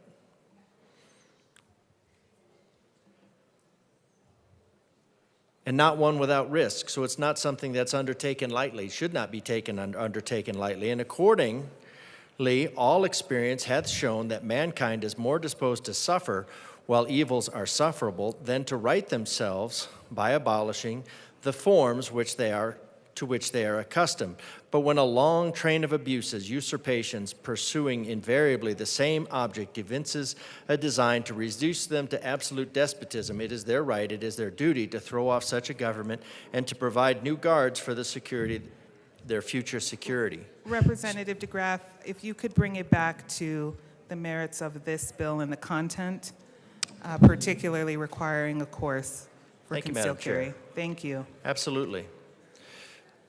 Well, one, because it is the Declaration of Independence and it is the foundation of the Constitution and all of our laws, because this would go into the CSR, which should not be the CRS, which is stated that it is not to be in violation of the Constitution, which is founded on the Declaration of Independence. I think that they're always applicable, but yes, the reason I wanted to talk about those is this bill. Now, what I see again is we have essentially a Denver problem created by Denver politicians, and it's being imposed on all of Colorado. Not all of Colorado has a crime problem. We do have a crime problem. We have a crime problem. We do have a problem with criminals with guns. What we don't have is a problem with law-abiding citizens with guns, but this bill is once again about law-abiding citizens with guns. This is not about stopping criminals with guns. What we're talking about is another law. It's not just really another law, it's pages and pages of laws. And who's going to abide by laws? Well, generally, the people that abide by laws are, by definition, law-abiding citizens. So once again, this is a bill that is designed to restrict who in self-defense, which is a right that we have the right to protect our persons and property. That those shall not be deprived without due process of the law. Yet our citizens are deprived of their lives and property every day by criminals with guns, by non-law-abiding citizens with guns, by citizens or non-citizens who will not be abiding by this and who instead will prey upon citizens using this. So let's talk about this. So shall not be infringed. The right of the people to keep and bear arms shall not be infringed. The applicant for a permit. Now, again, I am all for responsible gun ownership. I think everybody should be responsible in everything. I'm for responsible lawnmower ownership, responsible vehicle ownership. But there's a reason that the Second Amendment states shall not be infringed. It's not only infringe a little bit. It's not infringe a little bit as long as your intentions are good. It shall not be infringed. And who would infringe on it? And why is it a problem for the government to infringe on it? Well, the founders, who studied extensively Mediterranean and Middle East history, since those were the primary civilizations, they knew that a disarmed populace. So what does this have to do with a disarmed populace? This is only what? This is only a student must achieve a passing score. Well, what's a passing score? You only have to achieve a passing score in order to be permitted to carry a firearm, in order to be permitted to exercise self-defense, to exercise the defense of your person. You have to have, this is part of the permission, this is part of the asking the government to exercise an unalienable right. And the government's role is to secure that right, not to make it difficult, it's to secure that right. And the reason is not only self-defense, but the reason is also defense against that very government. So, must demonstrate competence. All right. Well, who's the arbiter of that? Who's the arbiter of truth? We talked about that. Maybe. Now the sheriffs are ostensibly at least they're ostensibly an elected by the people organization. They're an elected position. That means nominally, but that whole thing has been conflated. Concealed handgun training class. You have to go to a class. Now again, I'm not opposed to going to a class. I think going to a class is great. The issue is whether the government requires you to go to a class. And again, who is going to go to a class? Law-abiding citizens. So now, in order to have that count towards anything, if you want to exercise your right, you have to register that class, register who is there, register the instructor, because the instructor has to be certified. And then not only that, but you have to go and you have to do a refresher class. Did you just mute that? Yeah, mute it. Means a concealed handgun refresher course. A training certificate means somebody has to have been, a training certificate has to be issued. Now that's not a problem. That's not a problem until, and of course we don't foresee any time in the near future that the government would become destructive to these ends, restricting people's right to property. Certainly no government is going to be prone towards the abolition of private property. A verified instructor. Now the easiest thing to do in the world is for the government to just unverify all instructors. You unverify the instructor, now you don't have any instructors, you don't have any classes, you don't have any permission. Can it happen? Is it envisioned in this bill? No, I don't think it's envisioned. I don't think it's the sponsor's intent. I don't think it's even remotely the sponsor's intent. Is that fair? It is not we have confirmed that it's not the sponsor's intent. But the sponsor, I'm sure, is going to time out of this building at some point. And what we have is we have codified in law that it has to be a verified instructor.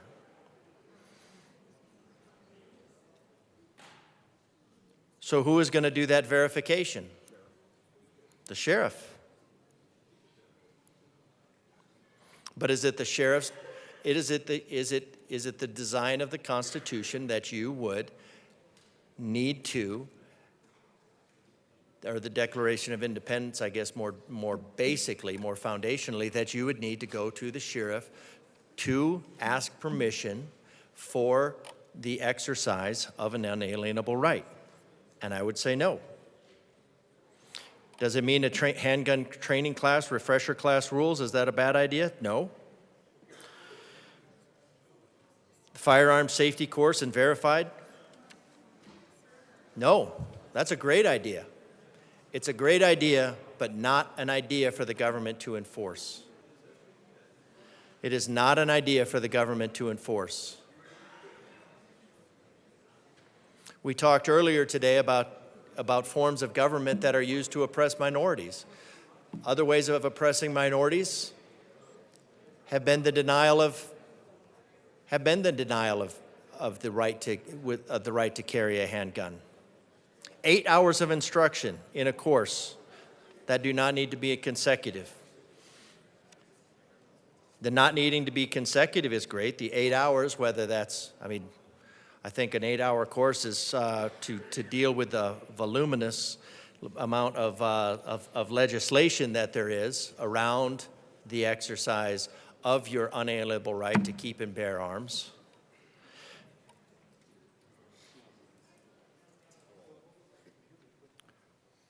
Requirements for reporting lost and stolen firearms. Well, that's kind of an interesting one because we tried to get some stiffened penalties for people who steal them. Secure firearm storage requirements, okay, those can change. Any other state law enacted with 5 years of class that pertains to the purchase ownership. So and. We have lots of restrictions. A requirement for a student to achieve a minimum of 70% accuracy. A score, what is the test? I tried to find it in here. I don't think it's in here, but I don't know that is the test defined? The sheriffs would develop the test. But again, it's a requirement to pass a test. And we have hundreds of laws and hundreds of details, and that test in and of itself, can be used to deny somebody from executing an unalienable right. Is that the intent? Nope. I fully believe that is not the intent. And 80% on a written concealed handgun competency exam. Guarantee somebody could write a competency exam in here that every single person would fail. You could also write one that every single person would pass, but you could guarantee write one that every single person could fail. And then after that, a little while later, you need a refresher class, and a refresher class. 50 rounds, a certificate, a refresher class, a verified instructor. All of these things can be used to weaponize this bill against the right of the people to keep and bear arms, as the founders recognized that we need for not only our personal protection, but to protect the state and also to protect our persons from the state. That's an area that you cannot get away from. A primary reason for the Second Amendment is to ultimately keep the state in check. Now, I know there are some that would love the state to be more powerful, but and as we've seen from that, most people are, as the state grows in power, most people are going to suffer whatever evils rather than right themselves by abolishing the form which they've been accustomed. So that's not likely.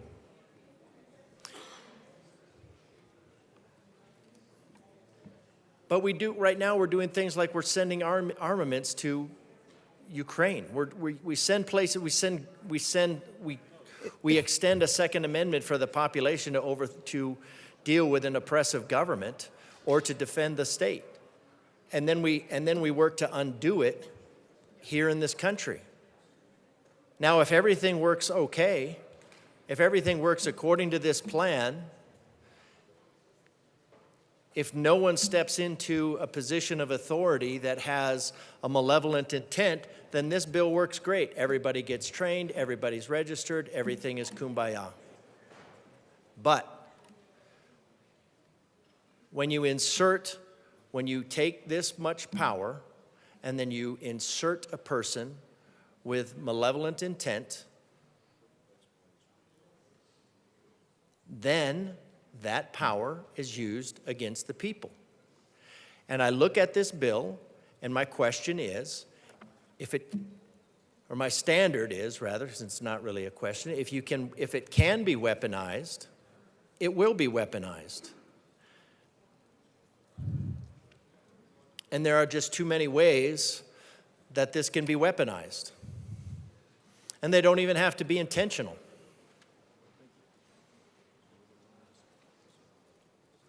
Processing errors, it doesn't have to be intentional.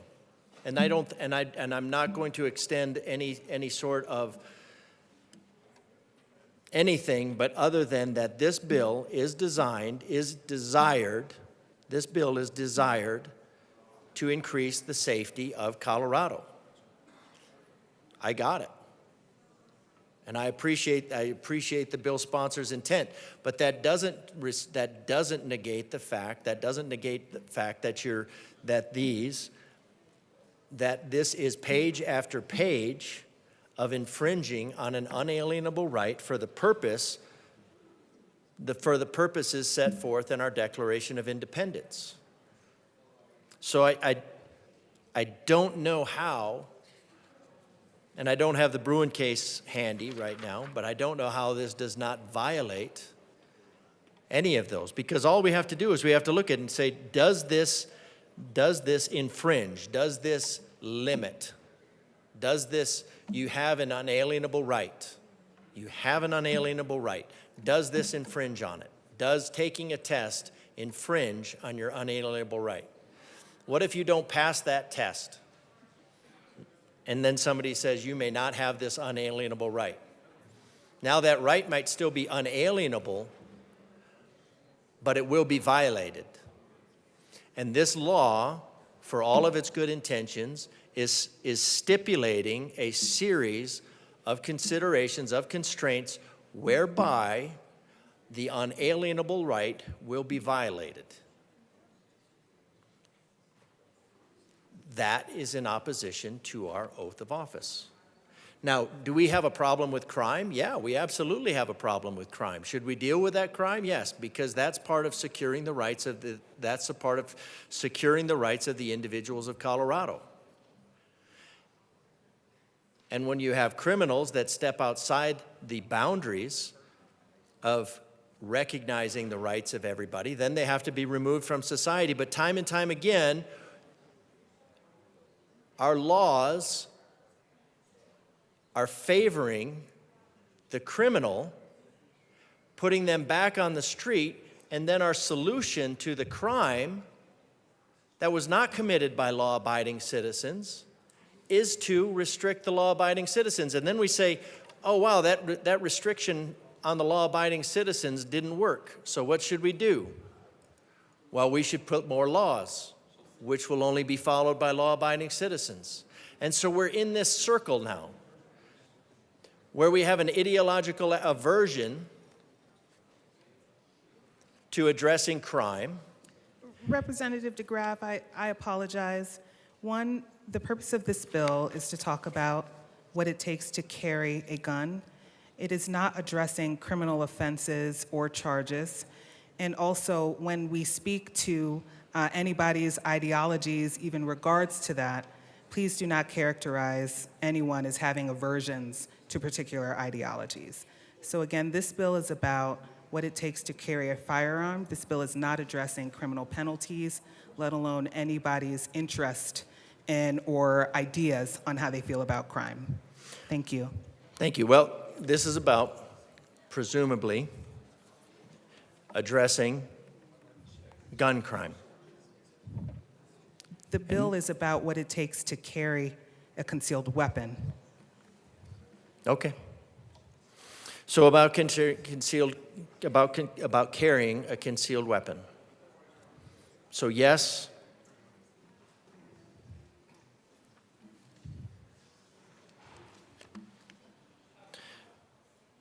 So I do appreciate the intent.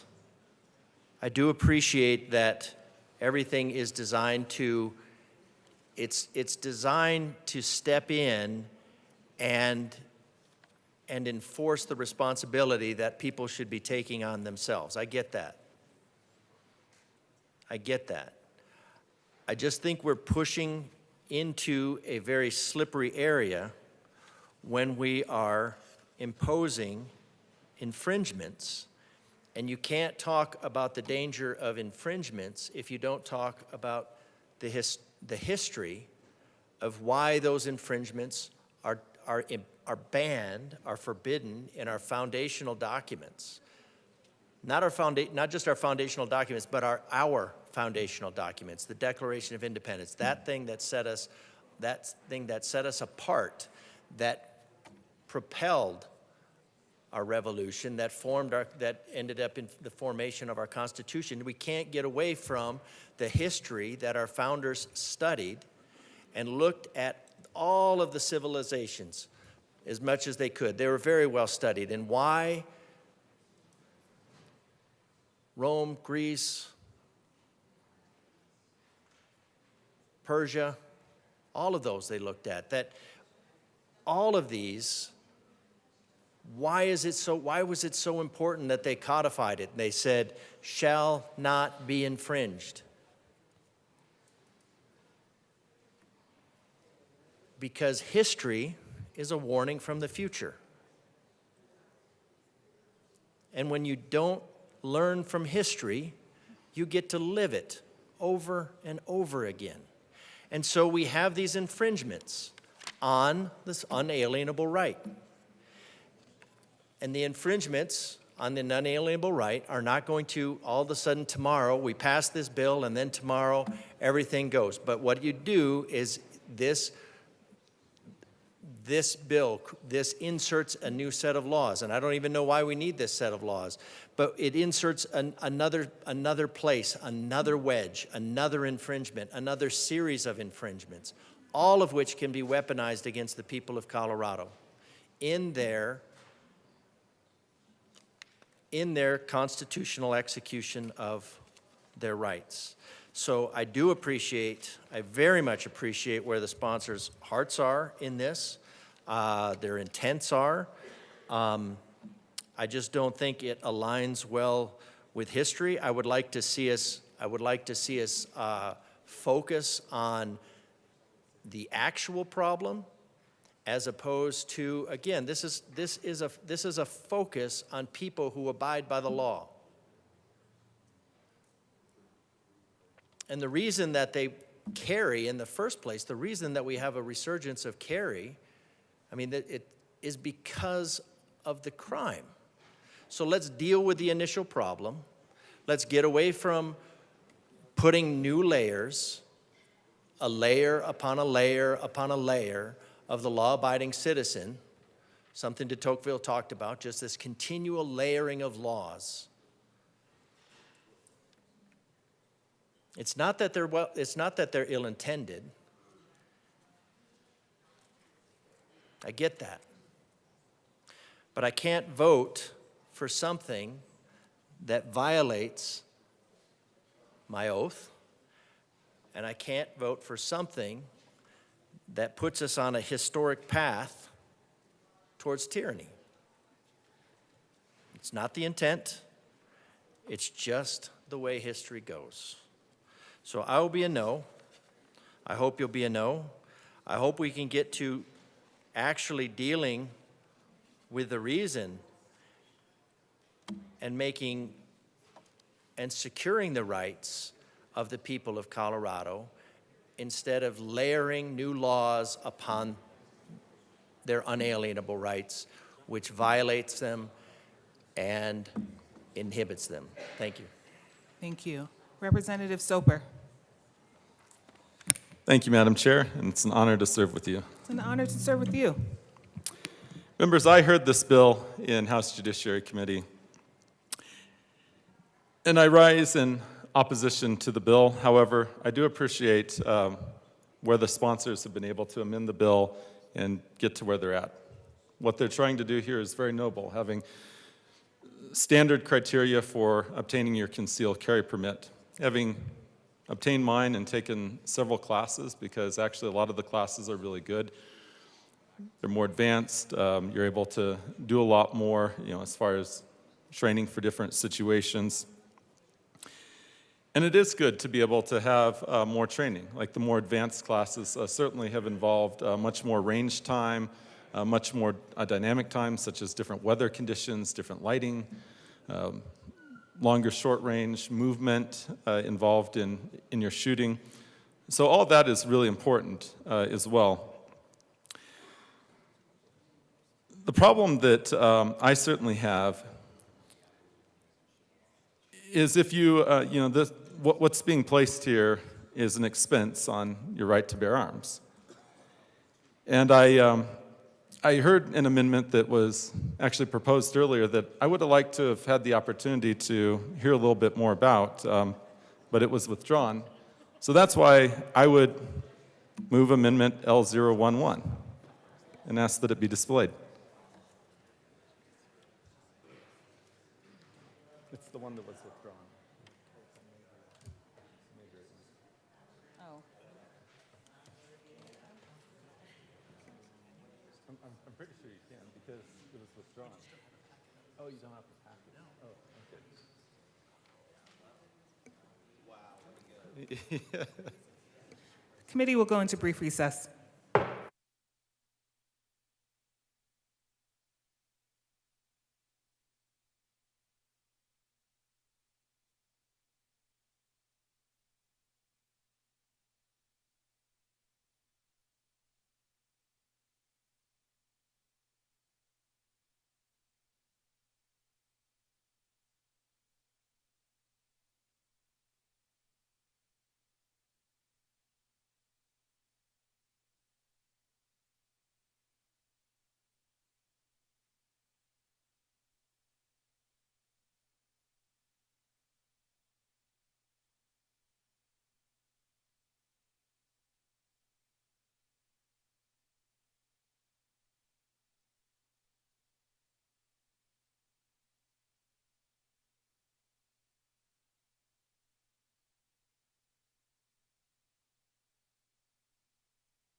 Committee will come back to order. Representative Soper. Thank you, Madam Chair. Having had a sidebar, I'll withdraw that amendment. Okay, to be clear. But it is good to have the conversation about costs here because certainly we want to ensure that there is a mechanism for poor Coloradans still to be able to defend themselves and to exercise their Second Amendment rights, but to not necessarily have a expensive class be the barrier for those Second Amendment rights.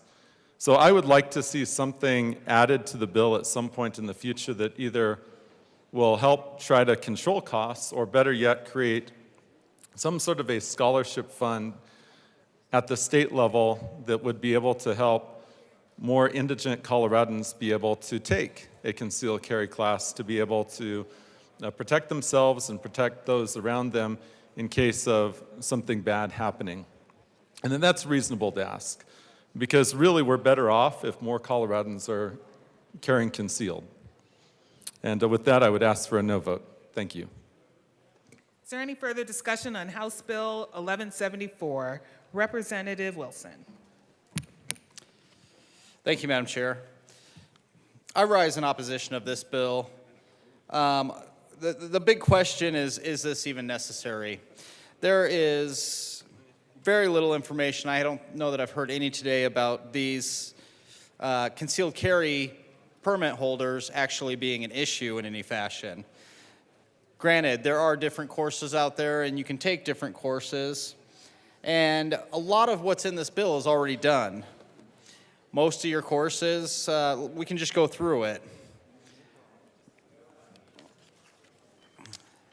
So this bill requires instruction regarding knowledge of safe handling of firearms.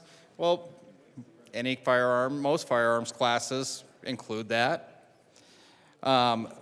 Instruction regarding ammunition, safe storage, safe firearm shooting fundamentals. Any firearms course you take that involves live fire, and I understand that not all concealed classes require live fire, is going to have safe firearms fundamentals. Nobody wants the liability, no instructor wants the liability of somebody shooting recklessly while they're in under your instruction. Instruction requiring federal and state law pertaining to lawful purchase, ownership, transportation, all that's kind of a given with the purchase of a firearm. Not many people are going into concealed carry classes with illegal firearms.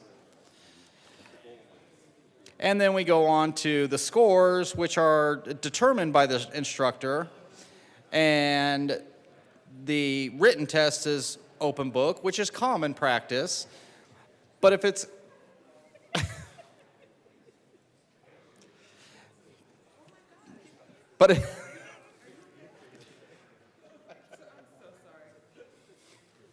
okay, moving on.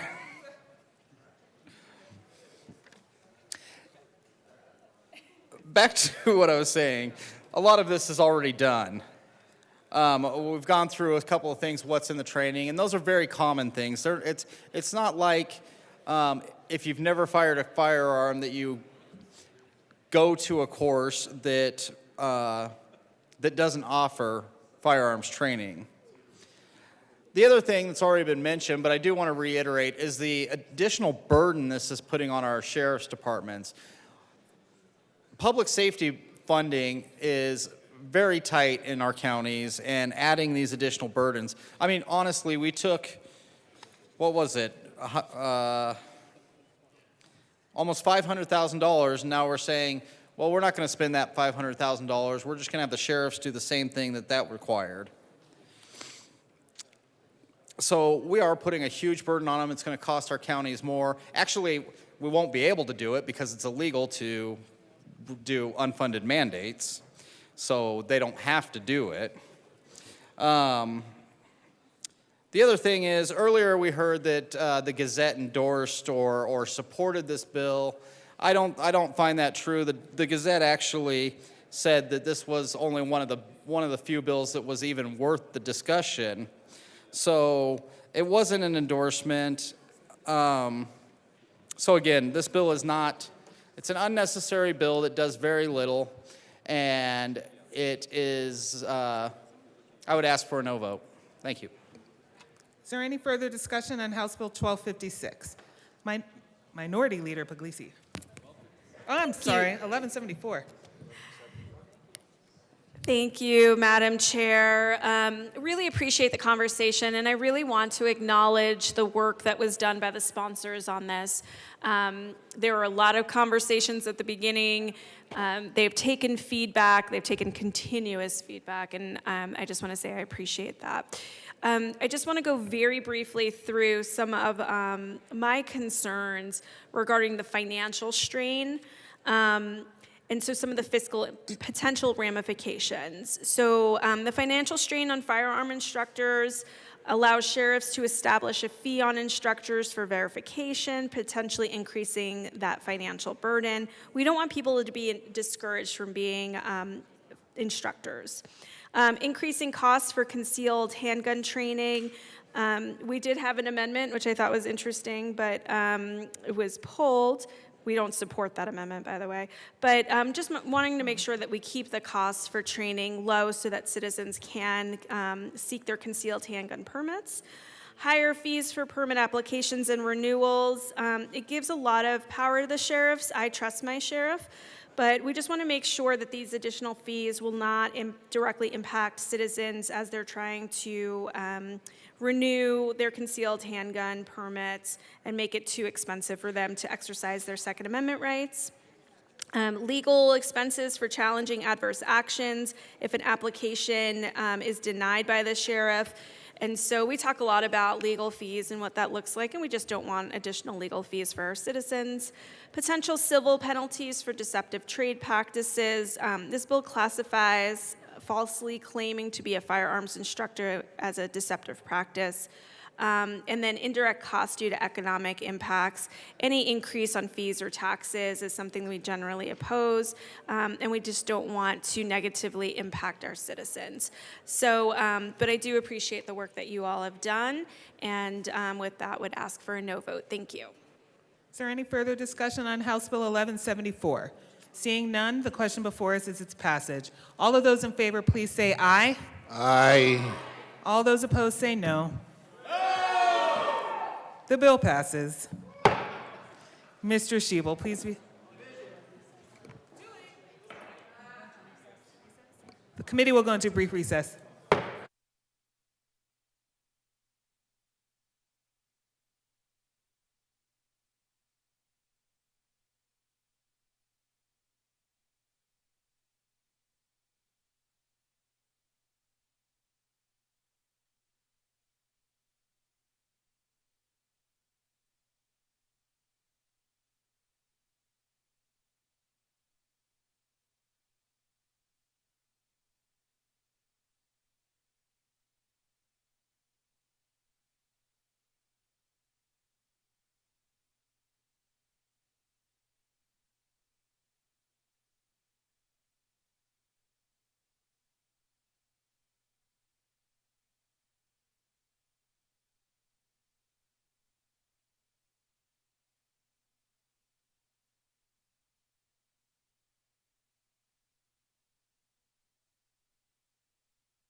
Okay, the committee will come back to order. Mr. Schiebel, please read the title to Senate Bill 157. Senate Bill 157 by Senator Fenberg, also Representatives McCluskey and Degree Kennedy, concerning clarifying the application of the Colorado Open Meetings Law to the Colorado General Assembly. Madam Speaker? Or Mr. Speaker Pro Tem? Mr. Speaker Pro Tem. Thank you, Madam Chair. I move Senate Bill 157. Thank you. To the bill. Madam Speaker. Thank you, Madam Chair. It is an honor to serve with you. It's an honor to serve with you. Members, I want to begin by saying I believe that we have come here as elected representatives, coming in good faith to honor the service that we are committing to in a responsible and transparent way. And I believe as a part of that commitment, it is important that we review the current open meetings law and a 40-year-old law, a law that was updated in the 90s but has not been reviewed or considered since that time, clearly does not meet the way we do business in a modern legislative workplace. We exist now in a digital age where cell phones, email communication, written communication happens at a lightning pace and is something that a 1972 bill and law could never contemplate or imagine. The democratic process thrives when we make connections, invest in understanding each other, listen to one another, connect and learn. The General Assembly is clearly unique and different from any other state public body. It is unlike school boards or boards of county commissioners or city councils. We are 100 members strong. The vast array of issues that we consider, well over 600 bills being introduced every year.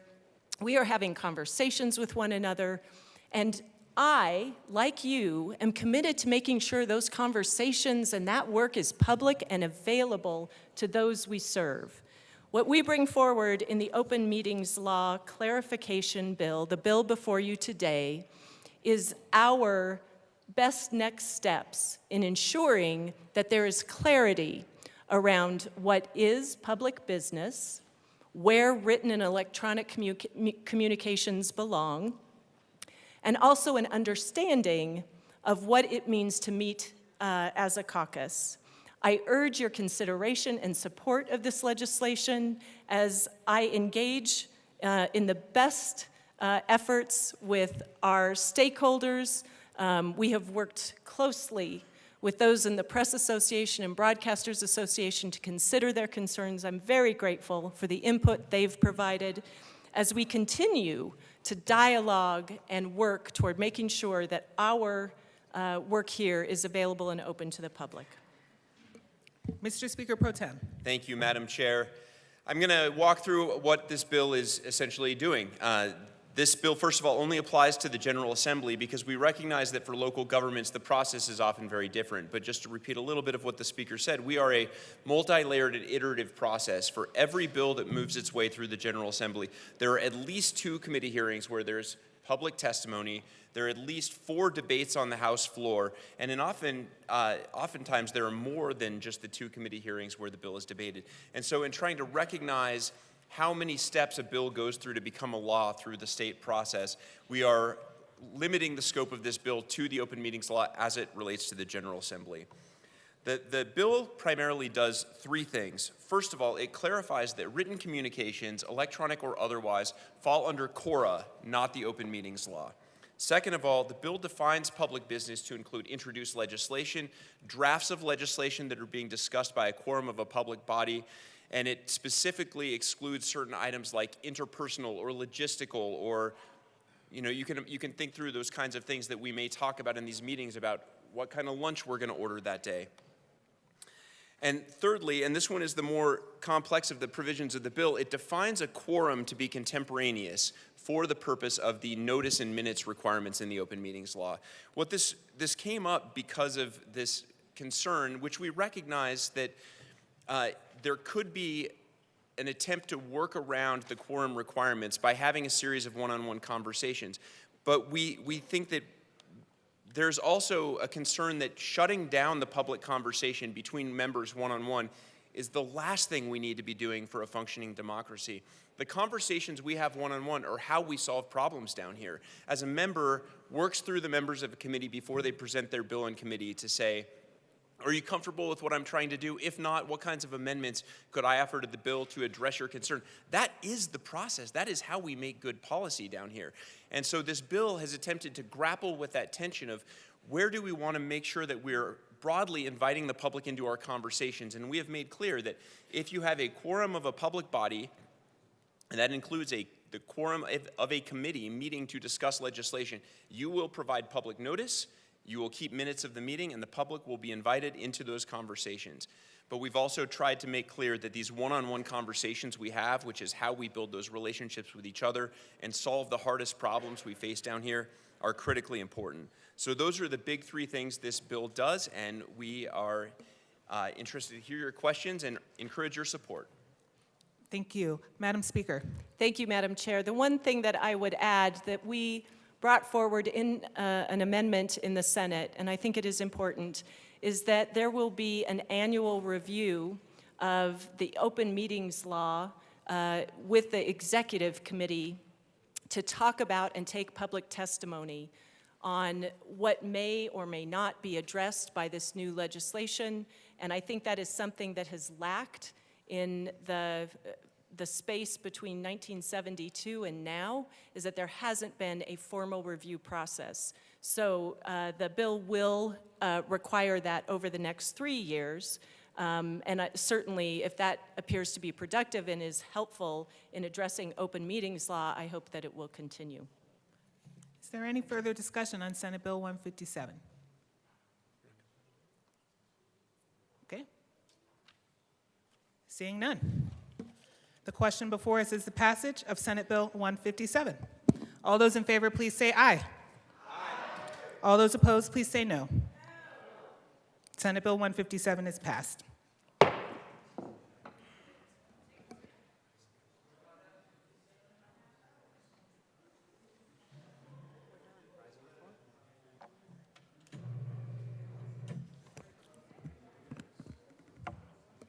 Madam Majority Leader.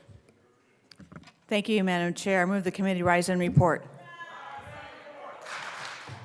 Seeing no objection, the committee will rise and report.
The House will come back to order. Mr. Schiebel, please read the report of the Committee of the Whole. Madam Speaker, your Committee of the Whole begs leave to report it is under consideration the following attached bills, being the second reading thereof and making the following recommendations thereon. House Bill 1107 is amended, 1117 is amended, 1136 is amended, 1147 is amended, 1149 is amended, 1150 is amended, 1156 is amended, 1172 is amended, 1174 is amended, 1233 is amended, 1251, 1256 is amended, 1259 is amended, 1321 is amended, 1323 is amended, 1332. Passed on second reading, order engrossed and placed on the calendar for third reading, final passage. Senate Bills 63, 103, and 157 passed on second reading, order revised and placed on the calendar for third reading, final passage. House Bill 1021 laid over until March 11, 2024. House Bill 1177 is amended, lost on second reading. Thank you, Mr. Schiebel. Members, there are amendments at the desk. Mr. Schiebel, please read the DeGraff amendment to House Bill 1174. Representative DeGraff moved to amend the report of the Committee of the Whole to reverse the action taken by the committee in not adopting the following DeGraff amendment, L12 to House Bill 1174, to show that said amendment passed and that House Bill 1174 is amended passed. Representative DeGraff.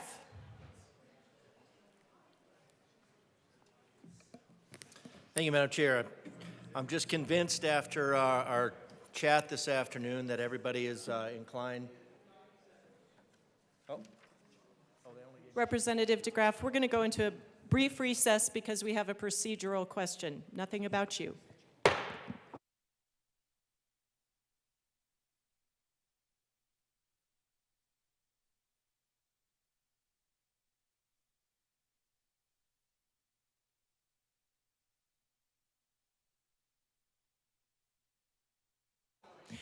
Members, the House will come back to order. You know it's a Friday. I'm moving a little fast. My bad. Members, we have read, Mr. Schiebel has read the report of the Committee of the Whole. Assistant Majority Leader Bacon. You have heard the motion. There are amendments at the desk. Mr. Schiebel, please read the DeGraff amendment to House Bill 1174. Representative DeGraff moved to amend the report of the Committee of the Whole to reverse the action taken by the committee in not adopting the following DeGraff amendment, L12 to House Bill 1174, to show that said amendment passed, that House Bill 1174 is amended passed. Representative DeGraff. And just a reminder to move your amendment first. Thank you, ma'am. I would like to move. The DeGraff amendment I would like to works. move the DeGraff amendment to the Committee of the Whole to reverse the action taken by the committee in not adopting the following L012 to HB 24-1174 to show that said amendment passed and that 24-1174 as amended passed. And again, this was to strike the Finance Committee report, the Judiciary Committee report, and make Colorado's concealed carry laws in line with the federal laws. So mainly changing that lawfully carrying a concealed handgun pursuant to the authority granted in subsection 3 of this section. A person who is at least 18 years of age is permitted to possess a handgun pursuant to federal and state, has the same authority to carry a concealed handgun, and is subject to the same limitations as a person who holds a permit to carry a concealed handgun as set forth in 18-12-214. So what this would do is it would put us in line with our Constitution. It would end the infringement of the rights, and it would put the age of consent back to the age of adulthood, really, to 18 instead of this arbitrary limit of 18 to 21. So I ask for an aye vote. Majority Leader Duran. Thank you, Madam Speaker. Members, I ask for a no vote on this amendment. Seeing no further discussion, the motion before us is the adoption of the DeGraff amendment to the Committee of the Whole report. Mr. Schiebel, please open the machine and members proceed to vote. Representative Luck, how do you vote? Yes. Representative Luck votes yes. Representative Lynch, how do you vote? Yes. Representative Lynch, how do you vote? Representative Lynch, how do you vote? Yes. Representative Lynch votes yes. Representative Holtorf, how do you vote? Representative Holtorf, how do you vote? Yes. Representative Holtorf votes yes. Representative Tatone, how do you vote?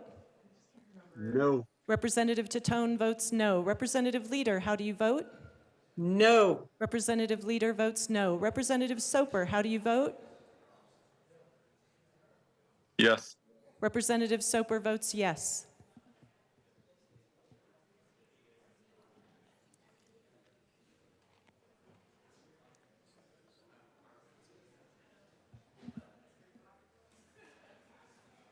Mr. Schiebel, Bockenfeld, Frizzell, Taggart, excused. Representative Judah, Ricks, and Winter.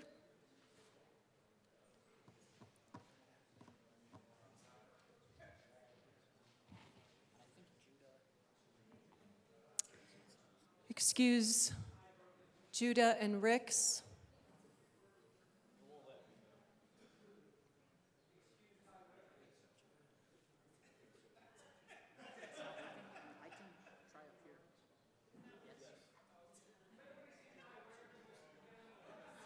Please close the machine. With 14 aye, 40 no, and 11 excused, the DeGraff amendment to House Bill 1174 is lost. Mr. Schiebel, please read the first EPS amendment to the Committee of the Whole report for House Bill 1177. Representative Epps moved to amend the report of the Committee of the Whole to reverse the action taken by the committee in adopting the following Basenecker substitute amendment L2 to the underlying Marshall amendment L4 to House Bill 1177 to show that the substitute amendment L2 lost and that House Bill 1177 passed. Representative Epps. I move the first EPS amendment to the Committee of the Whole and ask that it be displayed. It is properly displayed. Please proceed. Thank you, Madam Speaker. This is an opportunity for us to pass 1177 as introduced, as well stakeholdered, as properly prepared, and as worthy of becoming Colorado law. Representative Marshall. Colleagues, we're putting this back to put it on the record to ask for your vote, and I hope you have vote in favor. Some of you know I collect rare books, and I have a huge component of the suffrage component, and one of those volumes is on my desk right now. And perhaps I'll explain what it is about later, because we might say it's not to this amendment, but I think it is with regards to how people who were able to get the vote in 1920 turned back on the people that helped get them the vote. And again, I think we need to make sure everybody is represented. You may disagree, you may be the majority, and the minority doesn't get their way, but everybody should have the opportunity to be represented. Thank you. Minority Leader Puglisi. Thank you, Madam Speaker. I supported this amendment. I just want to reiterate, as a former county commissioner who tried to go from 3 to 5, my people did not want it. This affects 5 counties out of 64. And so I want to be very clear here that this is a citizen's decision. This isn't something that we should be pushing. And I will say I've been a little bit disappointed in the conversations around corrupt county officials or city officials. Most of us have worked incredibly hard for our communities, and I think it's really important that we recognize the work that they do and how hard they work to keep their citizens happy. And I will tell you from personal experience that when we don't, they yell at us on Main Street every single day. And so we hear from our constituents because we are the people, the government that is closest to the people. So to say that we're not doing our jobs, or we need more people in order to do our jobs better or right, or if we had 5 commissioners instead of 3, we would be less corrupt, is not accurate. And I really I want to put on the record that it's not fair to those of us who have worked incredibly hard for our communities. Thank you. Representative Mabry. Thank you, Madam Speaker. Members, I would have come to the well to speak in support of this bill if I was not chairing, but our colleague from far northwest Denver Northeast Denver. I got that wrong. Mentioned a quote from RBG that I want to reiterate in support of this bill.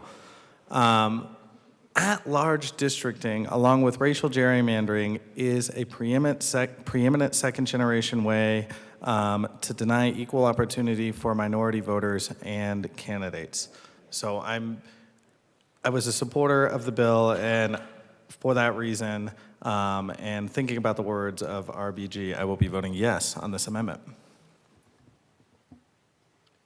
Representative Clifford.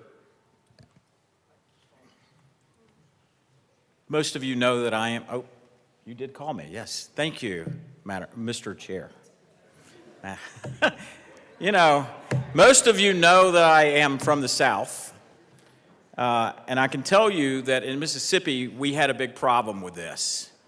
This was something that absolutely was in place, you know, that did not require representation of the people. I have seen throughout my lifetime, before the federal government stepped in and said that we needed to do something different in those elections, where all you really needed to do to make sure that a black person couldn't get elected was just run enough white people. All you had to do is stack the number of people that would run. There was no possible way that you could possibly get somebody elected. So the federal government came in and had the southern states, they managed their elections, they have consent decrees, they have lots of work that they have to do in order to make sure that they provide equality.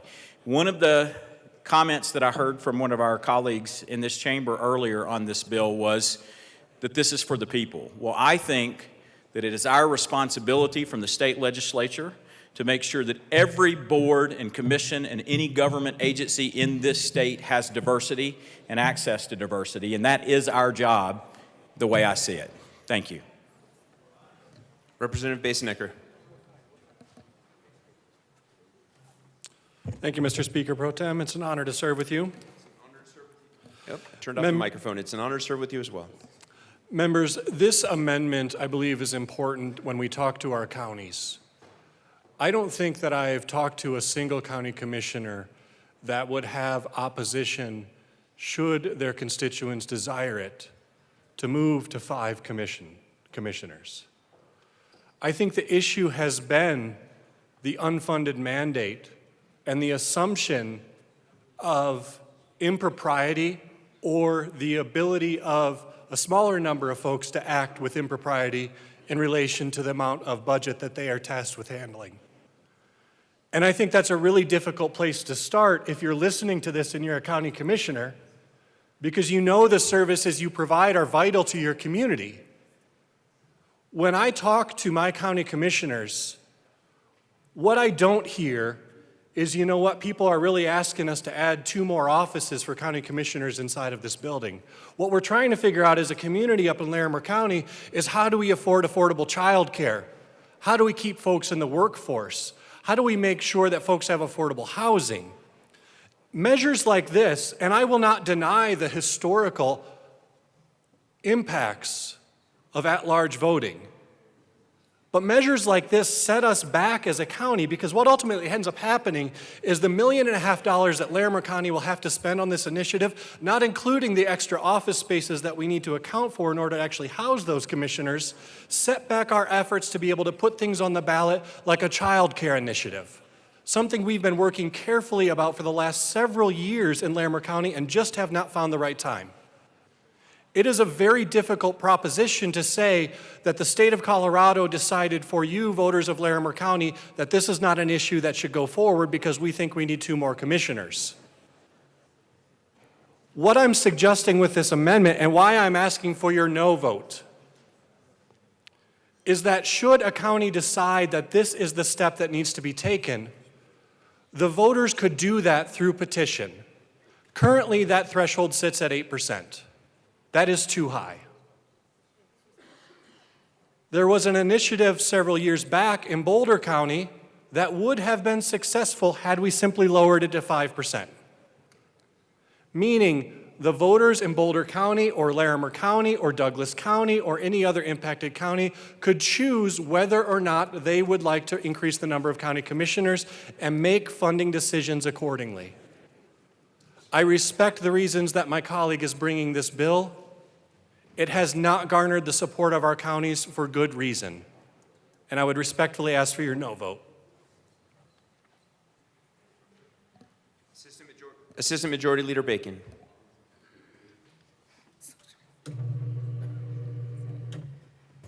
Thank you. I want to thank my colleague from Larimer County, and I want to thank my colleagues from Douglas and Denver for bringing this forward. And I just kind of wanted to reiterate a point, and it's something that I shared with him earlier as well. I also, want to thank our colleagues from El Paso who talked about, how our communities feel about it. I will say there is an acknowledgement to bring on additional commissioners, does come with an additional cost, perhaps. There's also acknowledgement of moving from at-large to district seats might actually be the same cost because we're just changing boundaries, not numbers. But when we talk about the things that our communities care more about, I just want to point out the connection that if our communities care more about childcare and affordable housing, what does it mean if those who actually experiencing those things that may be in the minority are not in a position of power of actually putting that on an agenda? That is the point of that. Things become budgets are expressions of values. Priorities are, at least priorities that are put down on agendas, are expressions of those who can write the agenda. And so a reason why, again, the civil rights community has been arguing for this over the last couple of centuries is because we do not have the voice to write the agenda. We do not have the voice to bring new things up to address those various serious issues. And what happens is people become apathetic. They do say, I'd rather talk about housing. But I just want everyone to know that that doesn't have to be a choice. You can talk about housing and also have someone who represents you that knows about the issues of housing. It doesn't have to be one or the other. I also want to thank my colleague who talked about his experiences of growing up in the South. That is from where I come as well. At-large seats popped up after African Americans no longer had to pay poll taxes and prove that they could read. That's where they popped up in my state at the time between Louisiana and Florida. They popped up at the timing is coincidental. And now that people have access, they changed, we saw at-large seats coming into play. And so I want to be very clear. This is not an indictment of county commissioners. This is not an indictment of people who hold at-large seats. Denver City and County has 2 of them. This is talking about where the policy came from and the risks that we are running, not on anyone's character or that people don't love their communities. And so I think it's just important to understand what we have the opportunity to do. The reason why we had to pass a federal Voter Rights Act was because somebody, through the supremacy of their clauses, had to provide the direction of a problem that was not correcting itself. The Voter Rights Act also came with saying communities of interest have the right to stay together because it was not happening. And so I'll also be 100% honest about, I'm always honest, sorry family. I guess it's such an interesting thing to say. But in all honesty, I would also say, and I had some really great conversations with colleagues from across the aisle, most of our interest is mitigating at-large seats, but the number of how many of those seats should be up to communities. I get that. But if the state has an opportunity to say representation means as equally as we can get to, that is what we were hoping to push for with the conversation of this bill, as a matter of opportunity for all people who would identify themselves as political minorities. It does not also just mean by ethnicity, by the way. And so that is the same logic that our federal government and those who had the opportunity to really question this as early as 1848 put down. How do we be sure our democratic system actually provides for the ability to participate? And there was a real discussion of this type of seats that 150 years ago was banned. It was misused and banned again because of how many of us believed in the power of this republic and the democratic principles behind it. So thank you so much for listening. Representative Frizzell? I'm sorry. Speaker Pro Tem Degree Kennedy. Sorry, I was not sure what the order was. Representative Wilford? Thank you, Madam Chair. This is a really strange experience for me, standing up and speaking against a colleague's bill. It's not something I often do. But I, as an Adams County resident and representative, I'm going to be a no on this amendment today, and I want to explain to you why. And I also want to express that I have the deepest amount of respect for the bill sponsor and what he's trying to do, but I have a duty to represent my county. And in 2013, Adams County put on the ballot a question of whether or not we, as a county, wanted to move from 3 to 5 commissioners. Our voters approved that with 77% of the vote. On that same ballot, we asked, how exactly do you want to be represented? Do you want to be represented by 3 commissioner residents in districts to be elected by the voters of the whole county and 2 commissioners to be elected by the voters of the whole county? Or do you want 3 commissioners in districts and only elected by those residents, as well as 2 at large? Or do you want 5 commissioners resident in districts to be elected by the voters of the whole county? And our residents said, with a defensible 57%, that they wanted 5 commissioners that lived in individual districts at large. And so I stand in opposition to this bill because my community has already had this conversation about what representation should look like for us. And the idea that we would have to go back to the voters on what we consider to be a settled question, unfortunately, is just something that I find unpalatable. And I know that all 5 of my commissioners have expressed that same sentiment. And because this bill did not exempt Adams County and did not recognize that we have already voted on this, I unfortunately cannot be a yes today. Thank you. Speaker Pro Tem Degree Kennedy. Thank you, Madam Speaker. I'm here to speak in support of this amendment and the underlying bill. I've actually been passionate about this issue for a long time. Long before I was elected, I was part of a grassroots group in Jefferson County that did try to circulate petitions to get a measure to go from 3 to 5 commissioners. And that effort failed largely because our grassroots group didn't have any money, and doing petition circulation through a purely volunteer group is incredibly difficult to do. We also tried to communicate with the county commissioners about referring a measure, which was not in their political interest at the time, and they made the choices that they made. But I've been supportive of this idea because in my county, in Jefferson County, there are more people than the entire state of Wyoming, governed by a board of 3 who have to live in one of 3 districts but run countywide. But you know what that has meant in practice? Forgive me for the geography lesson if you guys already know my county, but there's 7 whole House districts and fragments of a few House districts. 6 of the 7 are all in the suburban parts, and the 7th is kind of all in the rural parts of the county, the foothill parts of the county that have very different interests and priorities. You want to know how many of our county commissioners have lived in the rural parts of Jefferson County? Not very many. I didn't do a full analysis, but I can tell you right now, none of them do, and it's been a little while, because all of them live in the suburban parts, but they have these districts that also include those other parts. If we were to go from 3 to 5 commissioners, where they had to follow a fair redistricting process like we use for our own legislative district maps, if they had to think about communities of interest that comprise these individual districts, yeah, we still have a lot of suburban districts, but I guarantee there would be a rural district in Jefferson County that was looking out for a different set of interests. I will also say that this is not only about those kinds of communities of interest, it is also about a variety of different kinds of minority groups that can include political minorities. What Representative Marshall has said about the history of at-large districts is absolutely true, and there are countless studies about what this has meant. But think about what it also means in a political context. Right now, because of where the suburbs are in politics, a Republican can't win countywide in Jefferson County. Now, when I was first getting involved, it was the opposite. A Democrat couldn't win countywide. But I challenge you, I bring this up because I want to grapple with this question. Is it better to have these wild swings where we have these moments, or would it be better to have these districts representing individual communities where at any given time you have some Democrats and some Republicans on the Board of County Commissioners?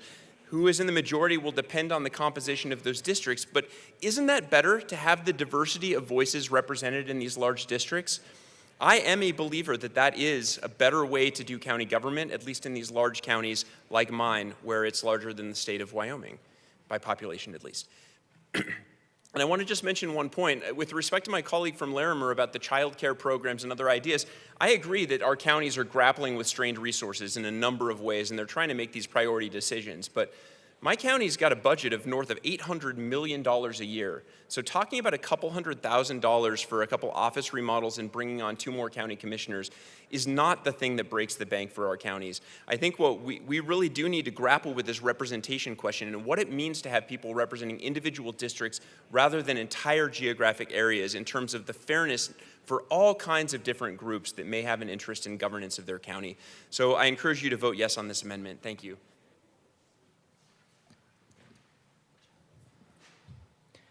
Seeing no further discussion, Representative Basenecker. Thank you, Madam Speaker.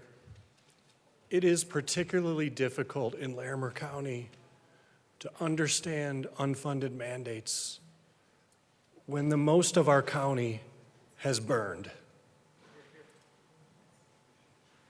We had one of the largest wildfires in the state of Colorado in Larimer County, straining our resources, straining search and rescue, and we continue to face the fiscal fallout from those decisions. Those decisions we made were to try to save property and people.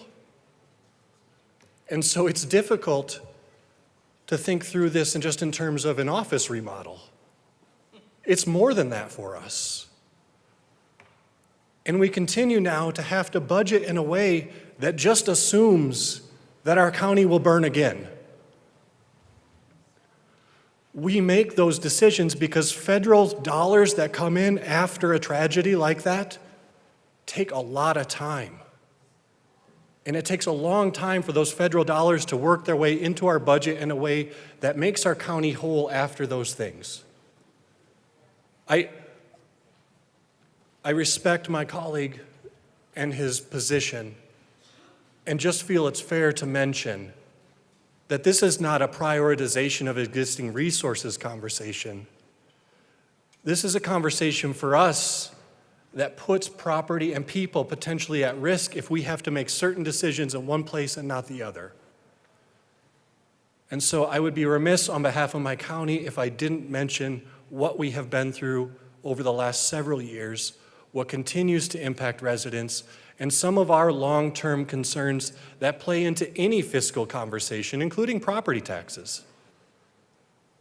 But we have to be responsible as a county, and my job as the representative, one of the representatives from Larimer County, is to ensure that those interests, wherever possible, are protected and that we provide reasonable pathways for our citizens to make the change that they would like to see in their government. And so I respectfully again ask for a no vote. Representative Routenell. Thank you, Madam Speaker, and I want to thank my colleague from Larimer County for his words. I understand the funding constraints that a lot of these counties face, but I think that the solution to that problem perhaps is just making sure that we keep the counties with the number of commissioners that they have and just ensure that those elections are handled at the district level. And so perhaps we can bring an amendment to make sure of that, and I'd be eager for that. And I just want to touch on some of the comments made by my colleague from Adams County. It is true, in 2012, Adams County decided to vote against having these elections handled at the district level. But that's perhaps the point. I represent an area that is majority people of color. It's a working class area that's part of Adams County. Now, as it stands right now, the folks that run for Adams County Commissioner are elected by the entire county. But whose interests do they have at heart? Well, when you're from my area, you maybe have 2 to 3 jobs. You perhaps don't have enough time to be able to send all those emails, attend town halls, donate, knock on doors on behalf of these county commissioners. And so the incentives of the county commissioners lie with the powerful economic and political forces in our county, and perhaps not as much with the areas that I represent. And that's what this is all about. The fact that the county voted against the proposition when it was proposed in 2012 is exactly the point. Leaving this to voters just ensures the status quo. And that's what I think the sponsor is trying to address. So I really appreciate what the sponsor is doing here, and I encourage you to vote in favor of this amendment.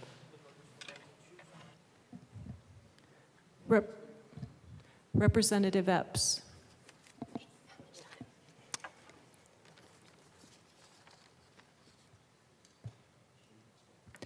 You had moved the amendment, and I don't believe spoke at that time, so you're free to go.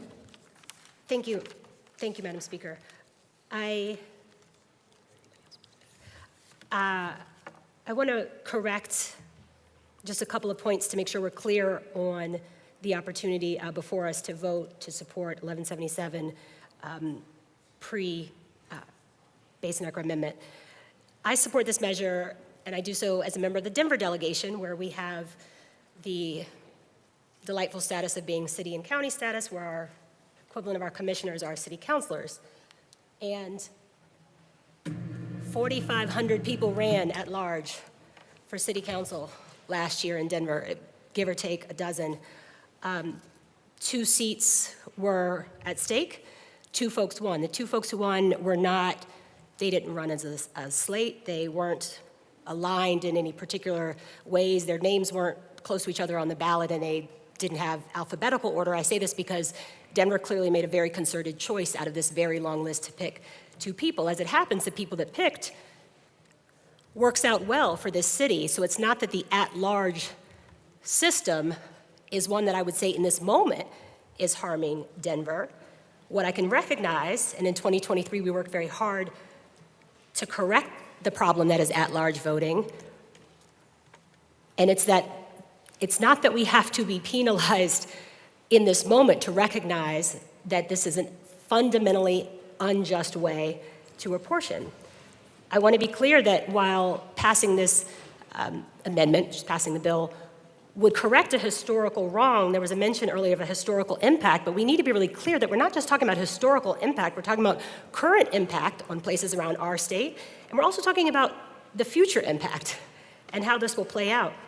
Future is relevant because you may hear debate and think that this measure was going to put something into place this fall or next year, and instead it very wisely pushes this action 8 years out, 8 years. We won't be here to the next census, 2032. It's plenty of time to budget. We always find the resources for that with which we're prioritizing. Lastly, I want to mention that, as my colleague who spoke just before did as well, a mention of a vote result in another county. I don't take issue with the outcome of the vote itself, but what I would encourage is that it's a very hollow proclamation to, if you're considering a measure about how you're going to apportion, number, and assign county commissioner seats, it's very hollow to comment on the outcome of the vote unless you comment on how, unless you disaggregate the vote and comment on how the folks who were in the minority group voted. Otherwise, it's not telling us a meaningful data point. For these and other reasons, I appreciate the sponsor deeply for bringing this bill, and I would ask for an aye vote. Seeing no further discussion, the motion before us is the adoption of the first Epps Amendment to House Bill 1177 of the Committee of the Whole report. Mr. Schiebel, please open the machine and members proceed to vote. Representative Luck, how do you vote? No. Representative Luck votes no. Representative Lynch, how do you vote? Lynch, how do you vote? No. Representative Lynch votes no. Representative Holtorf, how do you vote?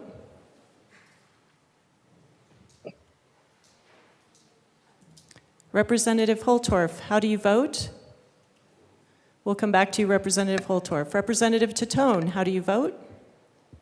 Yes. Representative Tatone votes yes. Representative Leader, how do you vote? No. Representative Leader votes no. Representative Bockenfeld, how do you vote? No. Representative Bockenfeld votes no. Representative Soper, how do you vote? No.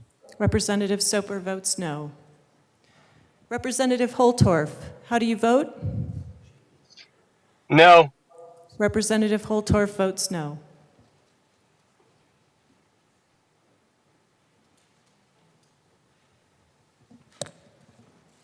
Please close the machine. With 23 aye, 34 no, and 8 excused, the first Epps amendment is lost. Mr. Schiebel, please read the second Epps amendment to the Committee of the Whole report. Representative Epps moved to amend the report of the Committee of the Whole to reverse the action taken by the committee in not adopting House Bill 1177 to show that House Bill 1177 as amended passed. Representative Epps. Thank you, Madam Speaker. I move the second Epps amendment to the Committee of the Whole report and ask for it to be displayed. Thank you. One moment. It is properly displayed. Please proceed. Thank you. Colleagues, earlier today, we, as verified by the last vote, passed the Basenecker Amendment to 1177. This allows us to correct the subsequent vote on the bill as amended. So that is, we passed the Basenecker Amendment, and I think, I can't point to what the rule is, but it certainly seems appropriate that, I'm trying to think of a professional word for gutting, but if you gut someone's bill down to the bare bones and we create something that is marginally better, arguably marginally better than the status quo, that we should then go ahead and pass the thing we have amended. And this is the opportunity to do that.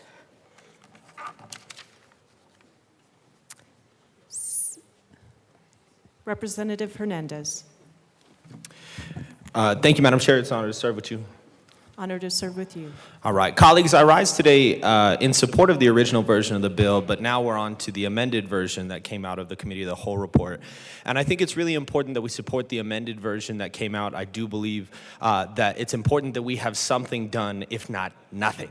I believe that this is really important based on my lived experience. For those that don't know, I was the first Latino student body president at the University of Northern Colorado in 130 years of the institution existing, which sounds great, but is also really drastically disappointing when you consider that 40% of the city of Greeley is Latino.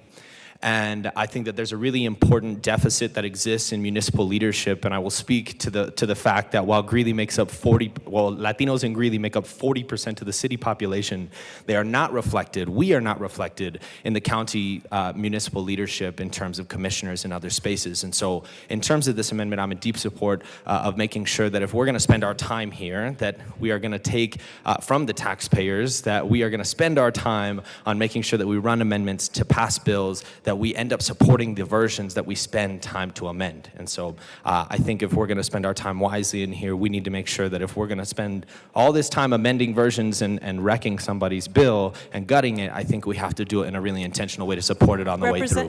Representative Hernandez, that spoke to the intention of the amendment, inappropriate at the well. Thank you. Representative Basenecker.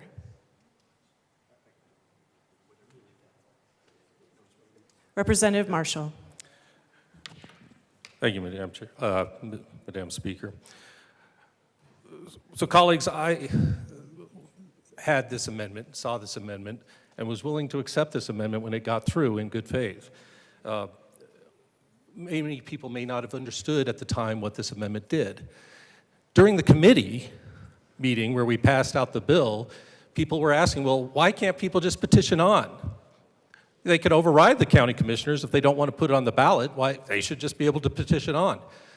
Well, I had to bring up the fact, because it obviously wasn't known there, that it actually takes 8% of the electors of the county, 8%, to put it on the ballot. A statewide ballot, and we all know how hard it is to get a statewide ballot petition on, how expensive and difficult that is, only takes 5%. So it's almost twice as difficult proportionality to have the citizens get the ability to even ask the question if they can change their county structure. So this made things just an iota better. And I was more than willing to accept that iota better, thinking, well, a little tiny bit is better than nothing. But even this was killed, which makes no sense, to just put the petition level at the same it is for the statewide level. We had the county clerk from Jefferson County, out of the blue, come testify in the committee when people are saying, well, why doesn't everyone do it? So people call me all the time and they find out it's so difficult, they don't go forward. And I hear that from my own constituents. It's too hard and too expensive. This amendment that was brought forward by our colleague dropped it from 8% to 5%. And you would think we could at least agree on that it shouldn't be harder to change your structure in the county than statewide bringing a ballot measure. That tiny little extra can make all the difference in the world. So I ask for your vote to at least allow the 8% threshold to be dropped to 5%. Thank you. Representative Basenecker? Thank you, Madam Speaker. It's an honor to serve with you. And an honor to serve with you. I want to speak to my intention for bringing the amendment and why I'm asking you for a no vote on this amendment. I have always worked to ensure that bills that I run or that I'm given the privilege of weighing in on, be it in committee or on this floor, are workable solutions for the folks that they impact. Sometimes that butts up against other interests. I recognize that. My reason for bringing the last amendment is because it is the baseline of what my county has deemed possible in this space. Sometimes that hits up against other interests. It is never personal on my behalf. It is never intended to denigrate another colleague's work. What's important for me, however, is to note that Larimer County would prefer that this bill not pass this chamber. What I tried to do, and what I will still continue to try to do, is to ensure that should a bill pass this chamber, it's in a place that my county can at least wrap their mind around. That's not to imply support for the underlying principle. And I think I need to be clear about that. Larimer County does not like this bill. I suspect you have counties that also do not like this bill. How you vote is your choice, but I want to be clear about why I'm asking you for a no vote on this amendment and why I'm still asking you for a no vote on this amendment, even having gotten the last amendment through. It is not my place to step into your stakeholder process on your bills. But I can say that Larimer County has repeatedly expressed concern about this proposal and the unintended impact that it might have. I think there are other counties that would join them in expressing those concerns. And so that's why I'm very comfortable asking for a no vote on this, having asked you for a no vote on the last amendment. I appreciate your consideration. Assistant Majority Leader Bacon.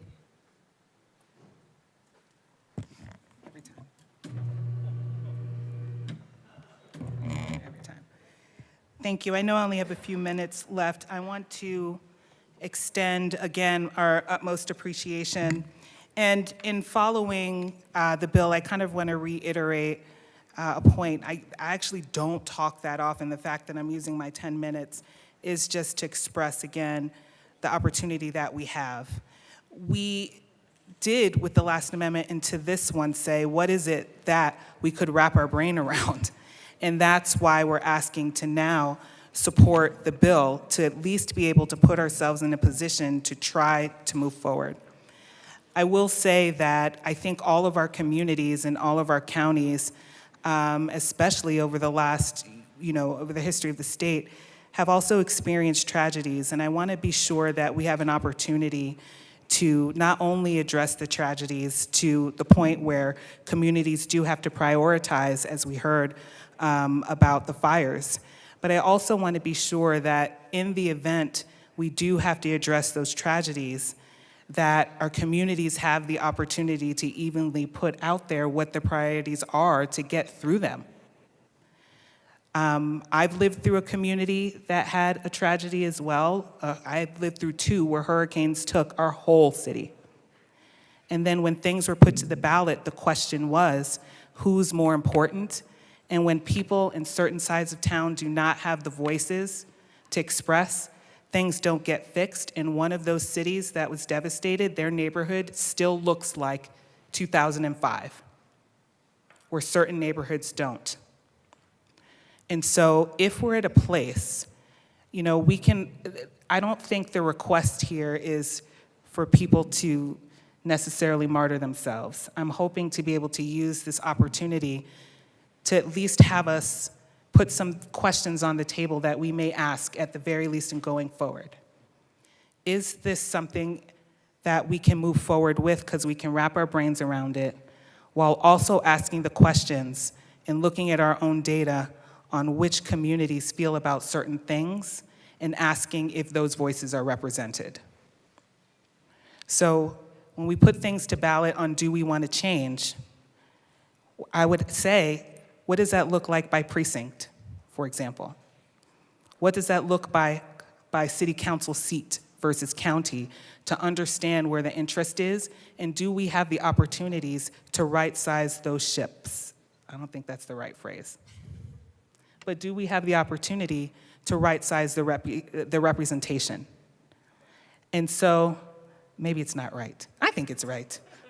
Viva America. Sorry, high five to Grandma, sorry. Sorry. But I do think that this conversation has opened that door. There is something to be said about having 8 years to figure it out. I know we talk a lot about unfunded mandates, but connecting that to the ability to be represented, I think, for me, I don't think that's placed the same. This is not us saying everyone has to put, a purple flag around their tree. This is saying we have to be sure that we can take the time and the runway to be sure our communities have representation. And some of the times when it's the most important is actually after tragedy.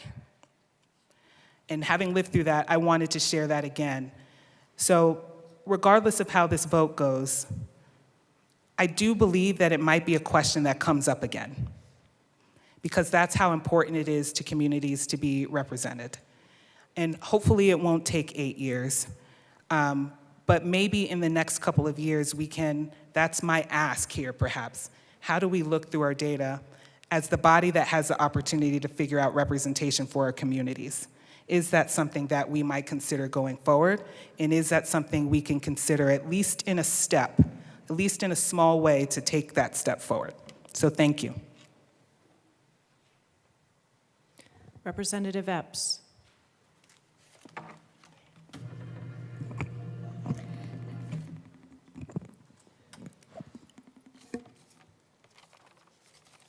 I appreciate the amendment sponsor offering the opportunity to clarify. I'm a believer in harm reduction, so I take no issue with working to amend a bill and subsequently still vote no on it. It doesn't mean that one was committing to it. My invitation, and of course it stands to the author of the Basin Equity Amendment as well, but the real invitation is to the rest of this body who had some concerns about the pre-amended bill.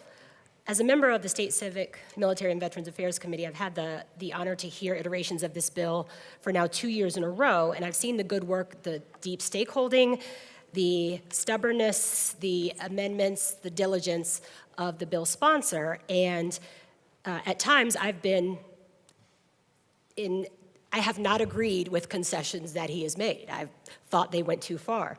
I thought that about this amendment, but I recognize, and I think many of us share the belief that equity and parity are values and principles that we apply to legislation because we see them as integral to our work as Coloradans and as legislators. And the equity and parity of aligning from 8 to 5% is a very basic thing, and it is a step in the right direction. It is an iota of improvement. Y'all, just briefly, I was reflecting as folks were speaking about how we use the phrase the county, your counties, the county. A lifetime ago, I was a public defender, and it would get under my skin when folks would say the people, right? That the people say this, because I would think, I'm the people, my client is the people, so how are you referring to the people, meaning the people against my people? Similarly, when we say the county and say your county, you've probably heard from your county that disagrees. I invite you to take a moment and reflect on who do you mean when you say the county? Who do you specifically mean? Is it one person, 3, 5, 7? Denver County is going to get this right. We look forward to the state doing as well when it comes to this alignment of just the petitioning threshold at 8% and 5%. I know that when I reference the county, I don't just mean commissioners and my city councilors. I mean the folks who have been most excluded. It's not just marginalized, because that's passive. It's they've been actively excluded from access to power. And we who know our history at all know that power concedes nothing without a demand. I'll ask for an aye vote and appreciate your consideration. Seeing no further discussion, the motion before us is the adoption of the second EPS amendment to the Committee of the Whole report. Mr. Schiebel, please open the machine and members proceed to vote. Representative Luck, how do you vote? No. Representative Luck votes no. Representative Lynch, how do you vote?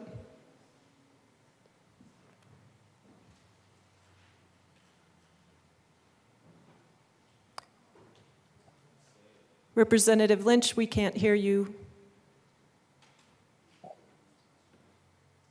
Thank you. Representative Lynch does a thumbs down to symbolize a no vote. Representative Bockenfeld, how do you vote? Who are you calling on? Representative Bockenfeld, how do you vote? No. No. Representative Bockenfeld votes no. Representative Titone, how do you vote? Yes. Representative Titone votes yes. Representative Leader, how do you vote? No. Representative Leader votes no. Representative Holtorf, how do you vote? I vote no. Representative Holtorf votes no. Representative Soper, how do you vote? No. Representative Soper votes no. Please close the machine. With 27 aye, 30 no, and 8 excused, the second EPS amendment is lost. That concludes our amendments, members. The motion before us is the adoption of the Committee of the Whole report. Mr. Schiebel, please open the machine and members proceed to vote. Representative Luck, how do you vote? No. Representative Luck votes no. Representative Lynch, how do you vote? No. Representative Lynch votes no. Representative Bockenfeld, how do you vote? No. Representative Bockenfeld votes no. Representative Titone, how do you vote? Yes. Representative Titone votes yes. Representative Leader, how do you vote? Yes. Representative Leader votes yes. Representative Holtorf, how do you vote? Representative Holtorf, how do you vote? I vote no. Representative Holtorf votes no. Representative Soper, how do you vote? No. Representative Soper votes no.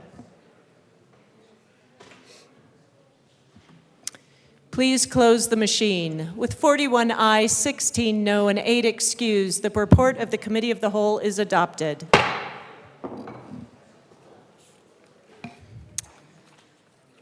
Madam Majority Leader. Madam Speaker, I move to lay over the balance of the calendar to Monday, March 11th, 2024.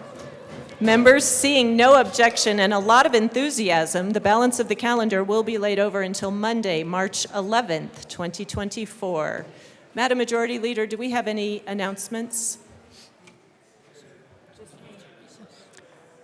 Madam Majority Leader. Okay.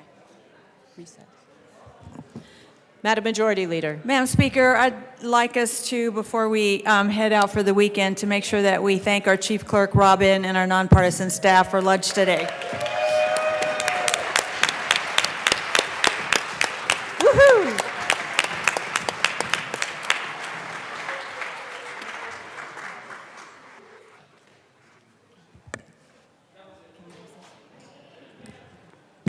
Madam Majority Leader. Thank you, Madam Speaker. I also want to remember Kathy Hahn, wherever she is. We need to give her a thank you, too, for getting it all together. There she is. Woo! With that, Madam Speaker, I move that the House stand in Madam recess. Majority Leader, I think we have an announcement. Representative Valdez. Thank you, Madam Speaker. I have asked and been approved to be absent on Monday, the 11th. So approved.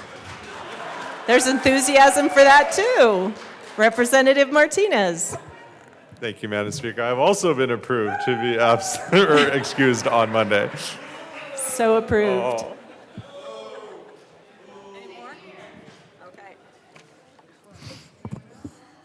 Representative Holtorf. This is unusual, but given that this is for attendance, we will allow you to speak from the wall. Representative Holtorf. Thank you, Madam Speaker. I've also been approved to be absent on Monday to attend the funeral of my grandson. So approved. Seeing no more announcements, Madam Majority Leader. Madam Speaker, I move the House stand in recess until later today. The House will stand in recess until later today.